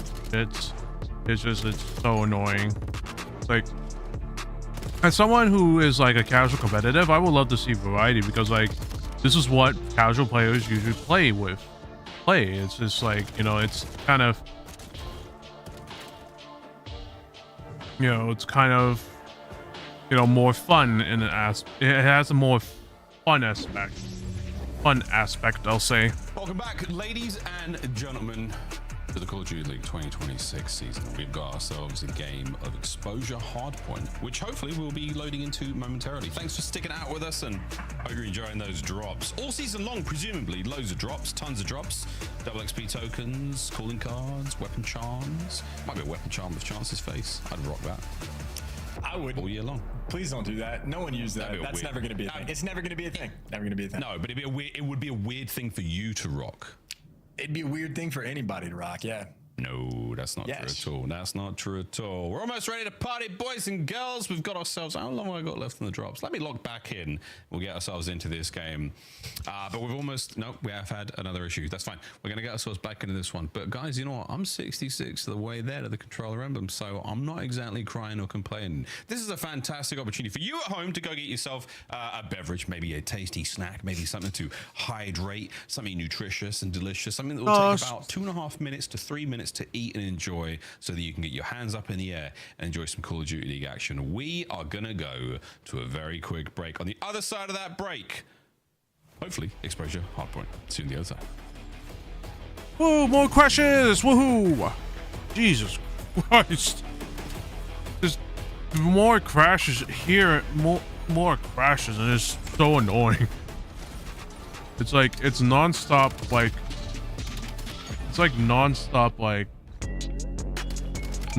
lobby crashes. Like, I understand it's first day, but holy shit, this is just annoying as balls.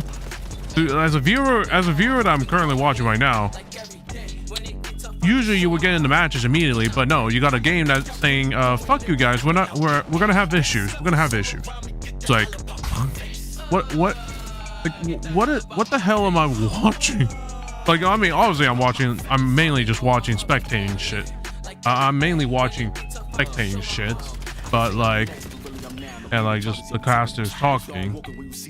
But it's like, it frustrates me as a viewer myself, who would love to see so much, would love to see a lot of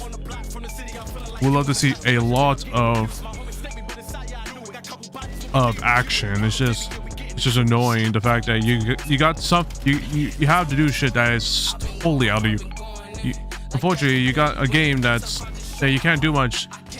Unfortunately, you can't do much sense like when it comes to crashes like this, because obviously it's out of your control, and B, you gotta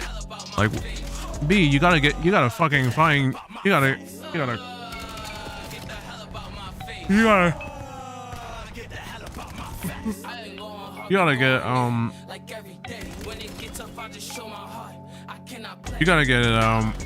get the fucking the devs to do shit about it, because like it's frustrating.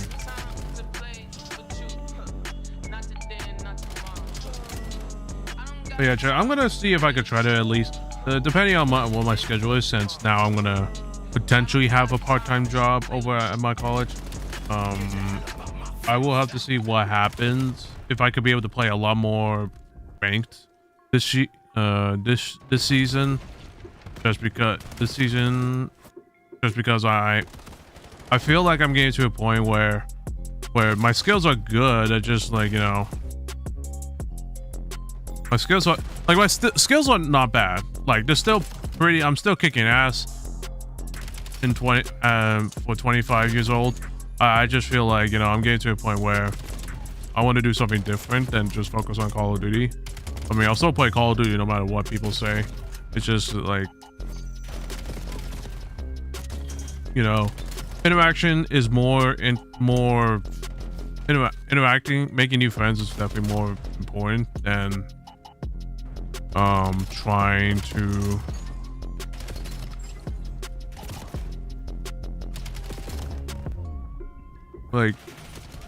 make new friends is more important than trying to get better at the game, since like I want to kind of take a chill pill for quite a while.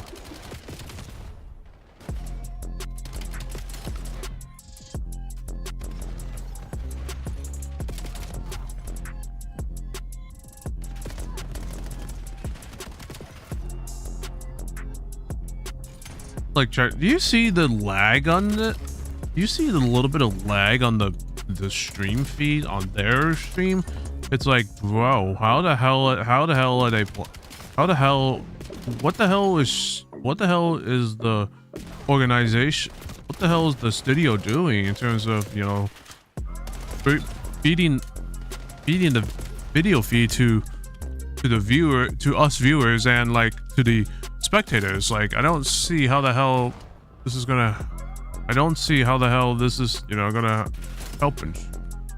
Like, it just kind of ruins the, you know, the watching experience, since you got moments like this where it's like, okay, pretty smooth, no problem, and then you get moments where this happens. There's just lags. Like, what the hell's going on? Like, look at that. How do you have it? How do you have this lagging feed? Like, I don't get it. Like, I get it. There's like connections. Like, you're playing online, and there is like they're playing online, and obviously connection varies here and there. Well, if all the spectators, if the podcasters are going to be trying to feed the video feed to all viewers, then they should be in a studio together where there's no variation of like connection issues, of connection between ladies and gentlemen, to the podcaster and the streams and the studio, and the CDL studio. It just doesn't. All the players are in position. Just doesn't help. Hoping that it all works right.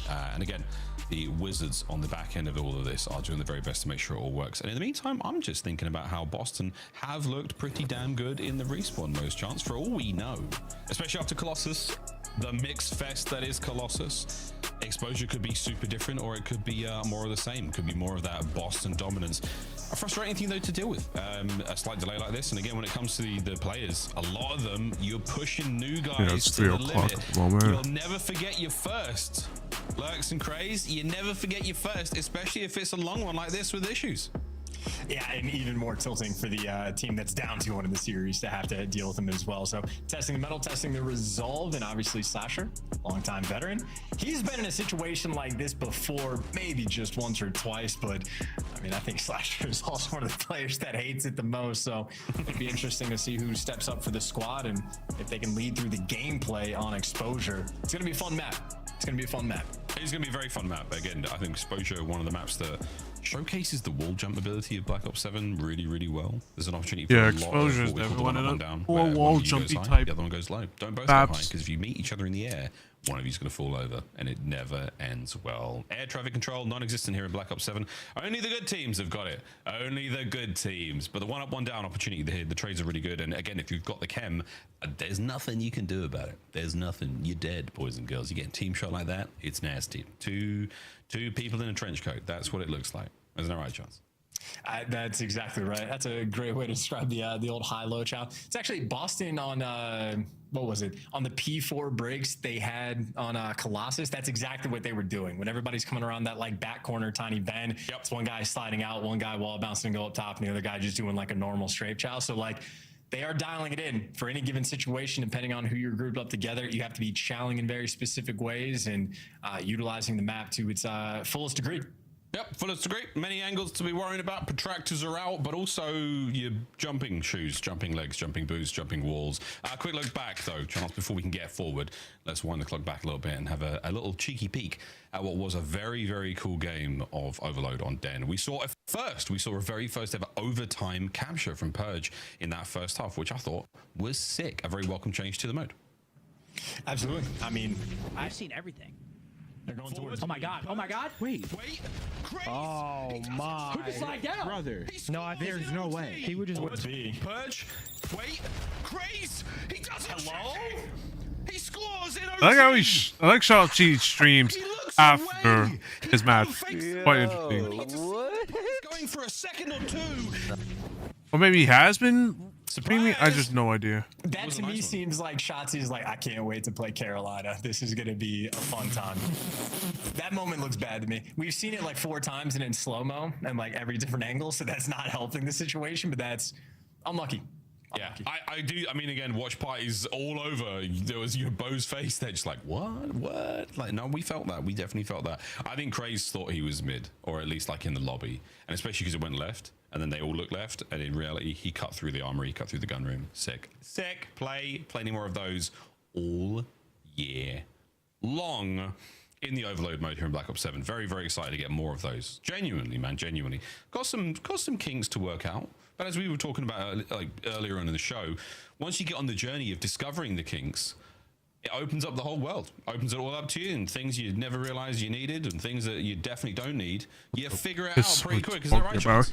Yeah, I mean, I think the situation we're looking for now is just to streamline things, make it more efficient. I mean, I think everybody knows that like when you load up into a private match, it doesn't matter what team you select, you're going to get put on a random team. And now when it comes to the CDL, you get 14, 15, 16 people in these lobbies for the observers. So it looks like a nightmare. But that's the 5th time I've said that word today. So the same experience of playing against Snoopy in a respawn game mode is organization in the Call of Duty world. These things do happen. But yeah, as we said, figuring out the mode and figuring out the lobby session right now, but a lot of fun. And again, shout out the folks who are getting those drops because they are coming to you right now. That's right. We've been live for nearly 4 hours. We're coming through on that. And yeah, so I mean, it's hard for the people to not get the drops at the moment. But yeah, Charles, I mean, I don't know where we go with this. Exposure, not a tremendous amount of data on it as far as hard points go, but again, new map as well, basically. Brand new hard point, brand new everything going on there. Again, shout out to the team of Treyarch for helping out with the map design, helping out with making those changes. We'll get the lobbies fixed, hopefully. You guys, yeah, definitely for sure. Definitely for sure. Yeah, they will. Come on, it's going to be a big one. It's the one we need. But I think I want to see more exposure for Overload, really. That's the map I want to see. Throwing back to the case on some of the most exciting games we saw, Optic Gentlemates, I mean, insane moments on the mode there. That's what I want to see more of, right? Absolutely. It's like a bully ball map. It's the one where you can, I mean, you talk about spawn traps on either side of the board. You can do some diabolical things on that map as well. Set up some chain scores, maybe higher action pack than Den from time to time, but a fun one indeed. Yeah, really fun indeed. We'll see more of that hopefully later. But before we get into the next match, let's look back to the first series of the day. If you've just joined us, Optic Texas taking on the Riyadh Falcons, and it feels like a long time ago, but really, it was a 3-0 chance. It was a pretty clean dispatch from the Optic boys that came to play. They closed it out, and outside of a little, few moments of shenanigans in the first hard point, a very, very good game of Scar.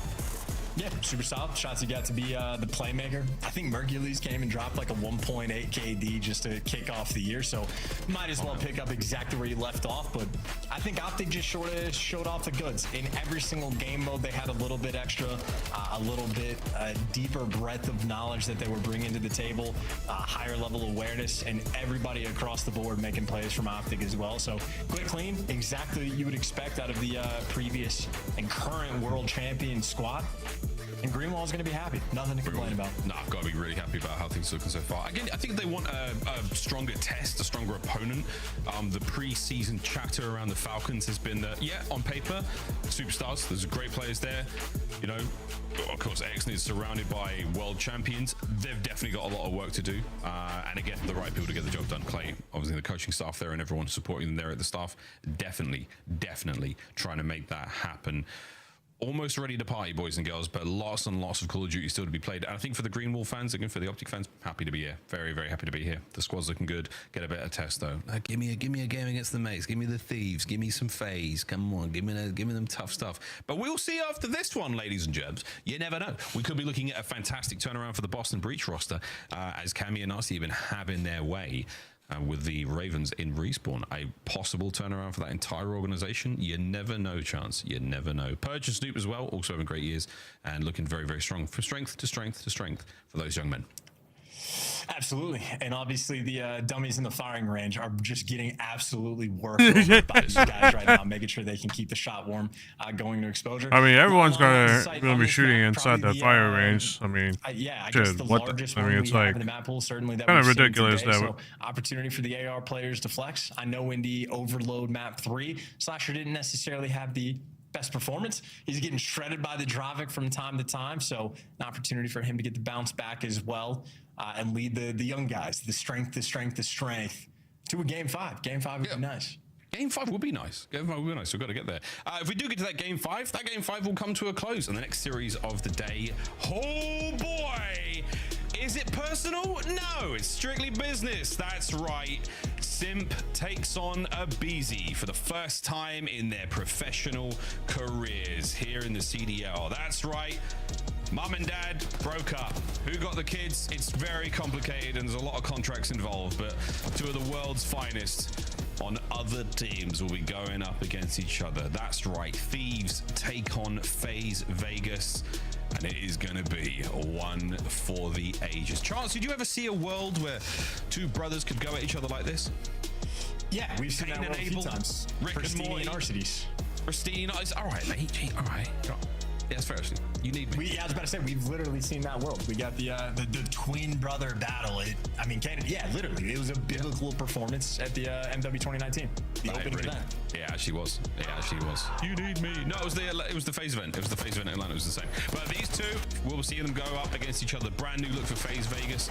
Man, what career they've had. What a career as a duo they have had. One of the longest, actually the longest running duo in Call of Duty history. Like all things, they do have to come to a close. But for FaZe Vegas, Sim, getting logged in, getting warmed up, getting hot to trot, and getting ready, and probably wants to find out the result of this exposure hardpoint just as much as you do, folks. But gonna see Sim go up against Abe today. Thieves taking on FaZe. That is your Monster Energy matchup.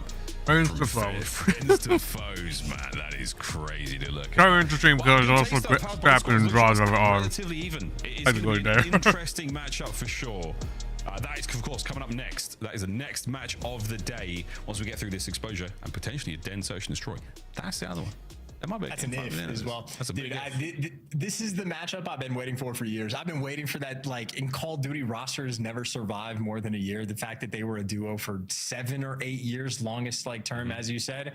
I've been waiting for the breakup just to see which one of those guys is actually the better player, because they've like taken turns in different years or different games of who seems to elevate it the most. And now we get that clean break, get to identify, and especially when it's FaZe versus Thieves. It is going to be as confusing as you could possibly imagine it, because FaZe players now on the Thieves rosters, but then Draws is in the mix on FaZe, but he won the world champion in Thieves. It's difficult to keep track of. The in-game trash talk that is going to be taking place is going to be comedy. I mean, I don't know about and then when either one of those guys plays against Celium, it's just a fun way, the whole way around, at least for the fans. For the players, I don't know how many are going to have a fun time. Potentially all 3, but probably only one of them. You never know. You never know, folks. Well, there you go. The breakdown there from Ashworth. That's right. The Call of Duty League, more incestuous than House Targaryen. We're going to go to a very quick break, and when we come back, exposure, hard point. Don't go too far.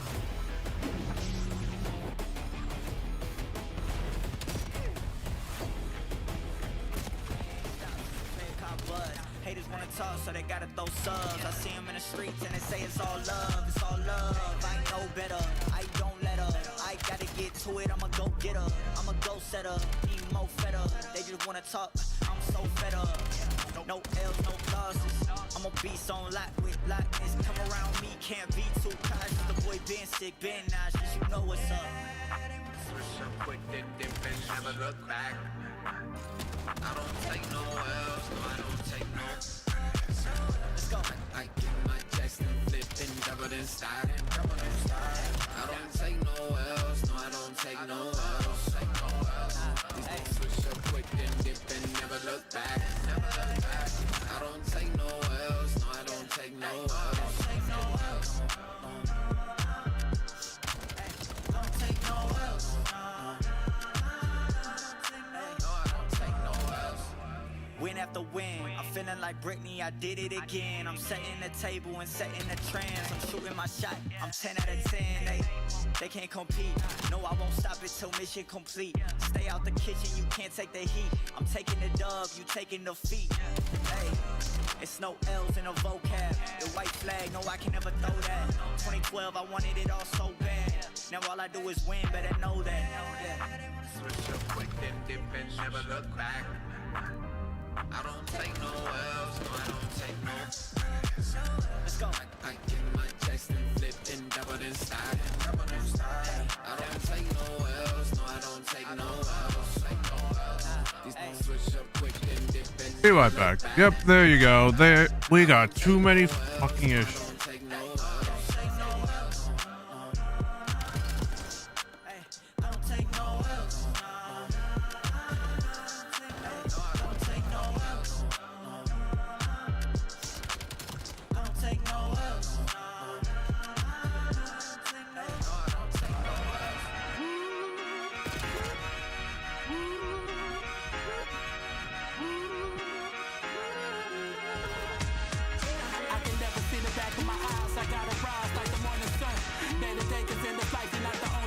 I don't know why my emotion is taking. I mean, today's matches were definitely, well, obviously the first one was definitely awesome, just because there was at least some competitiveness on that third map, on that first match. Seeing my Optic Boys just obviously take the 3-0. I am more excited about the next match just because, well, it's phase versus thief, and then you got the tiny terrors going at each other, so it's gonna be fun. It's gonna be fun to see how it goes now.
Yeah, I'm glad that, again, let's try. I'm glad that they did actually change up a little bit. I mean, obviously the overtime was definitely going to be something that might have added at some point, and obviously today's season 1 did.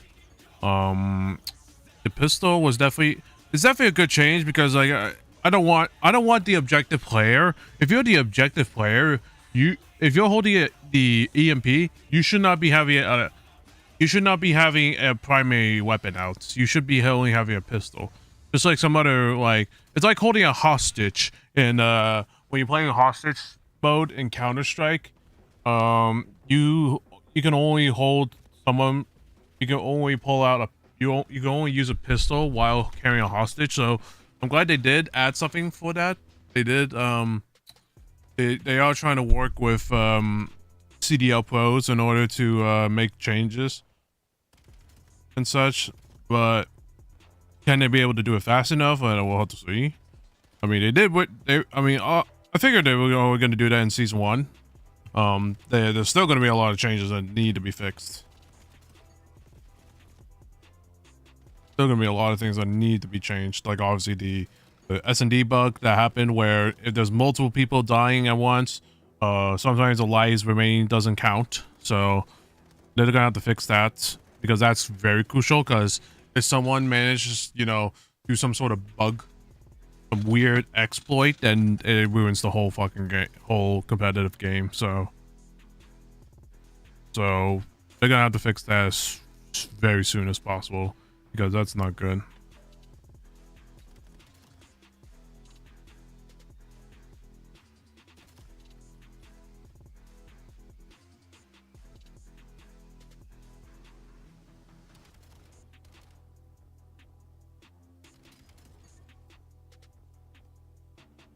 Or maybe, hold on, I'm kind of confused.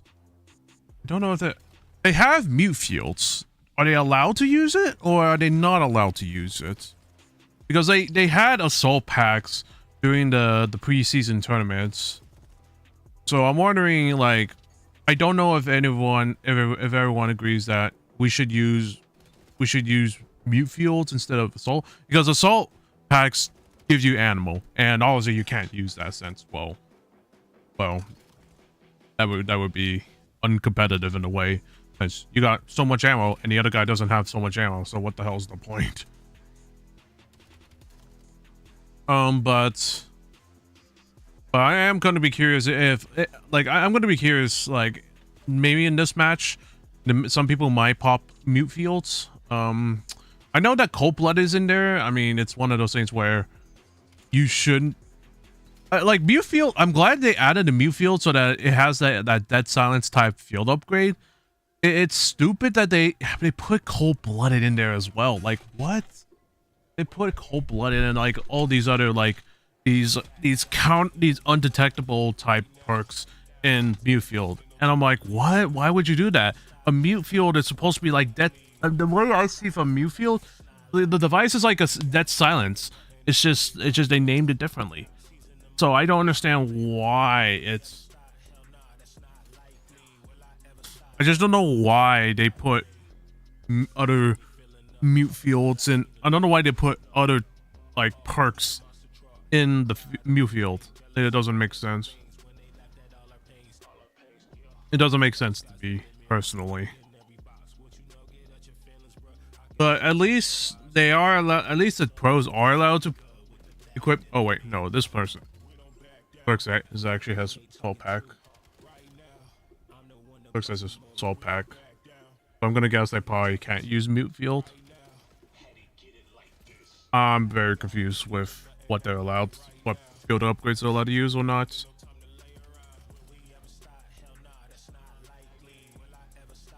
I want to see Slasher.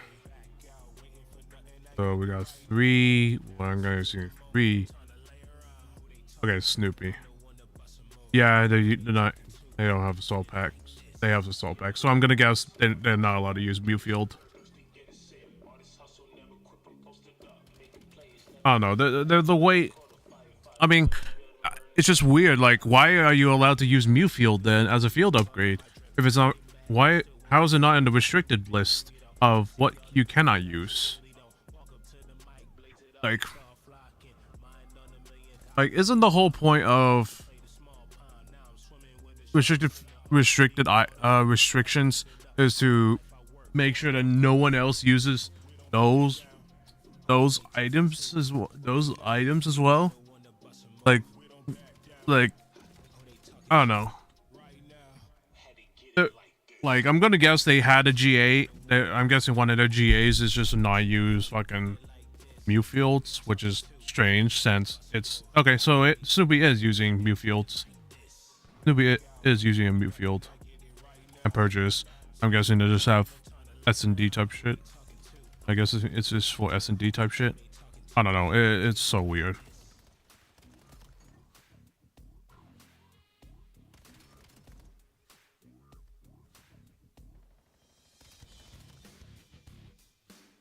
Let me look up mute field. What is this? I know what mute field is, but I just haven't. I haven't been weeks since I last played, so I'm gonna make sure.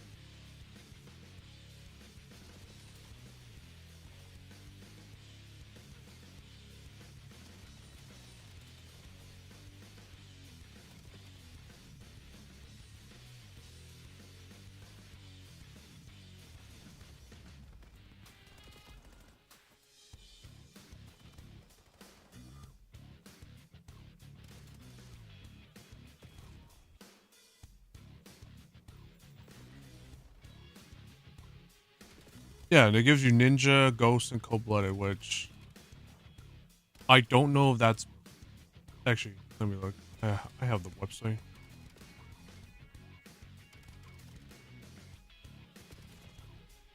Okay, so Ghost. Okay, so Ghost is. Okay, so Ghost is banned, and I believe Cold-Blooded is banned. Yeah, Cold-Blooded is banned. So I'm gonna guess they probably can't. Like, I don't know why it's not in the restricted list. If you can't, if two of the 3 perks in the Mew field can't be used. So, but I don't know on what the rules are in terms of Mew field. If they can't use it though, I'm still kind of mad because like it's like the Dead Silence upgrade, but except that you just don't have. I don't know. It's so weird.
Yeah, so my best guess is probably they just can't use it.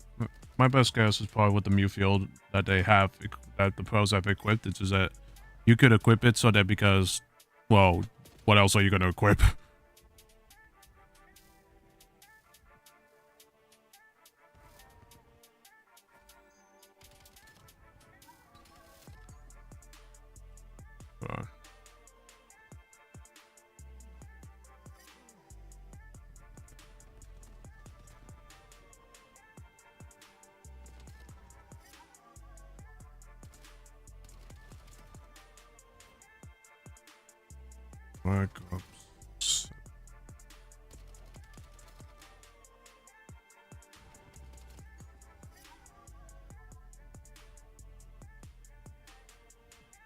I want to actually ask one of my friends if they, because they mainly play COD. They play, but they play COD. So, well, they're more known to me. What am I saying? They probably know some of what the pros are doing and shit like that.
Did not realize that was.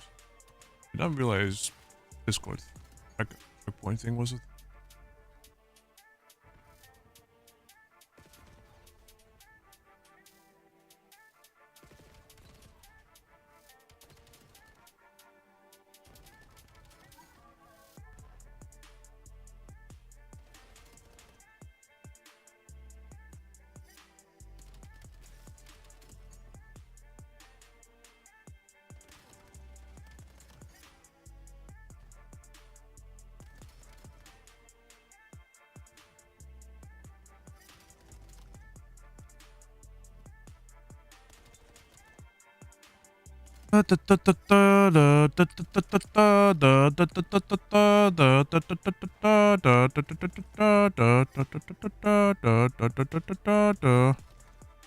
Holy shit.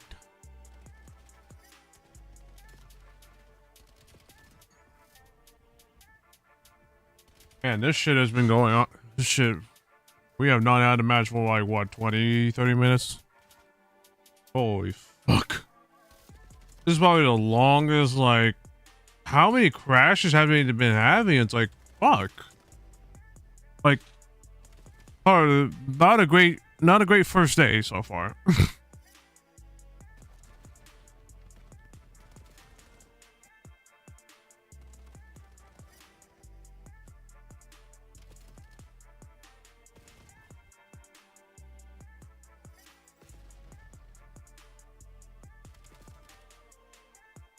How many people? Only a couple hundred?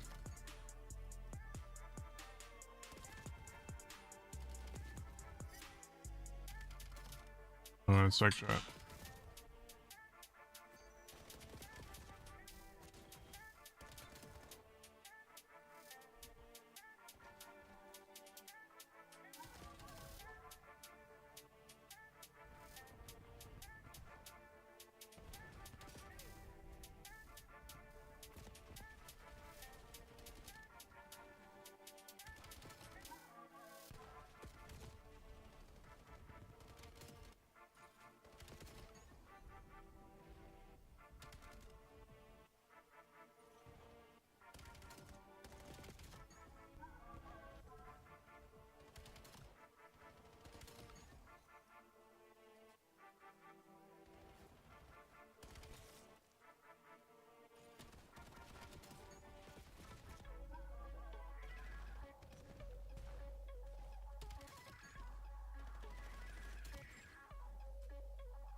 Sorry about that, Chad. My dad goes.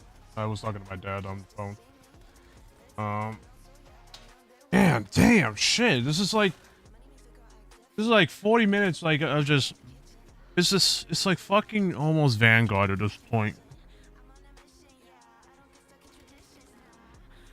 Like fucking Vanguard. It's just there's some weird tech issue that it's that is affecting all not players, but like the whole fucking, you know, the whole codcaster team. Like you only have like what, 5 people that were that are spectating. I don't understand what's going on.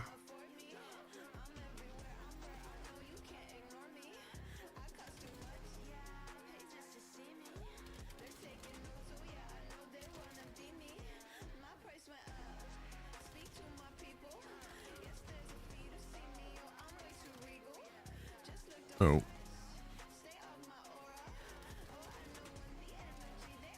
Yeah, I feel the ice thing. I feel the ice maker.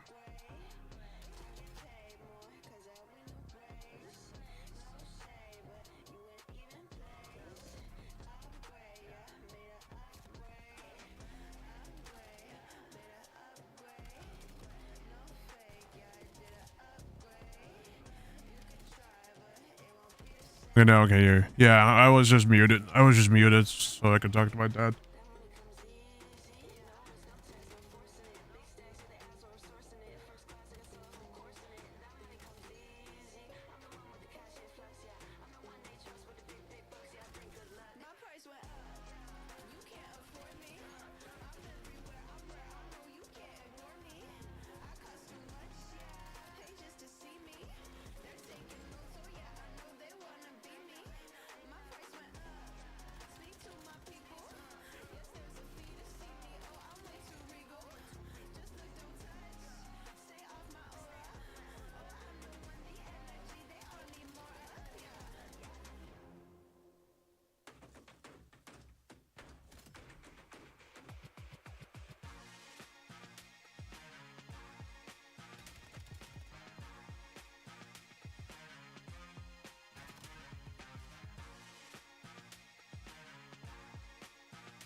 I really hope that over time this shit doesn't happen. Like just how fucking.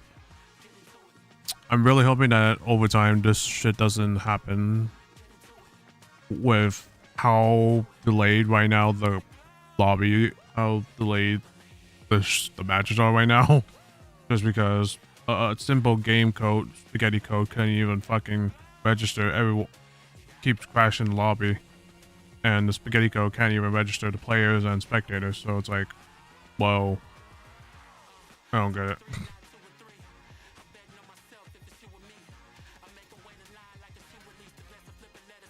Like, I'm pretty sure Carolina is getting pissed off at this point.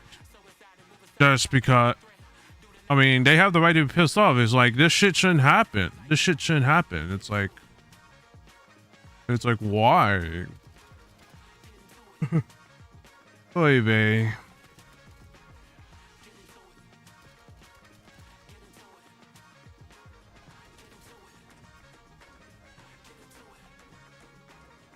I do wonder, like, since you Aussie, you're gonna have to have which team you're supporting in this tournament.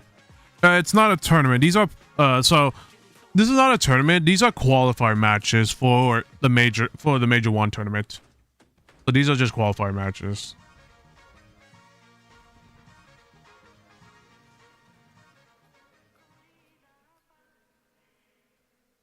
Are we getting something? No. But in terms of today, in terms of qualifier, so you're not supporting any of those. No, you misheard me. No, I'm supporting two teams at the moment. I'm supporting Optic Texas and LA Thieves, which the Optic logo right here, which obviously they won 3-0, no spice. And I'm going to be supporting my hometown team, LA Thieves. It's going to be interesting what happens though, since right now it's 3:52 p.m. At my time. It's going to take a while. It's already past almost an hour and a half, almost an hour and 40 actually, from the original match time. So I bet the Vegas and Thieves teams, Vegas and LA are getting pissed off because like we're trying to get this one match done, and then oh shit, some bullshit. The game saying fuck you, we're gonna keep crashing. Woohoo! It's like, dude, how are we late? How are they letting this happen? I'm sorry, I'm like keep mentioning it multiple times, or some people will call it me ranting, but it's like, dude, this is not this shit like this shouldn't happen. And it's like, well, what are you like, bro? They're all about speed and shit like that, trying to get shit done as soon as possible, and then you got this. Thanks, Treyarch.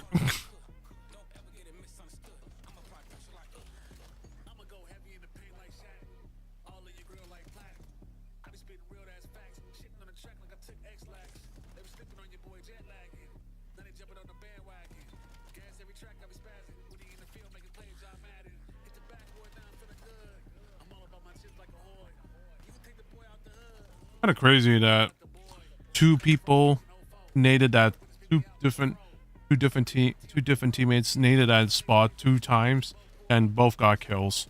It's kind of crazy.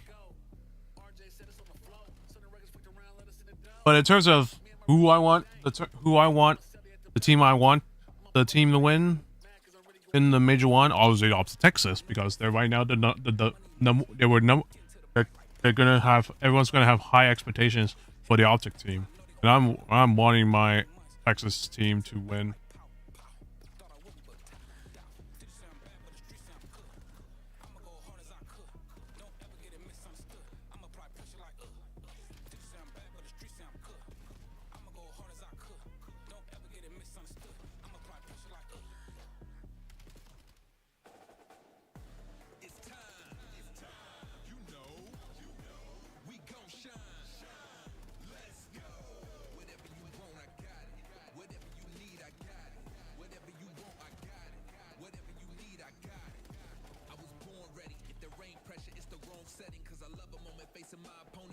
Just join Discord. Thank you so much, Ice Cream. Much appreciated. Right now, it's like pretty dead at the moment, but I'm gonna try to work on it next year if I can.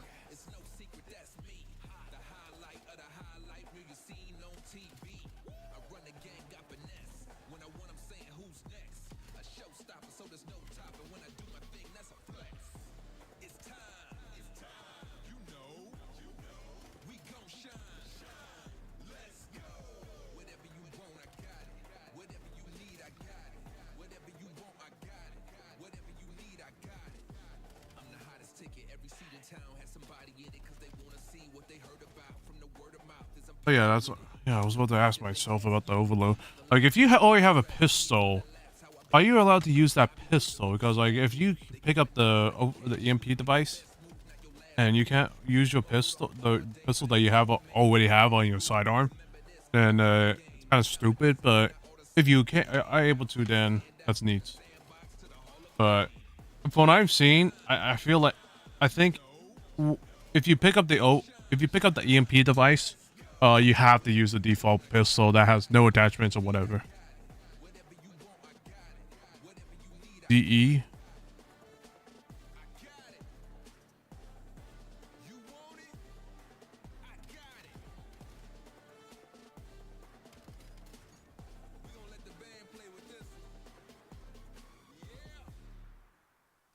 Device.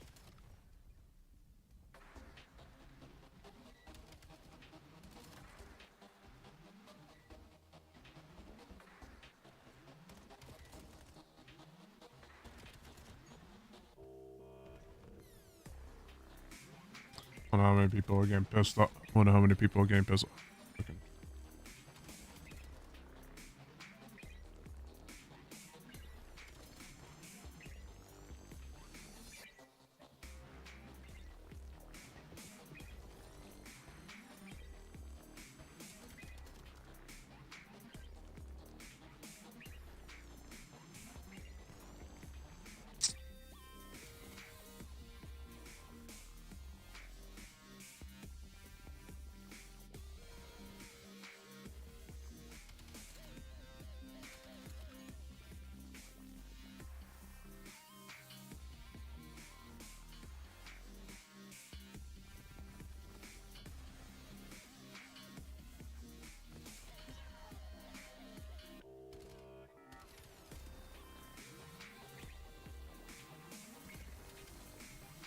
Kind of interesting that there's not a lot of co-stream. I'm guessing it. I think there's a limit. Like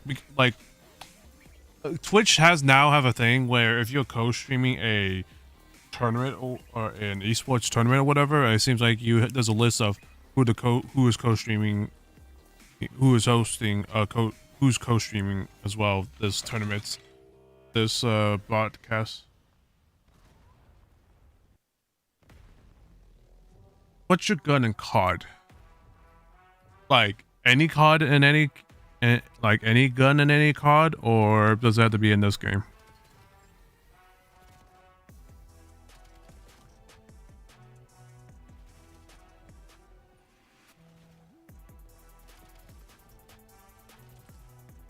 Best away for survivors M15 mod.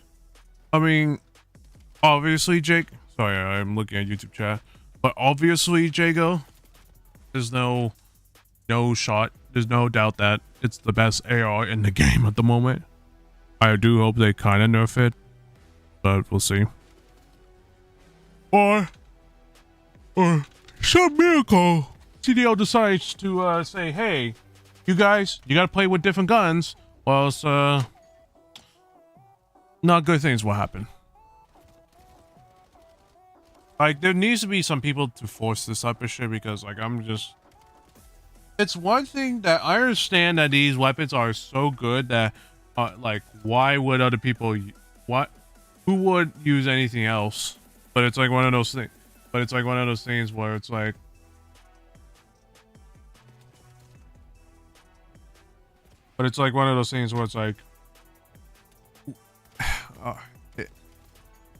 what's your favorite gun? It's like one of those things that you just can't. It's one of those things where it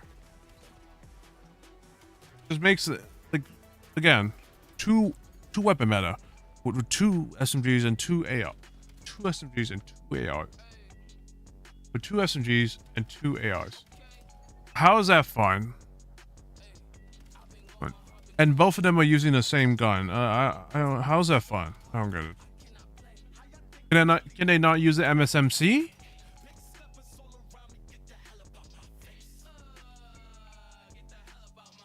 Oh. The thing seems muted. I think they're coming in.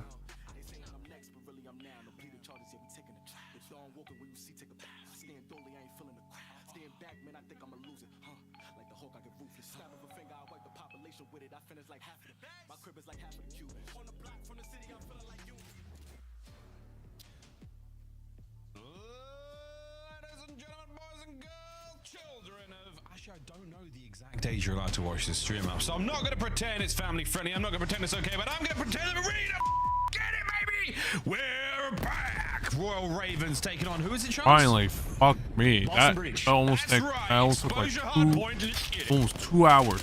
Let's go, baby. Snoopy, the best player of all time in this lobby on this map for. Oh, he's got the 2-piece and the scoreboard doesn't even count it because that's fine. Oh, baby. That's fine. We're locking back in. Just as Nasty is locking into the hard point. A nice bit of a wall hop there from. Oh, let it go. Picking up 2. Finding another alongside Nero. And with 25 seconds left to soak, this P1's going to come to a close. Oh, and they are hunting him down as well. That is Carolina just swarming all over this P1 time. Once they got it stable, everything's looking good. And then I was gonna say Cammy would take it away. Good trades rolling through. Nero with the AR looks as good as you would expect. Unstoppable on P1. Carolina with the 20-point lead. 20-point lead going into P2, which is out here by this big old tank. A very open hard point to play with. A lot of space, a lot of angles. A lot of sun. Wear a hat and sunscreen, ladies and germs. Snoopy off the jump right into the feed. Nice work. And they're still holding on to this time. Can't hold on to the lane though. And there is a flankable flank from Lurks on its way. And needs to go faster in his teammates. Well, trying to square up with him. Slasher falls before the drop, and the flank actually gets red anyway. So Boston keeping everything nice and under control. It has been a well-orchestrated P2, and I mean, the minimap looking as good as it could possibly get. Boston right now, they are just farming them. Yeah, this is a continual Boston breach. Respawn supremacy in this series. A nice work out of Craze there in the feed. Getting a couple more. A little bit of a naughty contest there. Lurks with a 2. Holding them down.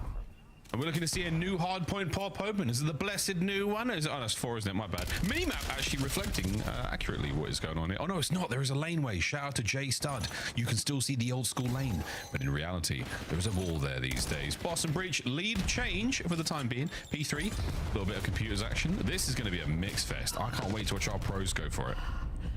Yeah, it's going to be a very difficult one to break indeed. Got to give a lot of credit to Carolina and struggle to break the P2, but once they got it, they flipped the map. But now they just have the spawns, don't actually have the time. Boston getting all of the extra kills. Nasty there to give you 2, and Nasty the man surviving inside of the time. Yep, holding on time. Lurks, left, right, good night. Sorry, mate, they're all upstairs. Nasty and Cammy get theirs. The best of British Call of Duty right now. Finding all the kills. But if I'm talking about, if I'm thinking about my favorite gun in this game at the moment, let's go for a listen in. those are fun. Those are He's not here. On top. Low hill on top. Low hill on the stairs. Okay, I got through. Trying to get out there, bro. Yeah. Okay. I'm going now. Deep on me? He's out. L on me. Okay. We're gonna flip. Where'd he go? He ran mid. Okay. Gave bomb. Mid on me. Close yellow. I'm running through solar right now. They can be solar. Nice, good shit. Oh my god, Con dead. Nice, good shit. Pillar missing. Con. I'm turning. You go deep right. Back here, Long back right. Yeah, he's 18. He went deep. Dead. One on me time. I need to meet him. Okay. Long right now. Nice, good shit. I'm looking at long. Nice. Careful the guys. Yep. I need deep left. It could be left. I still want inner left. Wait, they added this? Yeah, Oh wait, what is that? I actually never knew this was.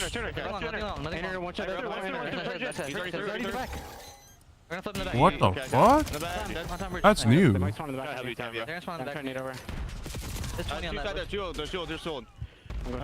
might hit out and go con. I heard that. I'm in new. I have the new cut right now. There's two. Where? So that's the new. Oh my god! What did they add this? I'm pretty sure they added it during the season. I'm pretty sure they added this in season 1. Work there from the Ravens, but still not enough to maintain. Here comes a Hellstorm. Yeah, doing what they can to fight, but Nasty's impact's going to be felt. You know, the shot heard around the world. Nero's going to have to hide from that up top. But nonetheless, that early rotation, Boston Breachers get a swarm the hill. The comms should be there to identify that Nero's up above. Snoopy has the help, Cammy watching over. And another situation where you might have a player for Boston struggling just a little bit early on, but it just does not reflect in the scoreboard at all.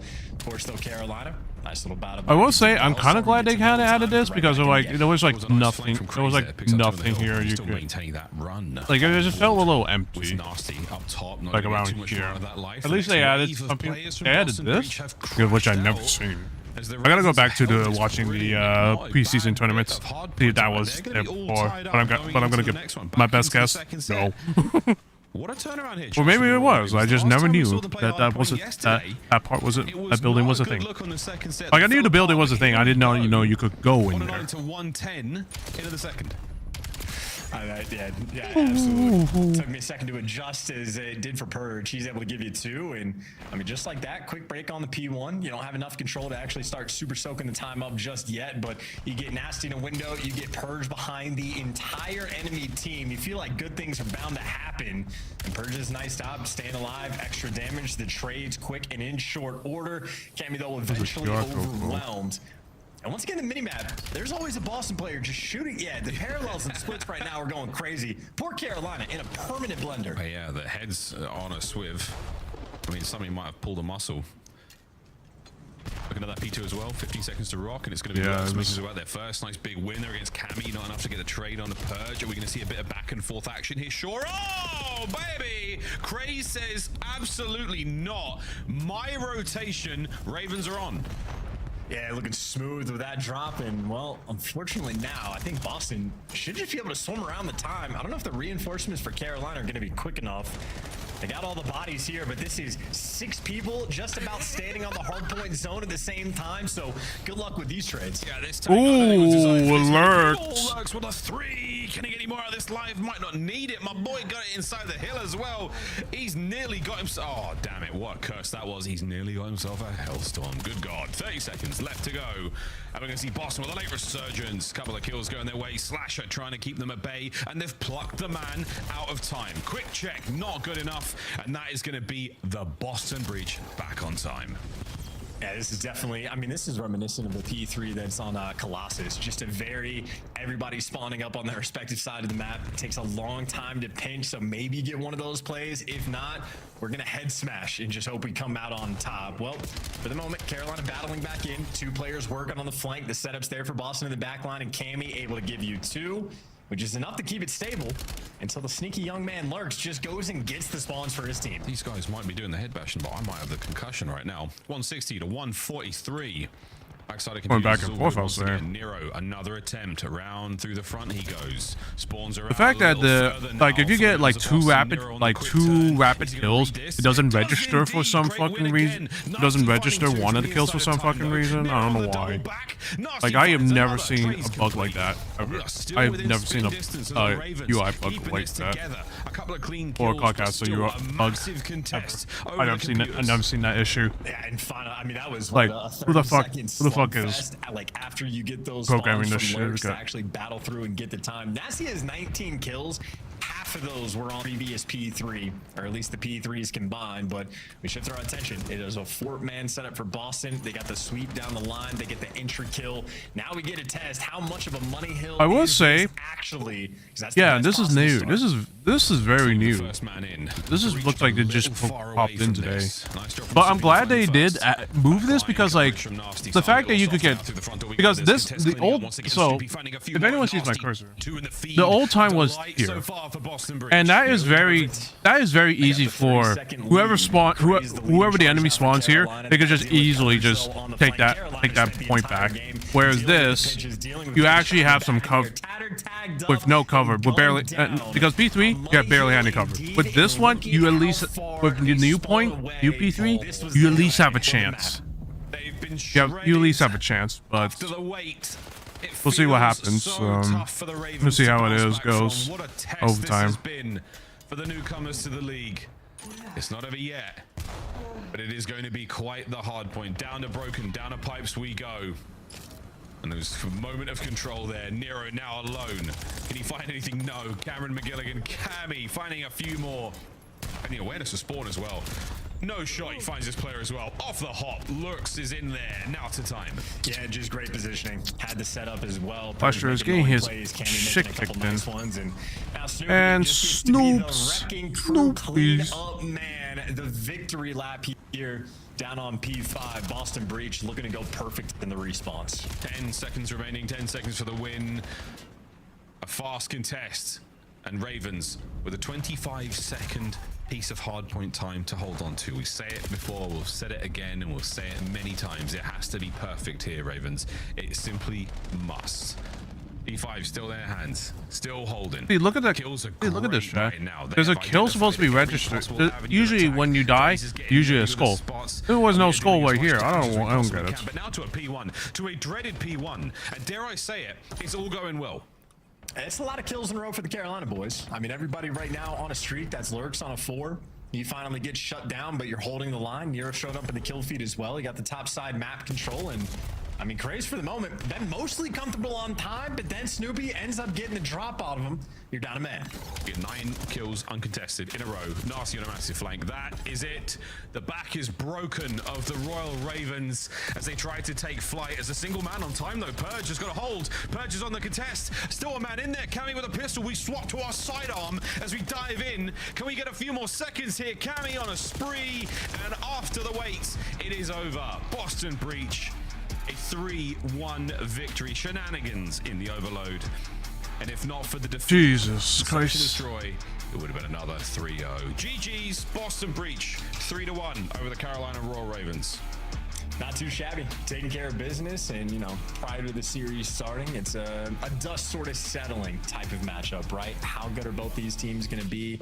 Boston had that dark horse potential, right? And they got third at champs just last year. So relatively high expectations and a good roster construction. Well, you expect them against a team with a couple rookies on it to be able to take care of business, and they do so indeed. Much closer hard point there, though, on exposure compared to the Colossus we had on the P1. So Ravens had a little bit of fight in them, but ultimately it was just the respawn game mode. Straight across the board, the firepower there from Boston reigns supreme. Yeah, they've got the flanks, they've got the rotations, they've got the breaks. They're all good, man. Hardpoint looking super solid. Excited to see how they match up against other teams throughout the season. We'll see a little bit of that later on before that kind of Christmas, New Year's break. Well, folks, there we go. Map 4 complete. The game flow telling a very different tale to what we experienced there, that 250 to 214. And again from the Ravens, man, I mean, a really good look in the last few hard points. A couple of monies, though, there on exposure. Brand new P4, looking great, to be honest. Looking really, really good. Basically holding it, you know, defensively, mostly from outside the room. That works out for me, man. That worked out for me. Well, there we go, folks. Our second series of the day complete. Woof, one more still to go. FaZe taking on Thieves. It should be an absolute treat. Chance, any parting words before we send it to the desk? No, the sooner we send it to the desk, the better, I'd say, Mom. That's what I thought you would say. Desk. Keep them around for a little bit. So, Miles, you had a great show. Do you think this was someone on Lawrence's teams or Matt's team that bailed us out to get this going? All right, he's out. Real talk, though. Much love to everyone over at Activision that pushed an update through to make sure we could get that game going. Yeah. Working on their weekends. So let's talk a little bit what we witnessed. You called Cammy as a player to watch going into the break. We had the game 4. Was he still your MVP from Boston? I mean, I think everybody had a great performance. Honestly, I'll give it to Purge, though. The overload play that he made was massive. I mean, just running around, getting loose, getting lost, and finding the game-sealing score. What a balanced team effort from Boston. I'm going to keep going back to overload as we watch the highlights here where they were just battling back and forth. But, yeah, I mean, they held defense for like 2 minutes outside of the search and destroy, just locking them down. And, you know, watch some of the highlights here where it was close, but it was always Carolina trailing the entire time, trying to regain a lead. They couldn't throughout, and it comes down to the whole that I know you want to talk about. Yeah, it was super fundamental from the side of Boston Breach, specifically when it came to just those rotations, and that's typically what happens when you see a team trailing. But in that P4, that final one is kind of the nail in the coffin. You know, that was the final solidifying factor for the Boston Breach taking this series and this final map, and it just reminds me of last year. This is how Boston played last year. They were a very strong respawn team, and they were able to battle their way back into search and destroys. We saw that in this series as well. Wasn't able to close it out, but I think this is going to be a team that you're not going to be able to take lightly the rest of the season. Snoopy, over a minute and a half in the hill. Nasty doing his job as the AR, and the slang is won by Boston Breach. They take down Carolina Royal Ravens and what is basically one round away from a 4-0, Allie. You are now sitting at 2-0. Boston's perfect. Optics perfect on the season. It's a pretty impressive start. It is a pretty impressive start, and I just heard that we're going to have the Scuff Kid play a game from Overload, which the game mode, by the way, I'm super enjoying, mainly because of plays like this. We got an insane overtime from the side of Boston Breach, and I loved watching this. The guys heard me in the green room. I was like, oh my God, he's going to get it. This is the first overtime we have witnessed in the game mode. And walk me through it. Yeah, I mean, just a massive play, right? Like, you're pushing on through here, trying to find the trades. Nero finds a huge 2 kills, and Purge is like, okay, I just got to get this away from him and rewrap. You see, he goes up through top mid, tries to find some information, and now it's like, okay, maybe I have an opportunity to just take my time, and they'll give me a chance to score here. And that's exactly what happens. He has a lead blocker, and you see Nasty goes in, finds the first kill, and then he's able to get the buzzer beater with a little misdirect direction. You just don't know where they're going because he can go through small room connector and re-wrap through mid, right? So that's exactly how you have to play it. Capitalize on the other team giving you a lane. Our graphics this year are so freaking so sick. good. Every time we get a wipe or something new, I get excited. And here's another new moment for y'all at home. We've got another interview. This time, though, it's with Byron Plumbridge. Mr. Nasty is on the show. The AR. Nasty, you there? How's it going?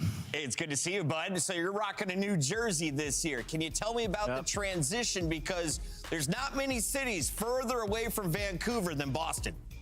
I mean, we're not in Boston this year, but you are right. Tell me about the breach, Vancouver is a long far away. It's good. It's been a smooth transition. The guys are great. You know, I've been having fun, so it's been good. Nasty, I want to ask you, obviously last year you had a ton of success. And really, the last 2 years, like you've been on the ascension. And, looking at this Boston team, they were hovering around top 6 the entire year. You got to think, like, with you coming in, you'd be able to help lead these guys a little bit. Is that the role you've taken on in sort of like developing them and helping getting them to that next level, I should say? Yeah, I just say it's more like bringing more consistency. I think that's just basically what they suffered with last year, like a lot of up and down. So I think they were great, but they just, like I said, lack consistency when it like matters most sometimes. So just bringing that, trying to implement that into the team, and we'll be straight. Yeah, and for you guys, obviously the preseason didn't look too good. You guys lost a couple matches. People expected maybe a little bit more out of you. I got a crazy idea for you. Kind of like throwing that off to the side in the practice leading in this last week or so into this match. I mean, when we lost those matches, I don't even know where people are. I'm running around playing the beta, basically. It's like 5 days in, so we honestly didn't like think about that much, to be honest. Yeah, I didn't even know the spawns yet. Yeah. I'm just waddling around the map, just lost. We're in this game so early. We started so early, right? Like, it's only been a few weeks having to learn Black Ops 7, but... I was also late out here, too. Following that up, how do you feel about this game compared to last year? Do you feel like maybe you're even more comfortable? Do you feel like this might be a year for you? Yeah, I think this game's a lot better. I feel like Black Ops 6 turned into a lot of just like hit the front, and I feel like this game you can't really do that as much, especially in Hardpoint anyway. I like how it plays right now. I'm actually having fun. It's a good game. Nasty, you guys had a very long break, but you fight through it. You walk away with basically a 4-0 over your opponent. Anything you want to say to the fans now that are cheering you and the rest of Boston Breach on? Yeah, shout out Boston. I've been getting tweets and stuff, and it's been great. Also, I think we should have 40 CDL points for that 4-hour win. It's great performance. Honestly, that was so long. I'm hungry. I need food. You guys put in some time. We owe you some Uber Eats or something like that. In the meantime, we're headed to a break. When we come back, we have one final fight on the night, and this is going to be a showdown between friends. Abe taking on that guy. Chris Lair takes the stage after this. Can't believe it. The first one.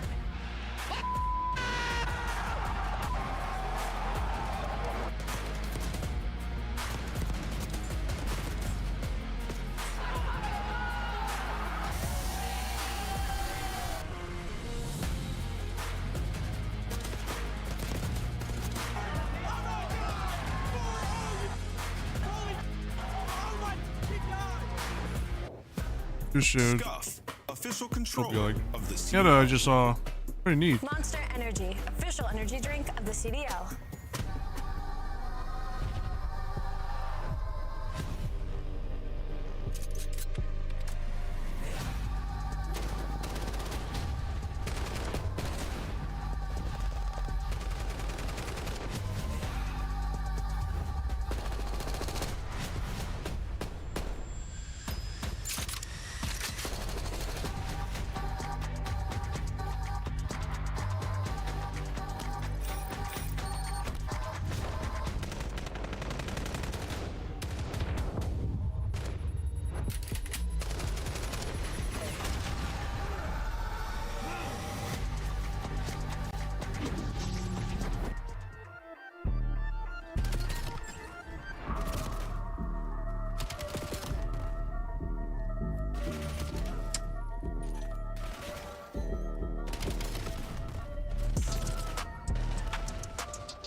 Who is finding me? And he's finding me on Discord.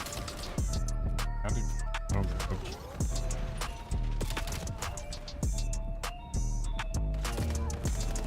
Oh, finally, shit. Finally, that match was over. I figured that Boston was gonna win either way.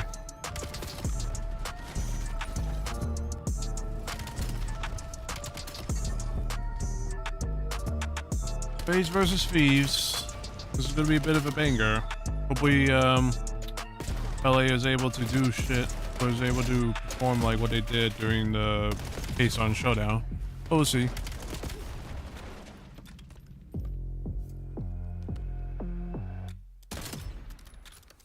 That was timed.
To the battlefield, show respect when you step onto my battlefield. Feel like a game, but I promise you the battle real.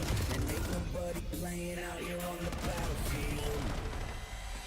Wars on, so the war's on, till the war's won. Never surrender, yeah, we do it till the war's done. Don't know when to quit, so we fighting to the last one. If you want a problem, all you gotta do is answer. Kill you with syllables, every hit I make critical. I'm a boss in this game, and your power is pitiful. There's me. They ain't ready for you. They ain't ready for you. They use. I definitely know this song.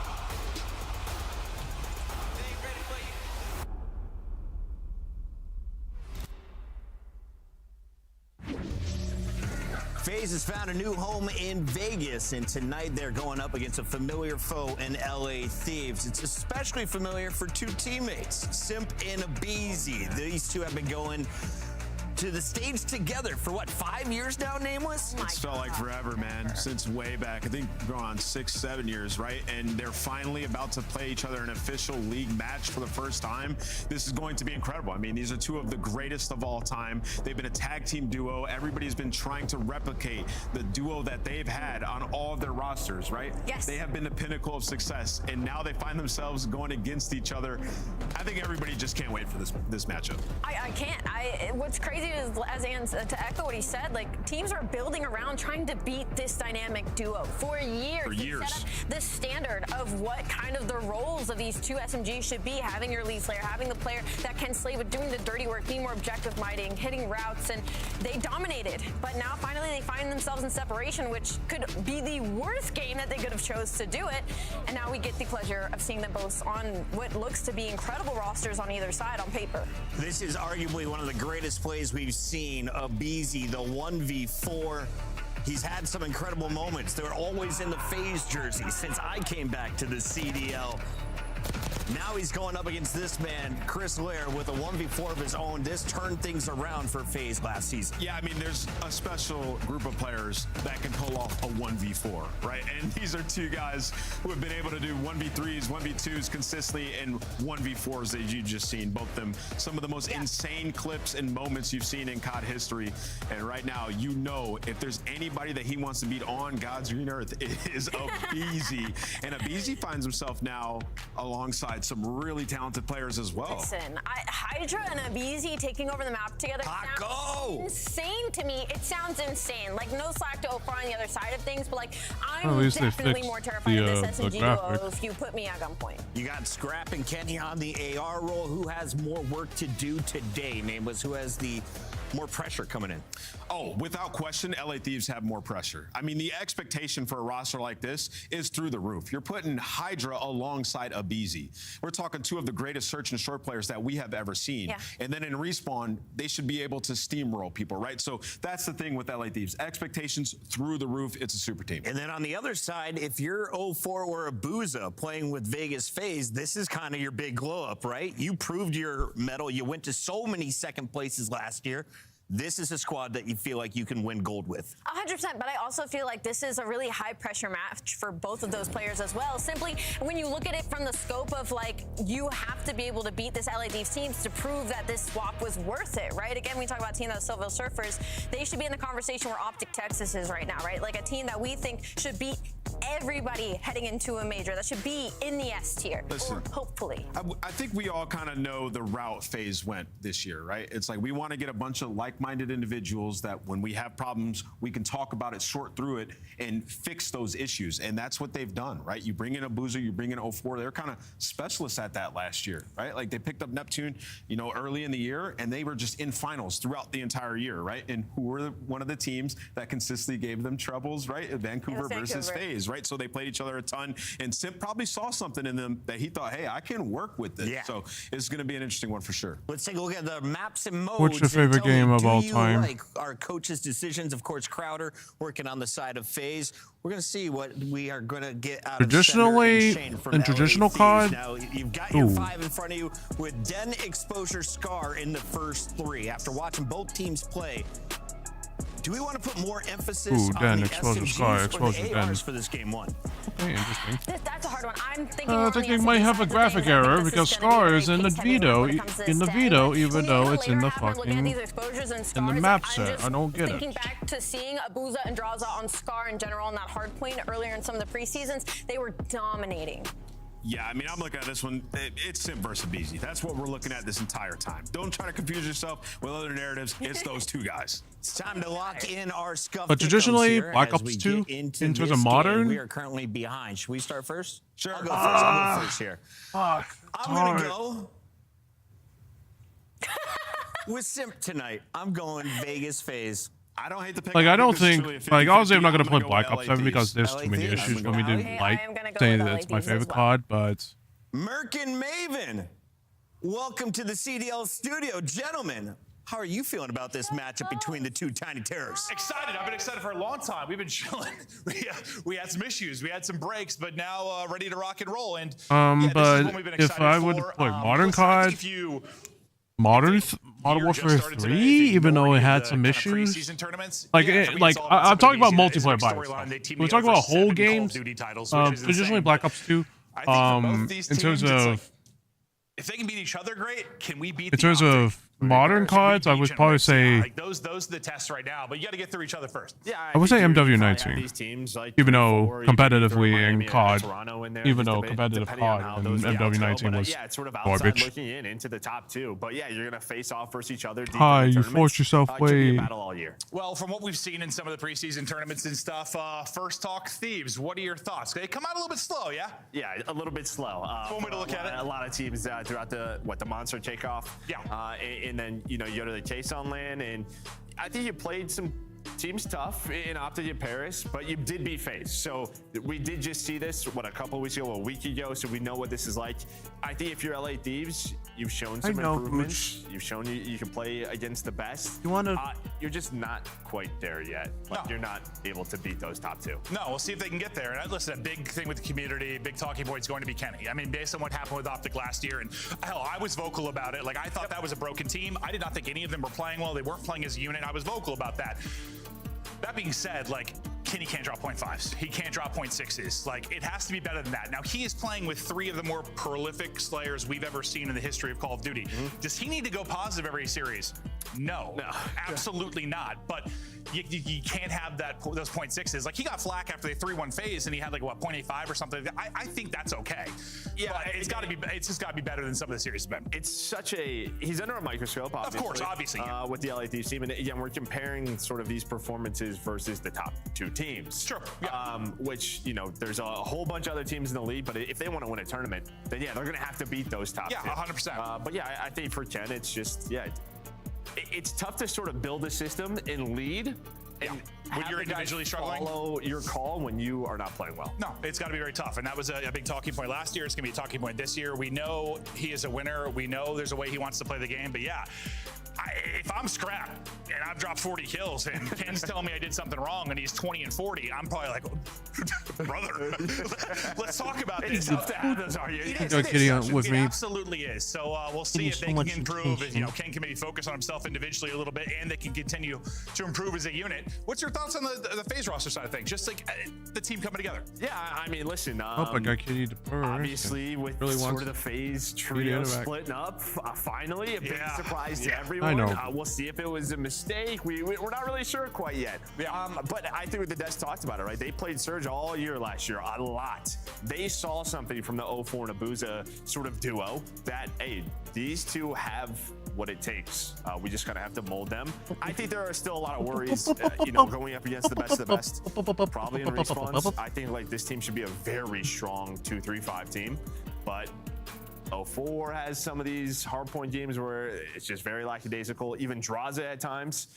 You're going to need Sip at an MVP level, and then everybody else is going to have to elevate. 100%. Like, I think the advantage this team should have over previous teams, kind of Ant was alluding to it, but like, you always had the firepower with FaZe. They just played a way that pissed me off at times, like just kind of brain dead plays. They got through it. Whereas this team, I think, can play much more fundamental, structurally much more sound, but they aren't there yet. Like I watched a scrim of them versus like Toronto the other day, and it's still the small talk's not great. There's some spawns they aren't reading, but do I think this is a team that's going to work on and get better at that and excel? Yes. It's just maybe not there yet because they're going to need that. They can't just rely on what they did with the trio. I just don't think they can. And I know we like to look at sort of, I don't know, the last match played, and, you know, Thieves in this FaZe team. It's not about being the best today. It's not about being the best. Like, you would love to win Major 1, but I think what we learned from both FaZe and Thieves last year, you know when you want to be the best, because if not, you're probably going to look at roster changes. Or what we learned from Optic last year. I mean, a month and 2 events decided everything. It's just crazy to think. There was a time I remember thinking, when things were at their worst for Optic, I told you this. I was like, if they're going to rebuild, the 2 guys I would target would be Abuza and 04. They were the guys I really thought would be like freak season, off-season pieces that you could look at. It is on my leg. And Mercules, the god, comes into the picture. And the fact that it went from what it was for Optic to making all the other teams shit themselves to the point where all these changes happened, dude, it's ludicrous. Like, it's insane. Yeah, I mean, we all just kind of heard the stirs in like the FaZe team. Yeah, every year, like they might finally split up. Like the trio might finally split up. We'll see what happens. How many times did we talk about the possibility of that? Whether it could happen about 100 times over the years? It feels that way. And listen, I think for LA Thieves, even that discussion, should we have dropped Ghosty and Envoy, right? That's always going to be in the back of their mind and the fans' mind. But the fact is, when one of those FaZe pieces, and maybe even multiple, were available at one moment, like, it feels like you have to go for it. Like, this team has been terrorizing people for a very long time. Yeah, no, 100%. You're going to go for it. 100%. And we're going to see how it pans out. It'll be funny to kind of watch this Celium Mabizi Simp story now. They're separated. Not the best start for Cell. For the other two, well, also kind of not the best start. We're going to see how it pans out. But hopefully the issues have been resolved. I know I'm not even going to try to explain the issues we were having earlier because they were far beyond my pay grade. They were weird ones. But I believe something was updated, and we should be getting into this one quickly. If not, we'll let you know. But we'll continue to kind of chat through these squads. Who did you have taking this, though, just today? I mean, Thieves just off recent performances. Like, I think if this goes 5, I could see FaZe winning it. I think they do have to stretch it, like all the way to a 5. Think that's how they have to win it? Yeah, I mean, I could be wrong, but I'm just going off of sort of what we've seen so far, which is very little. Yeah. No, I mean, the FaZe hardpoint has looked good at times that we've watched. It's not looked great at times. You look back to the Monster, like launch weekend, some of the scrims I've watched, they've looked great. And then, yeah, you miss one spawn out call or one spawning it old, and suddenly everyone falls apart. So it just seems to be the little things for them. But I think that's true of a lot of teams early on, like, especially with a new roster coming together. What's the number one thing you're focusing on is spawns early with hardpoint. Just kind of figure it out, talk through it. Like the tricky situations, right? The flips, the spawn outs, that type of stuff. Yeah, 100%. And I think this game sort of, I don't know, fundamentally it's sound. So that's why compared the teams, to some we've had. Yeah, I think that's why you're seeing some teams really sort of create this gap in like Paris and Optic, because it's so where they're already testing limits. Like they are theory crafting. They're far ahead. Yeah, well, that's going to be the interesting thing. Like how far ahead they are. Like I got to think with Optic, it's a combination of things. The fact that you came in as the one team that stayed together, plus maybe you're learning a little bit quicker due to that. But if you learn a little bit faster when teams start to catch up, how far ahead are they? I mean, because it's interesting. I feel like you have a couple different like points in the year. Like everyone's learning at the beginning. Some people learn a little bit faster than others with the new title. We've seen that forever, every year. Then it's like the evolution of the game. Sometimes we have new maps coming over the year. It's adapting to that. We have changes in modes some years. But at the end of the year, it's really like everyone kind of knows how to play. They've based their S&D hardpoint off of whoever's doing the best at that all year, and it's who can refine it the most. But right now, we're not really to the refining. We're to the basics, right? Yeah. And I was talking with like JP, Coach Optic, and one of the big things he's talking about is right now, just people don't know how to break. That's probably the key in hardpoint, right? When you're looking at maps 1 and 4, it's the hardest thing. It's sort of how are you going to efficiently break, and those guys are probably a step ahead when it comes to that. Yeah, no, it seems that way. It's one of the more difficult things to do, especially on some of your money hills and some teams. I saw fist bumps. Be a little bit. Yeah, I saw fist bumps. So I'm like, maybe we're ready to rock and roll. We'll get the Thieves phase rolling, Simp Abizi rolling. And if this is official, the first time they've officially played a CDL match, but at the K-Song match, obviously, if you watch that tournament, top 4 teams were there. Well, top 4 teams as of now. And while BZ struck first blood, we'll see if Simp can get a bit of revenge here, or how these teams are going to start off in their CDL openers. Let's get into it, kicking it off. Din hardpoint to rock and roll. And it'll be one of the tiny tears at BZ to start it. Well, it's 0-4 though to win it. We'll see what they can do with 3 opening kills to find some time. That'll be all 4 dead for Thieves. And, well, they're going to spawn out to P2. So do you read the flip? Yep, they all instantly turn. I think due to the spawn of their one player that dropped. Yeah, Scrap's going to go on a bit of a long route here. They were trying to pick that up. So you're going to really wait for him, but you get him off the time. So these 2 players are going to try to play a little bit safe, but nice heads-up play from Simp. He's going to try to push on forward, break up that additional, but it's his duo, his old duo in Abizi who finds the double. But there's a spawn near P2. He is able to read it, but good start time for Vegas. Yeah, I'll put 19 up, but playing real deep. That'll be number 6 in 04. Ooh, I don't think read number 6. 604. But this P2, bro, I mean, what, you're going to pull out some extra Dravix. It's going to get mixy. That back spawn can be insane because of how hectic it is and what sticky that back spawn cannot be, I guess. You'll see a lot of flips that can happen here over the course of one hard point. Yeah, and I mean, if you do have those back spawns, you're really just trying to get pushed forward. You can really, like, sort of, test those limits, get them spawning out far. It's just hard to do where you get a 3 or 4 dead, and there's not a bunch of crazy trades. What the fuck? Are they taking everyone's going to be one shot. We're going to see a lot of big plays happen at this P2, and well, there's a triple from 04 as they're able to break through the front. You got to love to see that. This guy, I don't know who's going to be like the X factor for me. Probably Draws, I guess, on this team.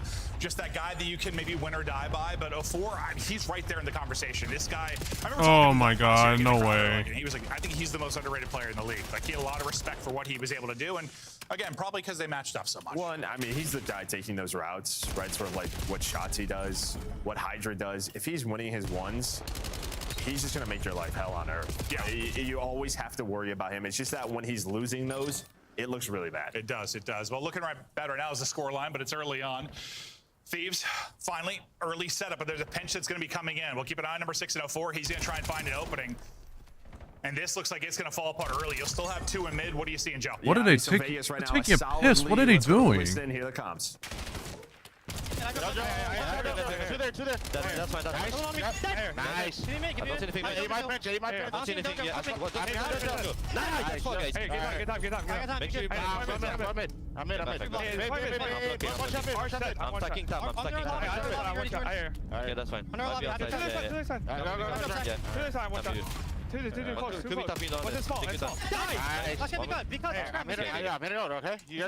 He's gonna pick it up on the next half. Popping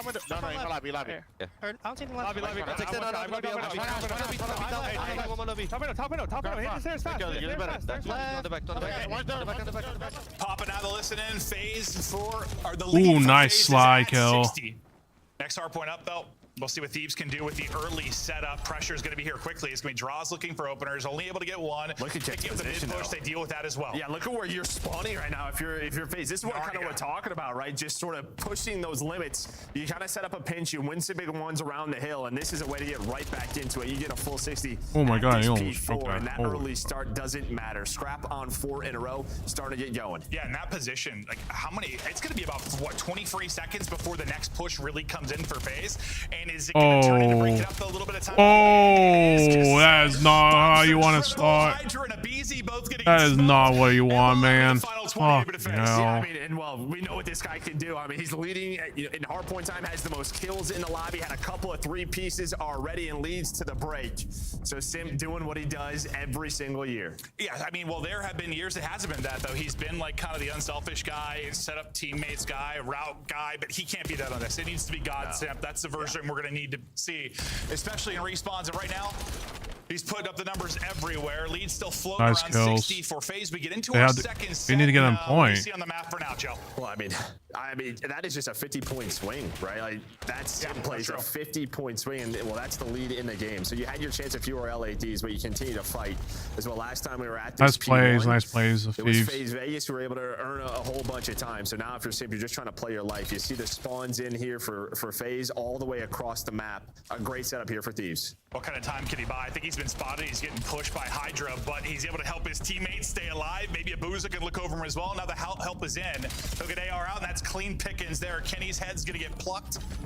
Sim continues to roll. It's 16. And as P2 gets ready to roll, you'll have numbers here for a moment for Thieves. FaZe spawn's coming in real deep because Kenny's on the backside of the hard point, so number 8 and Abuza spawning real far out. Yeah, I think 10 spawns out. But I was going to say, they don't have the back, though. Yeah, but they know that this could potentially be a possibility, but not going to be ready for Draza. Hydra was trying to block it, and well, now this is going to get crazy. You win it on one side, and well, that will calm things down for LA Thieves. The rest of the teammates will be flooding through mid. Nice. Crazy situation pretty well, because that They just got to hold that back until they spawn out. Second late on it maybe, and you get the spawn, but you've still dealt with it. You still Nice got some kills. great time. You have a 30 left, down about 30. Chance for Thieves to be right back in this game with a tie here and a nice P2 hold. 6 straight for Abizi. Onto his screen, we saw Simp frying earlier, his longtime duo, 7 titles together. Now he's going to work on 18 and 9.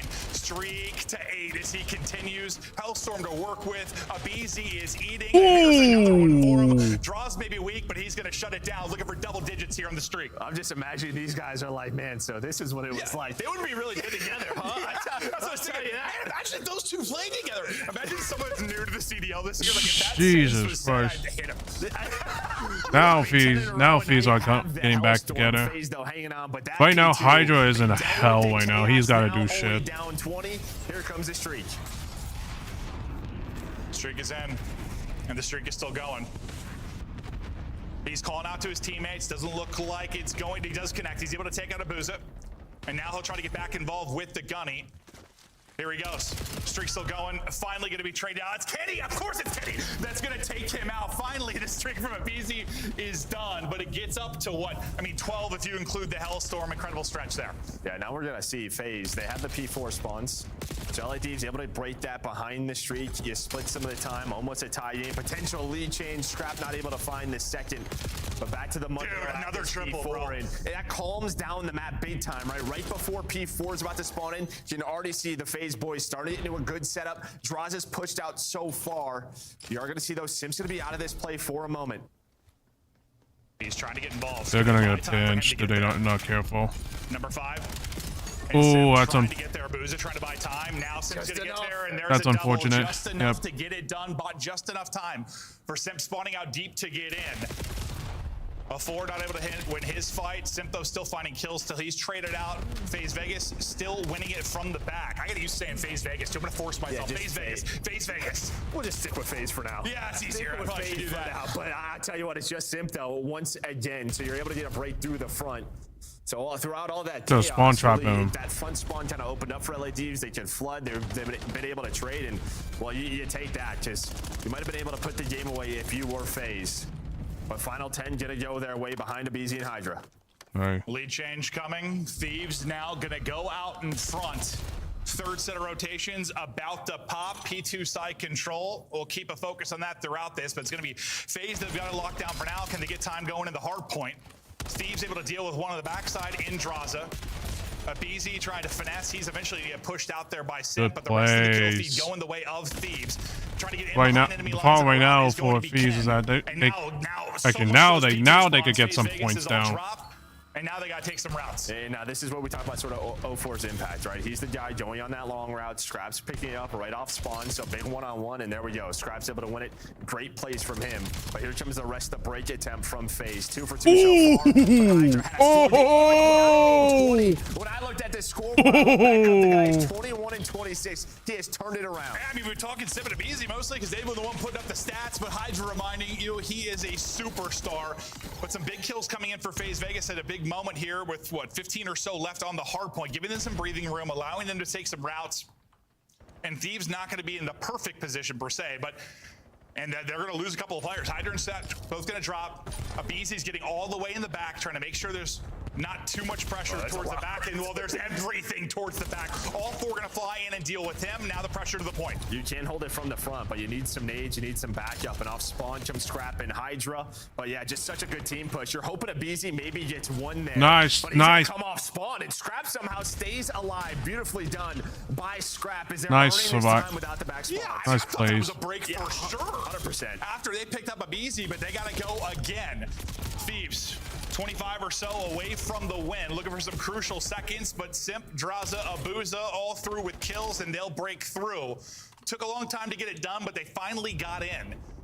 But that was a big, honestly, that first big hold after they lost Abizi. If Thieves win this map, it might be on that. I thought 0-4 was going off the map there for a second, but instead he's getting 2. Yeah, everyone's done it. You're going to see it multiple times throughout the year. Yeah. It's that he's turning it up. He's turning it up. We talk about the impact player. There is a triple on rotation, so you earn the scrap time, plus you're winning that next hill. You can see, though, LA Thieves, they are all over the map, pinching from both sides. Where's this player going to spawn? Yeah, so 0-4 is going to be behind. Sort of the dojo spawns. Abuz is going to pick that up, his duo, but LA Thieves are right back down to the hill. Right back on some huge gunfights. Nice kill. Oh, nice kills. Nobody in the point for now. Thieves will battle back in. 15 now needed for the win. All the pressure on FaZe Vegas to now break in. This break will be everything, Kenny. We'll see you later. He gets stunned and he's off the map. Credit to 0-4, I guess, for that kill. 5 more and this one is done. It looks like FaZe done enough here to see a little more time, but they have got to be perfect from here forward. Yeah, now you can see 2 spawns, make it 3. Everyone should spawn up safe here for LA Thieves. So now it's just a question, do we go for this one more time or just rotate? Let's say they might gamble this a bit. Someone gets behind, that's 0-4. But yeah, they're gonna play for the scrap time. And if they get there just in time, it doesn't matter. Yeah, and 0-4, that is so tough. Just if his teammates buy him a second, he might have been in the spot to win the map. Well, I think that's situations we talk about where you got to be perfect because you have to win it on both fronts. Nice. And just that dangerous amount of time on the clock where Thieves able to put one more hit into it. I think Abizi led in the slang on the one side. I think Simp led in the other side, but Abizi will get the smiles as he's able to take the map. Yeah, those guys are pretty good. Yeah, pretty good. But you saw what? Some crazy play from Hydra. You saw 0-4 with a lot of big moments as well, but not enough to get the win. Was there one particular moment that really changed things for you for the Thieves W? I think that's that P2. That hold after Abizi got pushed back? Yeah, 100%. Because then they got the second one. Like, there was a trade. It was a 3-on-2 inside the hill. Somehow Scrap stayed alive. We got to kill the pistol, right? Yeah, I think it's that P2. And I mean, Simp, like, Bro, he had 4,400 damage, 36 kills, and Holy this shit, is kind of what we're Sim. talking about, It's right? just he's gonna need to do that to win. If you're doing that for the loss, that's tough because that's a ridiculous map. Yeah, that's kind of what we're worried about. He also had almost 2 minutes in the hill, but he was, especially through the first rotation, a part of the reason they kept that lead at that P4. Then he had like that P1 play, the second rotation, like he had some big swings on the map. No, he's gonna have to be him this year. Unfortunately, it seems like when he is him, it might not lead to a map win at times, but they'll drop that first map. And well, they led throughout what? Most of it. When did the lead change happen? Around 180 or somewhere in that realm? Yeah, it was right towards that P4 break, that second P4. LADs were able to break through the front. I mean, we saw that Sim play. He kind of spawns out. If he spawns safe, maybe there's a chance they hold it. And like, you still were able to get right back onto it, but they had such good position through the front of that P4, but everyone had to back on up and deal with the push. A wild one here. We expected this to be a grueler. What you said, if phase when it has to be through 5, you think it's going to come through some search and destroys and through the overload as well? I have this weird thing where I want to call overload exposure, and I have no idea why. There's no logical reason for it. I was saying overdrive for a while because it was overdrive. No, that's popped in my head used too. To be a specialist, yeah. Yeah, no, it's. I don't know what the exposure one doesn't make a lick of sense. That's just my brain. That's just my brain. But maybe it's like the first map you've ever saw of it. So maybe honestly, maybe that could be it. But we'll see your Scuff kind of hard point breakdown here, how it has looked or how it did look. And they got the lead, so it was around like 170, 180 when they got the lead and they didn't look back. Yeah, I mean, Deez had a great P1 on that third set, but yeah, you see that second P2. I just think that's probably where FaZe go back, watch the VOD, and how did we not control most of this here? You may not win the map there, but you put yourself in a much better spot. Oh, no, 100%. Then they're not in that desperation mode. No. Hey, that goes differently.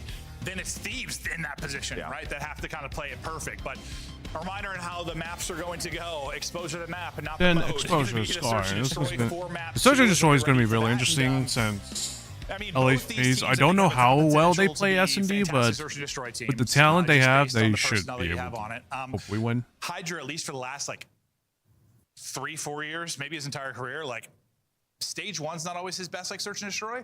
But then something happens going into stage 2 where he becomes literally God, and then he's like the best player henceforth. He learns timings. I'm sure. That's just all it is. It's reps. Yeah. He plays off timings. He takes chances, takes risks, and he knows when the best chance is. Well, we're going to take a look at, we're going to be talking about a lot. These two, one of the greatest duos of all time. Especially in Search. Especially in Search and Destroy. It's honestly insane. Just, you and I started casting together around the time these two started playing together. And I feel like we've been casting together forever now. Yeah. Them just being on different teams is still a little, it's just weird. It still feels a little odd to me. Yeah, and it's like, we're talking about like them obviously going up against each other, but I'm sure they have a very, it's not like they I don't think they had like a bad break. It was just sort of like, we had our run. We got to try something new. This isn't working anymore. It's just crazy because they won 2 events. No, they did. Well, back-to-back years you win 2 events, but like, I think when you're players like Simp, like Abizi, yes, majors are important and their careers are insane, but like, you're thinking legacy, you're thinking me trying to be the all-time great. The champ, back-to-back champs, top 6s, it's just, I think that's all it was. Like, it's just not good enough, and some frustrations probably happened there. But yeah, I don't think it sounded like it broke up in some like crazy way where people. I mean, imagine them fighting, dude. That's like 120 pounds a person battling. How much would you pay for that ticket? I'd pay a good amount. A good amount of money. That'd be entertaining. They'd probably run out of gas. That's the real monster matchup right there. Yeah. Oh, Battle of the Shire. All right, so map 2 now. Search and Destroy. We got into a map quickly. I could not be happier. Update comes in for whatever issue we're having, and hopefully we'll be rolling from here on forth. Thank you for watching. We love you all. And if I'm messing up words, I'm sorry. Joe and I sat on a couch and watched for 4 hours. I had to wake myself back up. He hit me in the face. I was doing laps, dude. Yeah, you were actually doing laps. You walk quite a bit. You're getting your steps in. Yeah, my steps in, guys. Stay loose, guys. Stay young.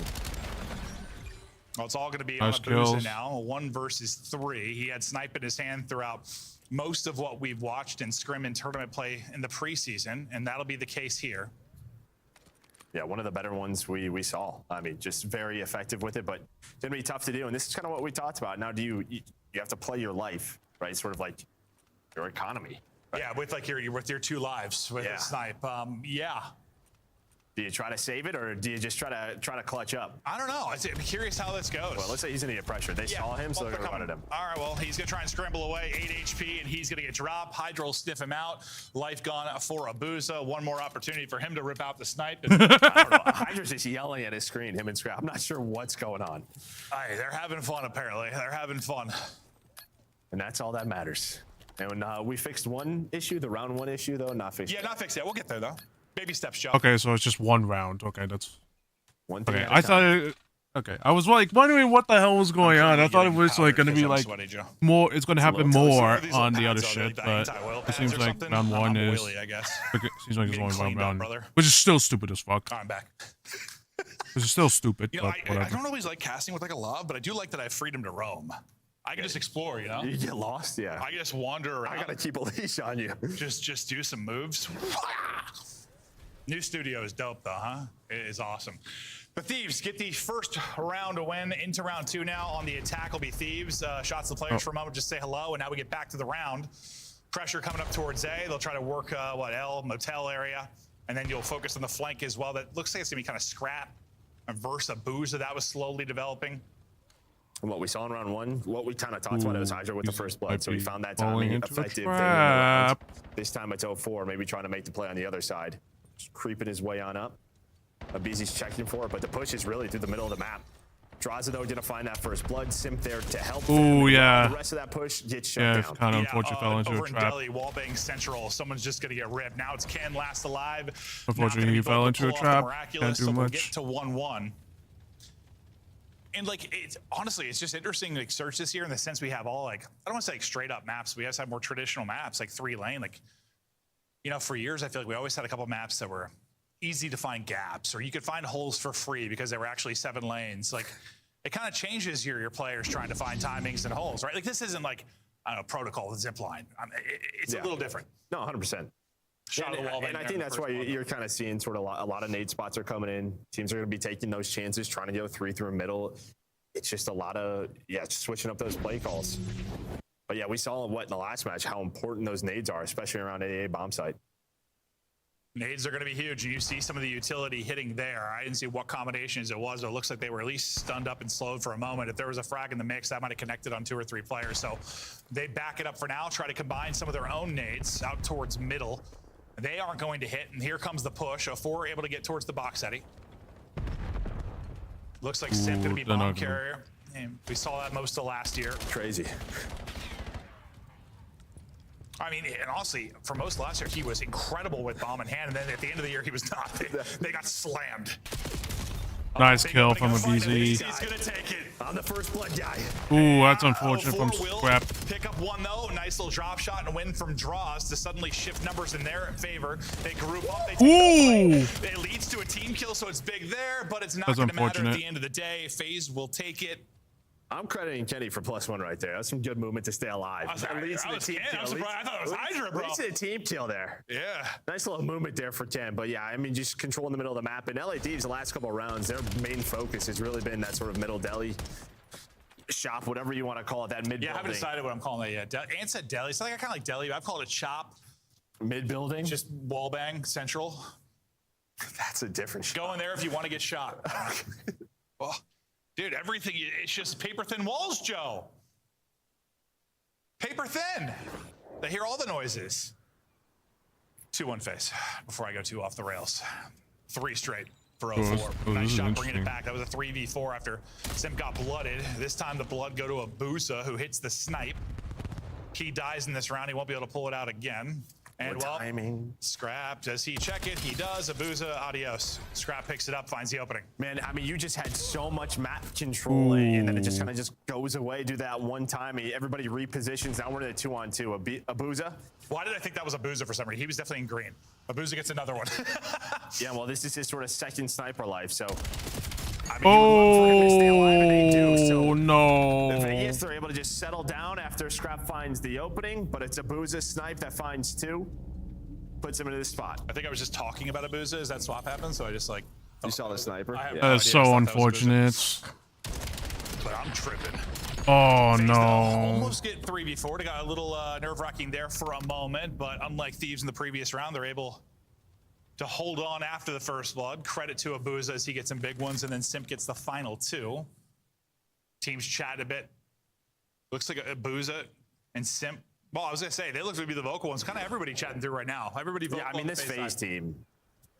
I mean, yeah, they should be one of the best Surge teams. You would think. We always say that with FaZe, but yeah, with this roster, like with how successful sort of 04 and Abuza have been in S&D in their career.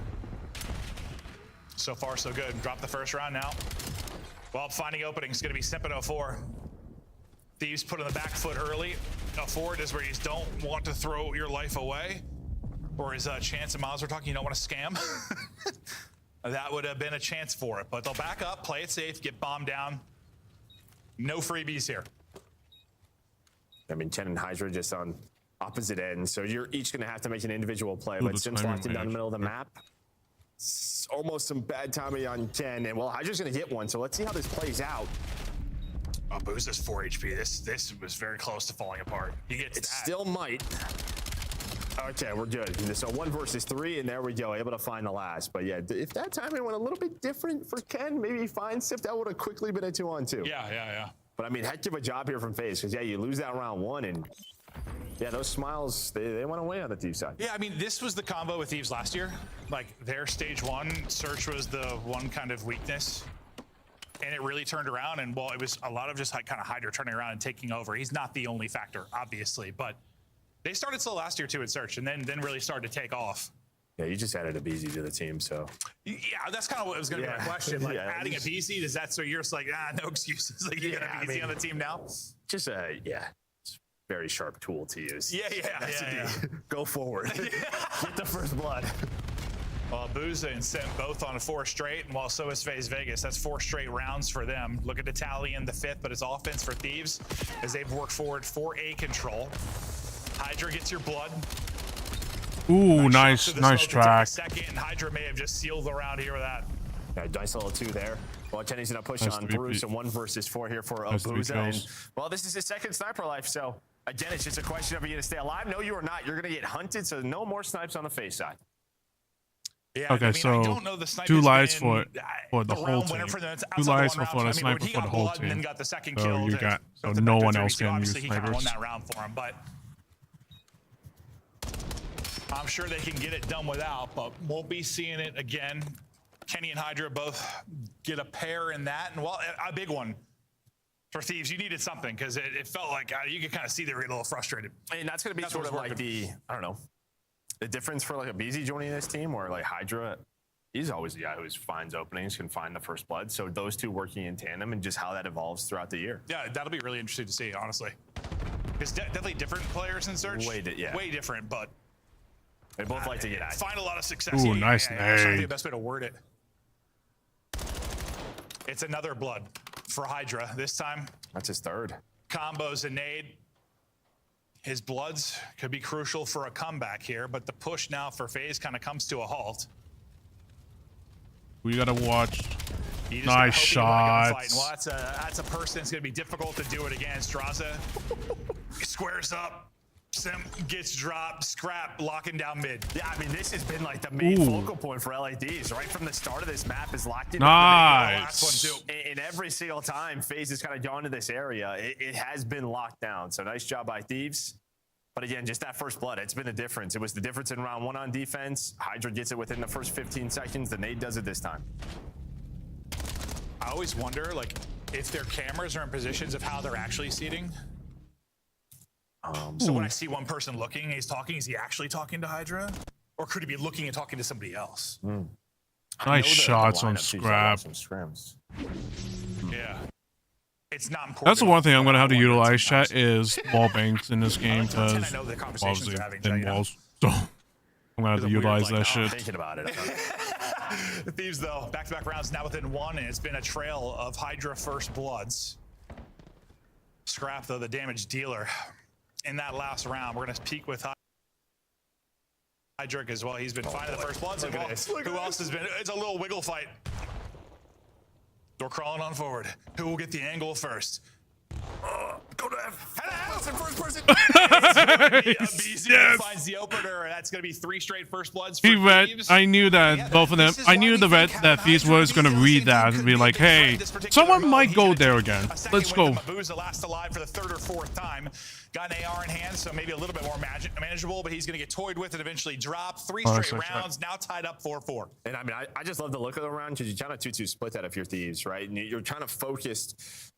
You're trying to have FaZe focus on towards where Abizi is. As soon as he hits that first kill, then what happens plane side is you have 2 players wrapped through green, and all of FaZe are rotating back towards that side, back towards Motel, and it's just free. Just draws so much attention. Well, you just have to think, I mean, that's with kind of our traditional 3-lane maps. It's going to be a lot of, I don't want to say trickery, but like baiting and rotation, right? Like, yeah, a lot trying of to get people, trying to get people out of spots. Because with traditional 3-lane, if you're holding a power spot and you're just pushing in, they're sitting on a heady, it's going to be difficult. Yes, you have a wall bouncing and whatnot, but trying to get people moving, trying to get people over rotating. Well, yep, let's get out of here because the presence is certainly there. Yeah, you just take that risk if you're Thieves. 4-man hit it, use all your stuns, all your nades. Try to find an early first blood because, well, that's been the key for them. But don't find anything and FaZe survive that sort of barrage. Now they're split a bit. Draw's just getting some information. He's been struggling in this 2 and 7. I mean, he's got 7 deaths compared to everyone lobby, which means he is definitely trying to take fights, just unfortunately not going his way for the most part. We should have a stat of time crawled for 0-4. Yeah. It's got to be over 2 minutes. He is one with this wood, Joe. Yeah, he is.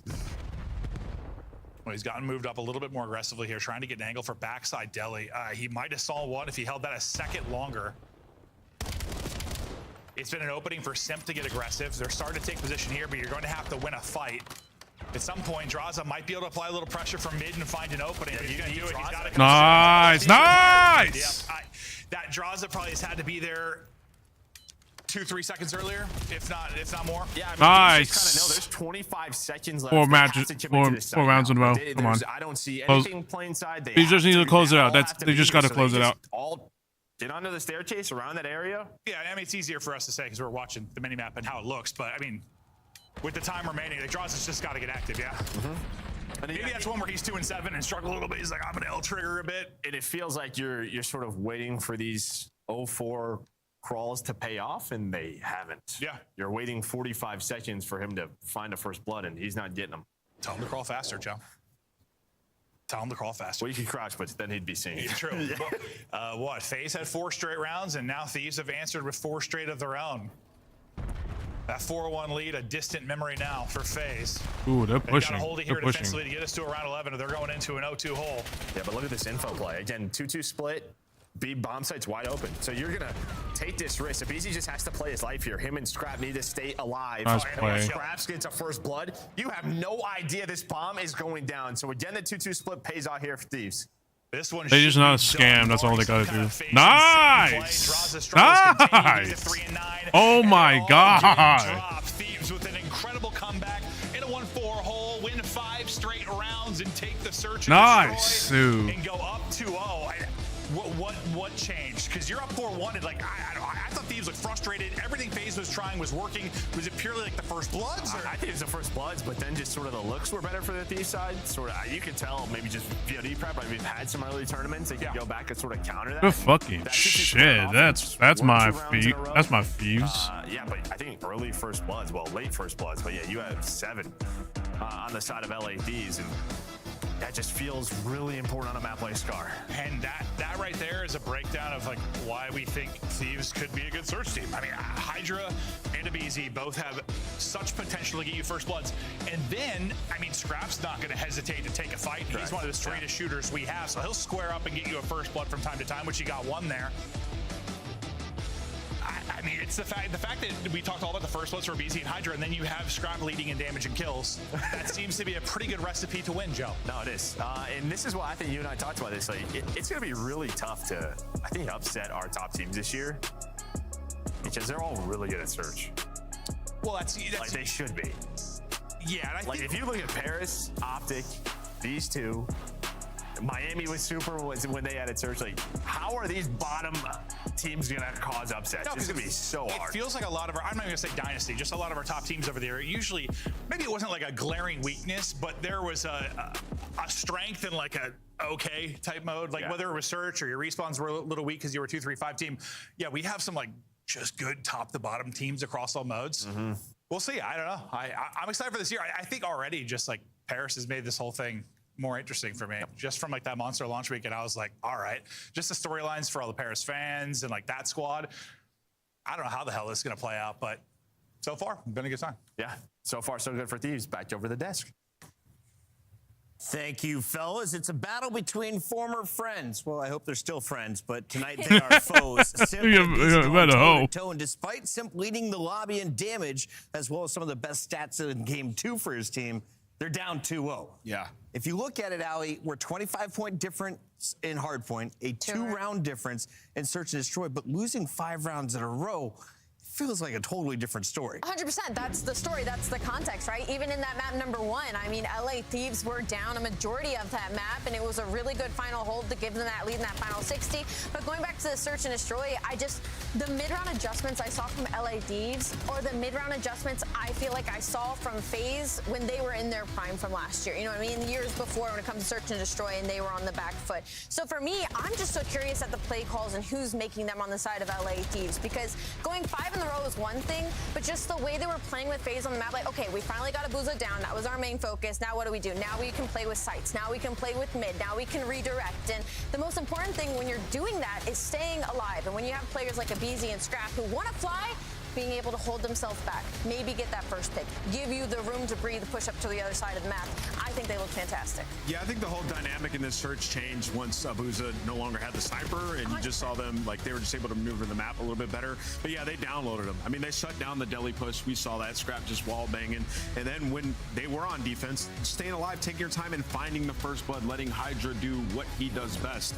And I thought Clint said it perfectly. It's like, if those guys are fighting 3 first bloods each, like, it's going to be a tough time for you. So yeah, LA Thieves right now, they look scary, man. Now we have a double dose of exposure for Overload and of course Hardpoint if we get to a game number 4. So let's visit the first Hardpoint, as this was a 250-225 finish, but it was a red hot start for FaZe Vegas. How did LA Thieves fight back in? Yeah, it was the P4. They got control of the back. Scrap was finding a couple of kills, got a huge 60, get themselves back into it. And really, that was the case both times. I mean, LA Thieves just have this ability. Like, it doesn't matter if they're on the bad side of the hill. They can push into the front straight out and just make it scrappy and find a ton of time. And that's what you saw early on of like them just trying to hold on, not letting them extend, right? Because we saw Simp make some huge plays, some quick flanks, getting them to regain control. But once again, Thieves are just there immediately. I mean, despite Hydra, I mean, having a bad performance, it just doesn't matter. When you got a guy like Abizi who can pick up the slack for him, this is exactly what you envisioned if you were an LA Thieves fan or that organization is like, we need a guy who can come in here where Envoy sometimes probably couldn't pick up the slack for Hydra in the slang department. Abizi sure can. And for me, this is so important because LA Thieves, their biggest problem last year was that they were beating everybody, right? And they were like, we need to be put in tougher situations, whatever. They were on the back foot in both of these maps in the start of it. And to see that they are able to make those adjustments mid-game and it's this early in the season is a really good thing if you're an LA Thieves. Somebody help Simp. Facts. Somebody help Simp? Yes, that map 1 was a generational. Should we say Zach helps Simp? Yeah, he needs to step up. Yeah, we're just going to call out Draza in particular. Yeah, he only dropped 19 kills in the respawn, right? We were expecting him to drop more damage than he has so far in this series. He plays a ton of search too. And he's not playing as aggressive as we'd like to see. We'll see if he's able to get that done in Overload. Here's a look, though, at the Tiny Ones as they face off in a second respawn. A 1.6 for Abe. On the other side, a 1.27 for Simp. Damage? 5,400 through 2 games, ain't bad. Dude, like, he's just going crazy. Map 1, by the way. Yeah, Simp's going to have to be prime Simp again for this team, especially in respawn. What's crazy is I'm looking at this and I'm just like, oh, wow, imagine these 2 guys on the same team. Oh, no. Now, you guys both called LA Thieves. I was pretty confident in my Vegas pick, but what has been the growth from Thieves in the last 2 weeks? Because Monster Energy launch weekend, there were a lot of haters cheering on their downfall, to be honest. Yeah, I mean, it was early on. We talked to Nasty about it in the interview. Like, you don't even know all the spawns yet, right? We've had weapon meta changes, right? Like, we're about to jump into an exposure if we make it to the map 4. The maps, some of the hills are different, right? So teams just starting to learn, get more comfortable. I don't think anybody's surprised that LA Thieves look this good. We'll be discussing it more, but hopefully this one's going to a game 5. We've been here long. Why not be here all night? We got Maven and Merc. Let's rock out for the final fight of the night. Thank you, boys and girls. Well, the one recipe to maybe get there, we've talked a lot over the years. FaZe usually like to be Team B when you're talking about your vetoes. What does that usually mean? They get to pick the control, and then also a byproduct of that, you pick the map for hardpoint. So we're getting to a couple of their map picks. Caveat to that is map 2 was also their pick. Yeah. But you usually control the middle of the series, or you try to. But we'll see. I mean, if they get it up here, I mean, both these maps have been very close. They haven't. Yeah, it's just like we don't know the importance though of side choice in Overload yet. That's the other caveat to this. It should be very important. We've kind of talked about that sort of good side, bad side. Yeah, and well, a big part of that, the reason it's interesting right now, and I don't know how you would change it, but the fact that, yeah, I mean, one side, first side, you can only score to 4. So if like your strong side on that, and then the swap happens, the other team's on the good side, they can score 5 or 6 or whatever they need to. So it's an interesting. We haven't seen that yet. We haven't, but part of me, it's like weird to me, but then there's part of me, it's like, it's now an important part of the veto process, and maybe advantage in a final if you come through winners or whatever the case may be. So there's part of me, I'm like, okay, but then, yeah, we'll see how I feel when the first time it happens. When a team's just cut off at 4 and then swap and get slammed. It's gonna happen. No, 100%. It's gonna happen. Yeah, we'll figure it out. What do you think of the pistol change so far? I mean, we've hardly really seen. I think it's in. Well, okay. What do you think of the little you've seen? I mean, I just think you have to be able to drop it. It's sort of tough to. I saw a tweet from Maddox. Yeah, they're working on it. It sounds like because I just think like you're gonna need a really good situation to kind of progress it where you only have the pistol, and it's not like it's bad. It's just like you want to be able to help that sort of push. It's still a pistol. Yeah, it's quite good. But we're gonna take a look at Draw's stats. As he has been, he's been struggling. He's been struggling. Sitting at a .58. The one scrim I was kind of watching their prep leading into this. I think it was the Koi one, as I mentioned. He was really struggling that one too. Maybe trying to find his footing in this particular title. Well, this entire roster, I'm not saying it like sort of hinges on him, but like him and Abuza have to be a very strong AR duo. Yeah. And with the power of the AR duos of like the other top teams. Yeah, and that's just not getting out right now. No, you're not. We'll see if he can turn it around. I mean, he has been fearless over the years. He is someone's not scared to talk trash, to deal with trash talk. If he has a bad map, he might drop 40 the next. I mean, he's had some insane series, but yeah, he's gonna need better. And I think like you can survive maybe an off series for him, but not when you're talking about your optics, your thieves, your Paris. I don't know if you can. It's gonna be tough. And it's just, I think he could last year and the year before.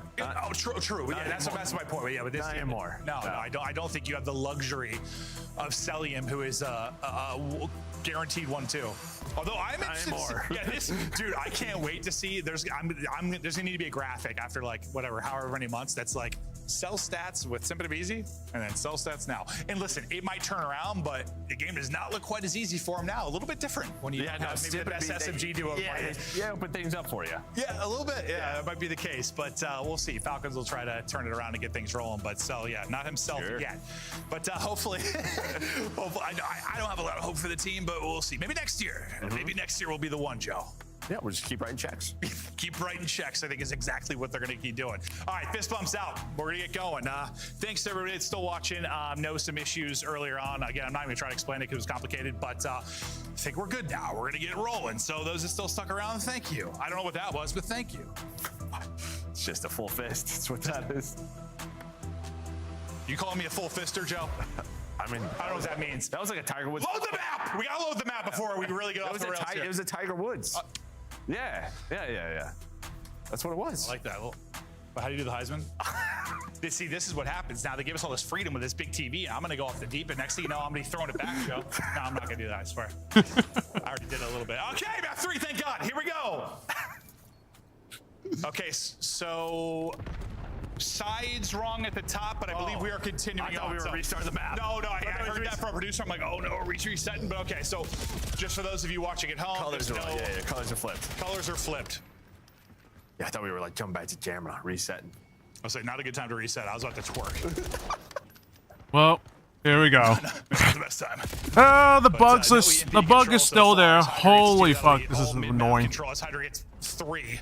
That'll be all mid-map control now to the Thieves side as they'll look to push it up towards the B score. Sim's going to get a big one to kind of slow that push. The rest of his team cutting it up through the P3 area. I mean, if Sim dies, then these two can fly out and sort of cut off balcony, and it's probably a score. Instead, you really have to slow it down. So nice one-on-one win there for Sim.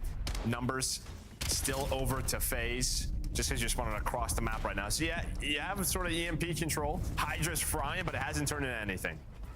See if maybe it turns into a streak for him. Quickly, that'll be a no. Beams there from Sim. And this is a tough part, right? How does Scrap get involved now? It's just so difficult. I'd be dropping it. Can he pick up the EMP right now? No, I want to shoot, right? I want to shoot. I want to get involved. Want to sort of establish this push, and he just can't. No. I mean, listen, I'm not trying to show shade to Ken, but like, if I'm Scrappy, I'm like, I don't want this in my hand. I want to be beaming and dropping people. Me and Hydra, let us push it. We're dropping them, getting all the kills. Now maybe going to be a score flying on forward. Scrap trying to get in, but he's going to get stunned up and slowed as Thieves look for the push and the points. Let's hop to a listen in here, Nice capture. Left. One's in blue. It's spawn P2. Make sure we're wrapping left. I'll wrap, John. I'll wrap out her. Yeah, I'm wrapping out her too. One's people on me? I think one's already got inner loop. Top blue box. Okay, top blue box is search. I don't see anything above. I don't see anything below left. Yo, one R-hop. Nice! I need help. Look for one here, one low ring. Go around me, make it. I'm on it. Take him out. Reaching the right, I think. Abuza, one shot. He's just ironing. I'm in the corner. He's just sitting in my corner. P4 on me. He's pitching. Solo. Absolutely. He's on B point. One's on spawn. Nice. Snipers, watch out too. Go left. Yeah. Sunny it. I need over for yours. Watch on it. I'm sunny. He's close. I got it. Nice job. Another one outer. One's outer. P4. Top, boys. Top solar. One's our P4. I'm looking for the guy P4. P4 not telling me. P4, one bullet, off. Okay, yeah, P4. Where do you go? Going old P4, top ring probably. Probably top ring. Low that. That's one was top solar on the left. I'm long. Take it down. Long with me, long. Light to me. Watch out, low tower. Well, throughout that Thieves listen in, it was mostly FaZe that were moving the rock. They're going to be able to tie it up at 1-1, and now we'll get the reset. EMP in Kenny's hands now. Yeah, this is a tough one, right? You see the spawns closed for Abuza. Also a pinch coming in from 04. He's going to get that kill. So it's tough when you're on this side and it spawns bottom. I feel like most of the time you'll see our team just sort of wrap. You want to sort of attack B. Just feels a little bit more difficult. But FaZe do a really good job. Just tying it up. I mean, they get a 3-4 dead. Draza was able to find that drawback. He's able to just get aggressive, win a couple of gunfights. So we're tied at 1. Tied at 1, and now we'll see what this next push looks like after what a 4 double a little bit ago. I thought it was going to turn into some aggression here from FaZe, but they need to win another wave. And well, they seem to be doing that. They've got numbers for a moment, and then they disappear. Scraps POV to see what kind of damage he can lie down. Nice job just getting some shots in and backing away from the window. Unfortunately, 04 will have the angle, and that's going to be another double for him. He's up to 3 straight on this little stretch. Yeah, you got to be careful here. This is it's a key gunfight for that first player. So a nice job dealing with 04. And I think I would have loved to see them that first time. Maybe with 10 just try to wrap it back. Just feels like it's just so hard to attack. Yeah, he has no help. He was just stuck there. Now, Draws has been holding on to this, and Simp's been kind of looking over, getting kills for him. Well, unfortunately, I think those shots are for the ball carrier. Simp ends up catching them in the background. Kenny, I thought, turned it into 2, but that's a huge stun that comes in over the top. Can he make the play here? If he gets 2, he's inside of somebody. Ooh, that nice turnaround. It looked insane on the minimap. Like nice 180 there. He gets that kill. Yeah, I mean, that's a score there for FaZe. So you're kind of waiting on him on that wide pinch. And now this is what you're talking about, Thieves. What they want to try and do is wrap this out top side or make a play through mid. You've got, what, 25 remaining in regulation on this half to get a bonus 30 here if you've got this EMP in hand. And it looks like they're going to try and actually wrap this bottom, maybe fake him out, try and drag some bodies. What we're doing now, we got to be careful. You brought this back to your base. Oh, no. BC's got to go huge. Simp wins a gunfight. You at least will get the extra 30 if you have it in control, but the stun's going to connect. Well, they're able to play a little defense. You're just going to leave it be. It's on your side of the map. No, was so close to grabbing that. Bro, if he grabbed that, I think he's in. Yeah, he might be in. I mean, he's still that was close. You died real fast. Ooh, This that game, was too close. real Holy close. shit. Yeah, you got nervous. When they were wrapping that back up with the time on the clock and where the phase position was, like this is going to get hairy here for the Thieves team, but thankfully not a massive, it could have been a massive blunder. I mean, it's sort of like, you know, you're keeping the possession whether you watch, you know, football, soccer, right? You're wrapping it back, someone makes a bad pass and it's like, uh-oh. Yeah. Goal. Like, this is a problem. 100%, but we'll check out some of the highlights here from the first half. There's the push through and score for Thieves. Now we'll see the score on the other side, going up on the wall, jump, trying to dodge any nades that are coming through. That'll be what a boozer that punched it in. Second half of play, tied up 1-1. FaZe and the 0-2 hole in the series. They got to take this to extend this series. This was their pick. But they're all getting picked here off the break. Abuza, the only one to find he's going to turn into 2, and that's a big 2 to slow down the shut down, but unfortunately, here's another one of those situations didn't do where shit. Unfortunately, just got double. But it's just going to be so tough for you. You got to wait for your teammates. Frap was able to find a double, so Jen's just going to wait for him. Jen having a solid series here. You love to see it. But yeah, everything just kind of slows down now. So you're hoping FaZe makes a mistake, but no matter what, you're going to be at a disadvantage with that pistol. Big win there from Hydra. He's going to turn that into 2. Oh, that's a wipe. That's a team wipe. They just gotta go. They just gotta go. Wait a second. Let their teammates get in position. They know it's going to spawn top side. Yeah, they know it's going to spawn top side. You want to make sure that they get there, get in a position. That's actually really smart. The team in terms of spawns. That's pretty smart what they just did there. The more and more our teams play this, the better and better they are going to get. And well, Thieves are getting darn good. And that's one of those things where we just haven't seen maybe a lot of clean 4 downs in a score where you've had a chance to be cute with it, because a lot of times it feels like you're dodging stuns, dodging nades. But there, yeah, those couple extra seconds in Call of Duty can be massive. Allows them to set up, chain 2 together. Now up 2 with 3.5 to play. Thieves looking to close it out with a 3-0. Yeah, they had no counter opportunity. BZ was able to find one. Nice kills. Spawn, so you had 3 players for FaZe near the device. What the fuck is this? Seems fun. Draws ultimately gets the kill. Oh, but no, shit. that seemed like a headache. I was getting a migraine watching it. But you're going to get some scores here. If you are this FaZe team, Oh my god, the juking bullshit. Could be everything. Well, I mean, you still have 3 to go, but I feel like the wheels were coming off a little bit. You need something positive here. Well, he's had a couple of Ooh, that's unfortunate. Downs, right? That's kill. This guy, he is having himself a map. Plus, he's got a Hellstorm to slow things down. And well, this is where you just got to play a little bit of keep away if you are LA Thieves. Possess the ball and, well, just don't allow FaZe to get it. But again, it's just coming in waves right now. Now, Hydra has been terrific. Now, with the pistol up, can he find the score? Ooh. He's just able to get through. 4-1 now. FaZe get all the kills there. Well, maybe get them in position to control mid-map to counter it, but not what you wanted to see. Looked like a little slam ball action right there off the trampoline. It's not uplink, but we've got our moments. Things slow down here for a moment. Ooh, that's unfortunate. A melee in. Hits the pistol kill. Hydra able to get one as well. We've seen some crazy wall bouncing and battles going down. But with 2 minutes to go, I mean, I feel like this push has to lead to a score. Yeah, it's sort of last chance. You got map control. Again, the problem is Hydra might just call in the Hellstorm. I guess he doesn't have to yet. But you do find the first. Here comes the push. Trades are good so far for FaZe. It's down to a stop. BZ. Nice shutdown. You want to grab the objective, and well, there is nice shutdown. buy enough time for the flight to get there. It's all down Killed to it. draws. Nice shutdown. All right, they got to reset. They have to. Or they're just gonna take it back. The defense has been as good as the offense.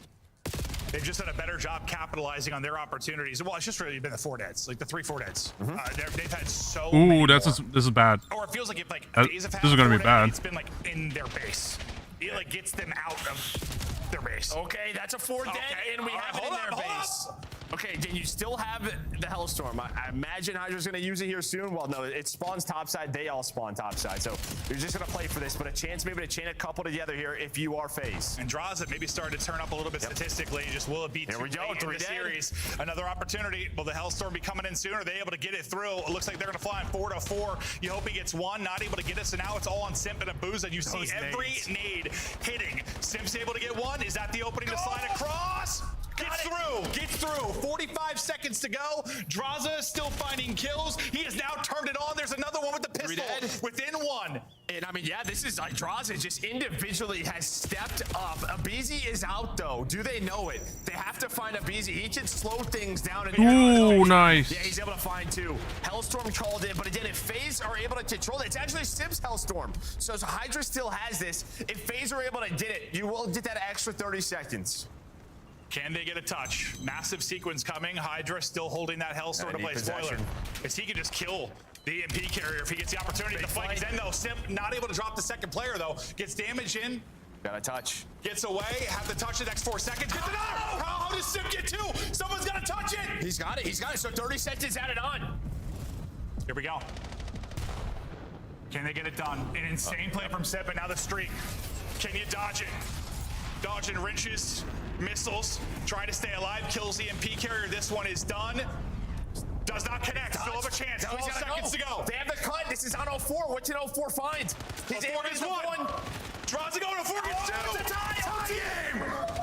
And he gets two at the same time. Are you kidding me? 4v2. The comeback is insanity. It's all in Abizi and Hydra now clutch up 2v4. What in the hell did we see in this second half? No, not ooh. They have the go. They have the go. They have the go. Nice. What did we just see? Overload, welcome to Call of Duty. What the hell was that? Holy shit. Wow. That was the most toxic ladder grab I've ever seen. And I mean, listen. Holy fuck. It's all about sort of the one fucking go! Still in the play. It's so funny because I wasn't thinking about the objective at all. Hey Tim, how you doing? Welcome, welcome. Like, they're in a 4v2. It's holy shit. They're just gonna grab it and go. I mean, FaZe are, that was one of the more insane comebacks we've seen. It didn't turn into a win. That was incredible, but then the mental drops off. The mental drops off. You cannot get scored on 2v4. It's just tough because you score that last one, you get a couple of kills, but you're all on their side of the map. Yeah. Abizi recognized it. They got the one kill. They got to kill Spiral, and the Tom's probably just like, just go for it. That I'll be honest, that ladder grab made me sick. That was disgusting. I mean, listen, he might not win the gunfight, but the fact he didn't even get a gunfight. That is tough. Whoa, look at the stats and how that one broke down. I mean, Simp had a hell of a series. Yeah, Simp had a real good series despite getting 3-0'd. Feeling tough for the guy already. No, same. But on the other side of it, I mean, Hydra, the playmaker, I mean, shout out to Draza for coming alive in the series, finally in that map 3. What do you see his impact? Like, he's the X factor for this without question after seeing that. They turned it on. Listen, I think I was already convinced that Overload was going to be awesome. That solidified it for me that it's going to be awesome. Like, that was crazy. Well, props to Treyarch because adding that extra 30 seconds allows that play to happen, right? Like, so great little addition there. Shout out Treyarch. I wasn't thinking about the objective at all. No, not at all. I mean, that's the first overtime I've cast. No, I actually watched the scrim, and I think there was a 1v3, and the person just grabbed the objective and scored a one. Okay, yes, that wasn't even in my head yet. And someone was like, "Oh yeah, we probably have to." You said something. You're like, he has the EMP. I looked at the map. I was like, what the hell? Crazy. Insane series. Honestly, all the maps are really close, but it's going to be Thieves that take it 3-0. Des, break down that wild one. What a series. We thought we were going to a game number 4, but somebody's got some pretty high IQ when it comes to Call of Duty. His name is Abizi. Yeah. What a play. 2v4, you just make a sprint for the end zone. Just go in. Whoever was already pushed up, I made the call 100%. Like, dude, I'm over here. Just make the run, and maybe it's going to go through the hoop. That was incredible. If that doesn't tell you what Overload's going to be like for this season, I don't know what else will. Yeah, we got 2 overtime overloads to open up the day, dude. I mean, we got the overtime and the sudden death there. That was electrifying. You know what it brought me back to, Chris? All the way back in Black Ops 2, the lightning strike saving right before somebody was going to cap. Just and CTF, just wild things happening at the end of it. That is what the third game mode is supposed to be. Streaks going off. It was wild, man. You know what's fun is I can like move my nose into your camera. Yeah. Too far forward. My bad, production. What a show. We had some great highlights from both sides of the ball. It wasn't until the second half that Draza woke up, and I feel like this is going to be one of the few matches where you see him put up this low of stats. But walk me through the big plays, because we're 1-1 at this point, and then it was all the boys from Thieves rocking the pink pulling away. Yeah, I mean, Thieves just had map control for a large majority of time. And, you know, they could tell exactly, like, what they wanted to do on the map. Like right there, they're waiting because they know we need teammates to get in position for the reset coming in so we can continuously apply that pressure. And, you know, this is a game mode where Hydra, I mean, this is his bread and butter. 100%. You think about a player like Hydra, I mean, even Simp, I mean, he was still able to go 29 and 19, right? Like, these are game modes, those type of players that get lost will thrive in. And we saw it. Hydra, he was unkillable in that room. We were like, what is this guy doing in 4 corners? How is he still alive? And at that point, it's not even impressive as much as it is like in the gameplay, but it's impressive that they understand how valuable their life is in a game mode like this, right? Like your presence is more important than sometimes the kill. Yeah, like holy shit. Play the game for sure. I mean, Draza and 04 just staying alive in the misdirection. You saw everybody thought they were going to go up top. Well, they end up just jumping off the wall and scoring the point at the very end. And then we go into the very end of this map where it's like, okay, what are we going to do here? Well, we're just going to grab the ball, push up, and score because, hey, it's sudden death. You can get the kills, but we can also just score the EMP and close this game out. So we're going to see an evolution of this game mode as people start to get more comfortable in these moments, in the final moments of rounds, in the 30-second OT, and then in the sudden death. Everybody's just not fully aware of like where we need to be and how we need to prepare for these moments just yet. The vet and one of your top slayers in the league, both mind blown by their new SMG. Like, oh, we can win that way? Big brain, boys, big brain. What a way to kick off our opener here at the CDL for Black Ops 7. We have 2 more days of action, and we're hoping that we'll get you a winner interview at the end of each match. Tonight, I want to talk with Abizi, right? Yeah, of course. I mean, that was the matchup, Simp versus Abizi. And I got to say, obviously it was a 3-0. It delivered. I mean, we saw both of them popping off different moments throughout this one. So let's get Abizi in here and talk to him a little bit. Production well done. He is here joining us live. Young Abe, you're rocking a new jersey, but it's familiar colors. How does it feel to be playing for Nadeshot's Thieves? I mean, it feels good. I mean, it's like a breath of fresh air for me with this team. So, I mean, I'm just excited for this season. Abizi, let's get into it a little bit. Obviously, you've teamed with Simp for so long. You're going up against him. So talk to me a little bit about that. And then follow it up on the differences in teaming with Hydra versus Simp. Both greats in their own right. Yeah, I mean, teaming with Chris, obviously we had a long career together, I feel like, as a duo. And I mean, we accomplished a lot. So obviously that's nice. But, you know, sometimes things tend to fall apart. And unfortunately they did. I feel like we kind of needed to move on. And I mean, Paco, he's just a beast. Like, I'm excited to play this whole season with him. He's always just taking those timings, getting like pushed up in people's spawns, just being super annoying. So I'm excited to play with Paco this year. Abizi, first of all, I just want to say I loved this series from you. I love that it was an Abizi takeover series. You know, I feel like in the past when you've had that core trio, maybe sometimes you got lost when I talked about the numbers just because of the people you were surrounded by. You said it was a breath of fresh air. Have you thought about like maybe your role is different now being in this team? Maybe you've had to adapt and change your play style. What has that transition been like for you in this new game? Oh, I mean, definitely is like different. Obviously, it's a whole different team, like a whole different environment. So like, I feel like it's obviously nice. Like I said, it's like a breath of fresh air for me is different, which is I think a good thing. Is I feel like with the trio, it was kind of just like stale in a way towards the end. Like we didn't really have much, like we didn't have vibes or things like that. So it was kind of like tough. But I feel like with this team, like I'm vibing, I'm like having fun, and I feel like my role is still similar in a way, but I feel like it's nice to be on a new team. Yeah. I love having you in our Monster Winter Spotlight. You always give such great interviews. I want to ask though, on esportsearnings.com, you're a millionaire. You've done that with Chris Lair, some former teammates that you beat tonight. How much more money do you think you make alongside the likes of Scrap and Paco? Hopefully as much as we possibly can. I mean, like I said, I'm trying to win everything, so that's the goal. Take it all, my guy. Congratulations on the win tonight. All right, thank you.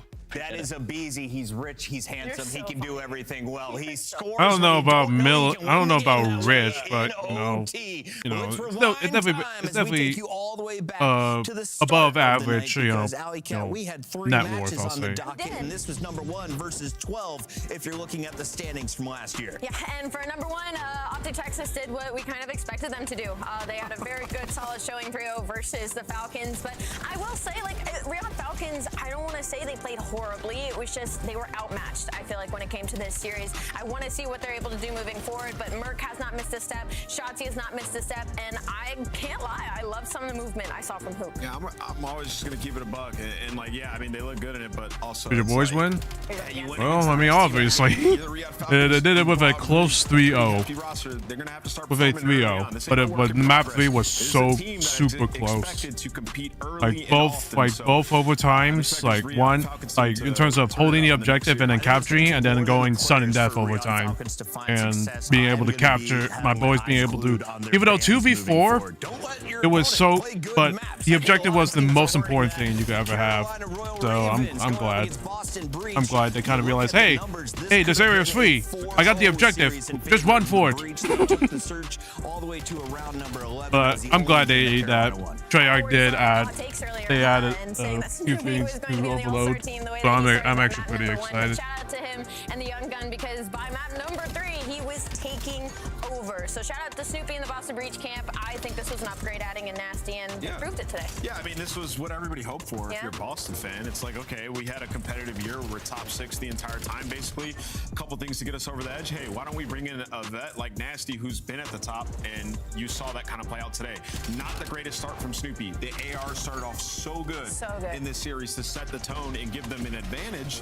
And now you look at this Boston team, it's like, okay, if they're going to be solid at hardpoint throughout the year, they got the makings to be a good Surge team as well. They lost round 11, but I think the bones are there for this team to be solid. The foundation's certainly there. There is the final scores. They were able to close out the second hardpoint, 250 to 214. Your top performers. Well, I think it's going to be guys with some big game, small stature. 63 kills for Mercules, 62 kills for Abe. Fantastic performance for both, and you have to think that Abizi's opponent was way tougher, both dropping nearly 8,000 damage. These are guys to watch. Bro, I just gotta say, both these guys went off today. Shout out to them. Simp stats had to have been crazy. Oh my God. He's there.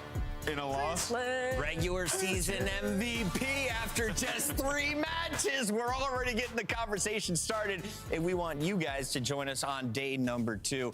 And any big teams that you are looking forward to seeing Miami Toy, Gentleman Surge, Cloud9, Heretics, I and can't wait to see, Trakes come in. They don't have Real anymore. And you look over at that Koi team, it's gonna be Kleenex on an AR now. Very excited to see how they perform. Real going up chat. Yeah, that match 1 is kind of everything. Depending I am on very what, excited to see the new I'm pair gonna of be honest, I'm Gentlemen, probably gonna cancel tomorrow just because I need to. I'm definitely gonna be focusing on. They've also had a lot of changes. I'm gonna be focusing a lot of. G2 was the surprise of the Monster launch weekend. You get to see Astro and friends in action tomorrow. It all kicks off at the same time. Thank you for catching the opening day. We'll catch you tomorrow for day number 2.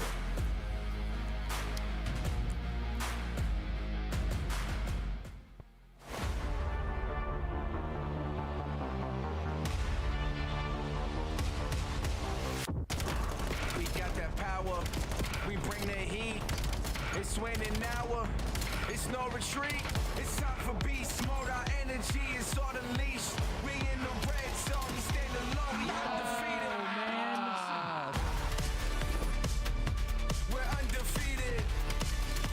We stand alone. We undefeated. We undefeated. We stand alone. We're undefeated. He wants this go so bad. Like, For the battle, we got no time for peace. Got them living in our shadows. Gotta give it all for the team. It's time for beast mode. Our energy is on the leash. Well, what a day, chat. What a fucking day.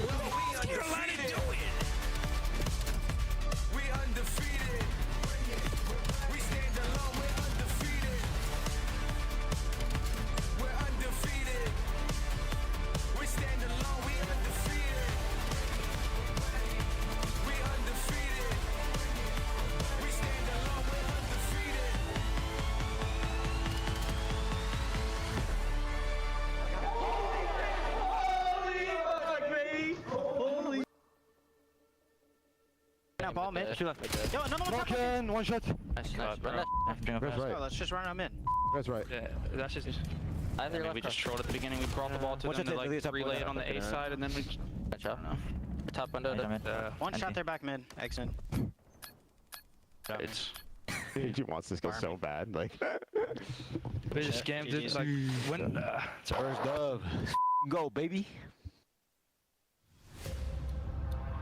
Alright, chat. Alright, I'm probably gonna... Let me see first. Do I want to...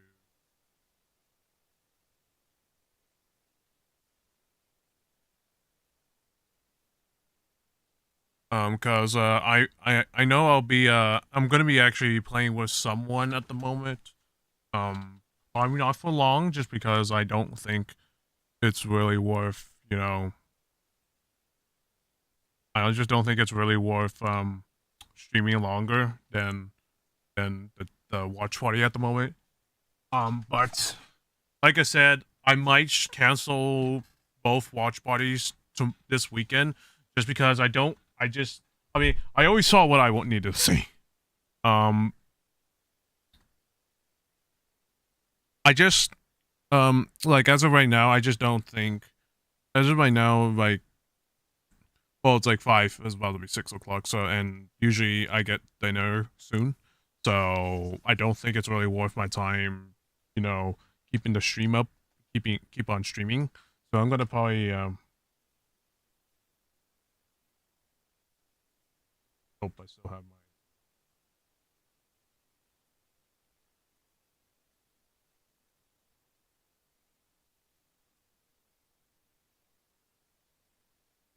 but I am gonna be I will be I will next weekend, depending on the time, I might actually there's gonna be collabs happening next weekend, so just stay for everyone that stay up. I will be posting those collabs very soon as possible. I'll be posting those collabs hopefully by the beginning of next week. Just depends, just because, you know, different, you know, finals, so we'll see what happens.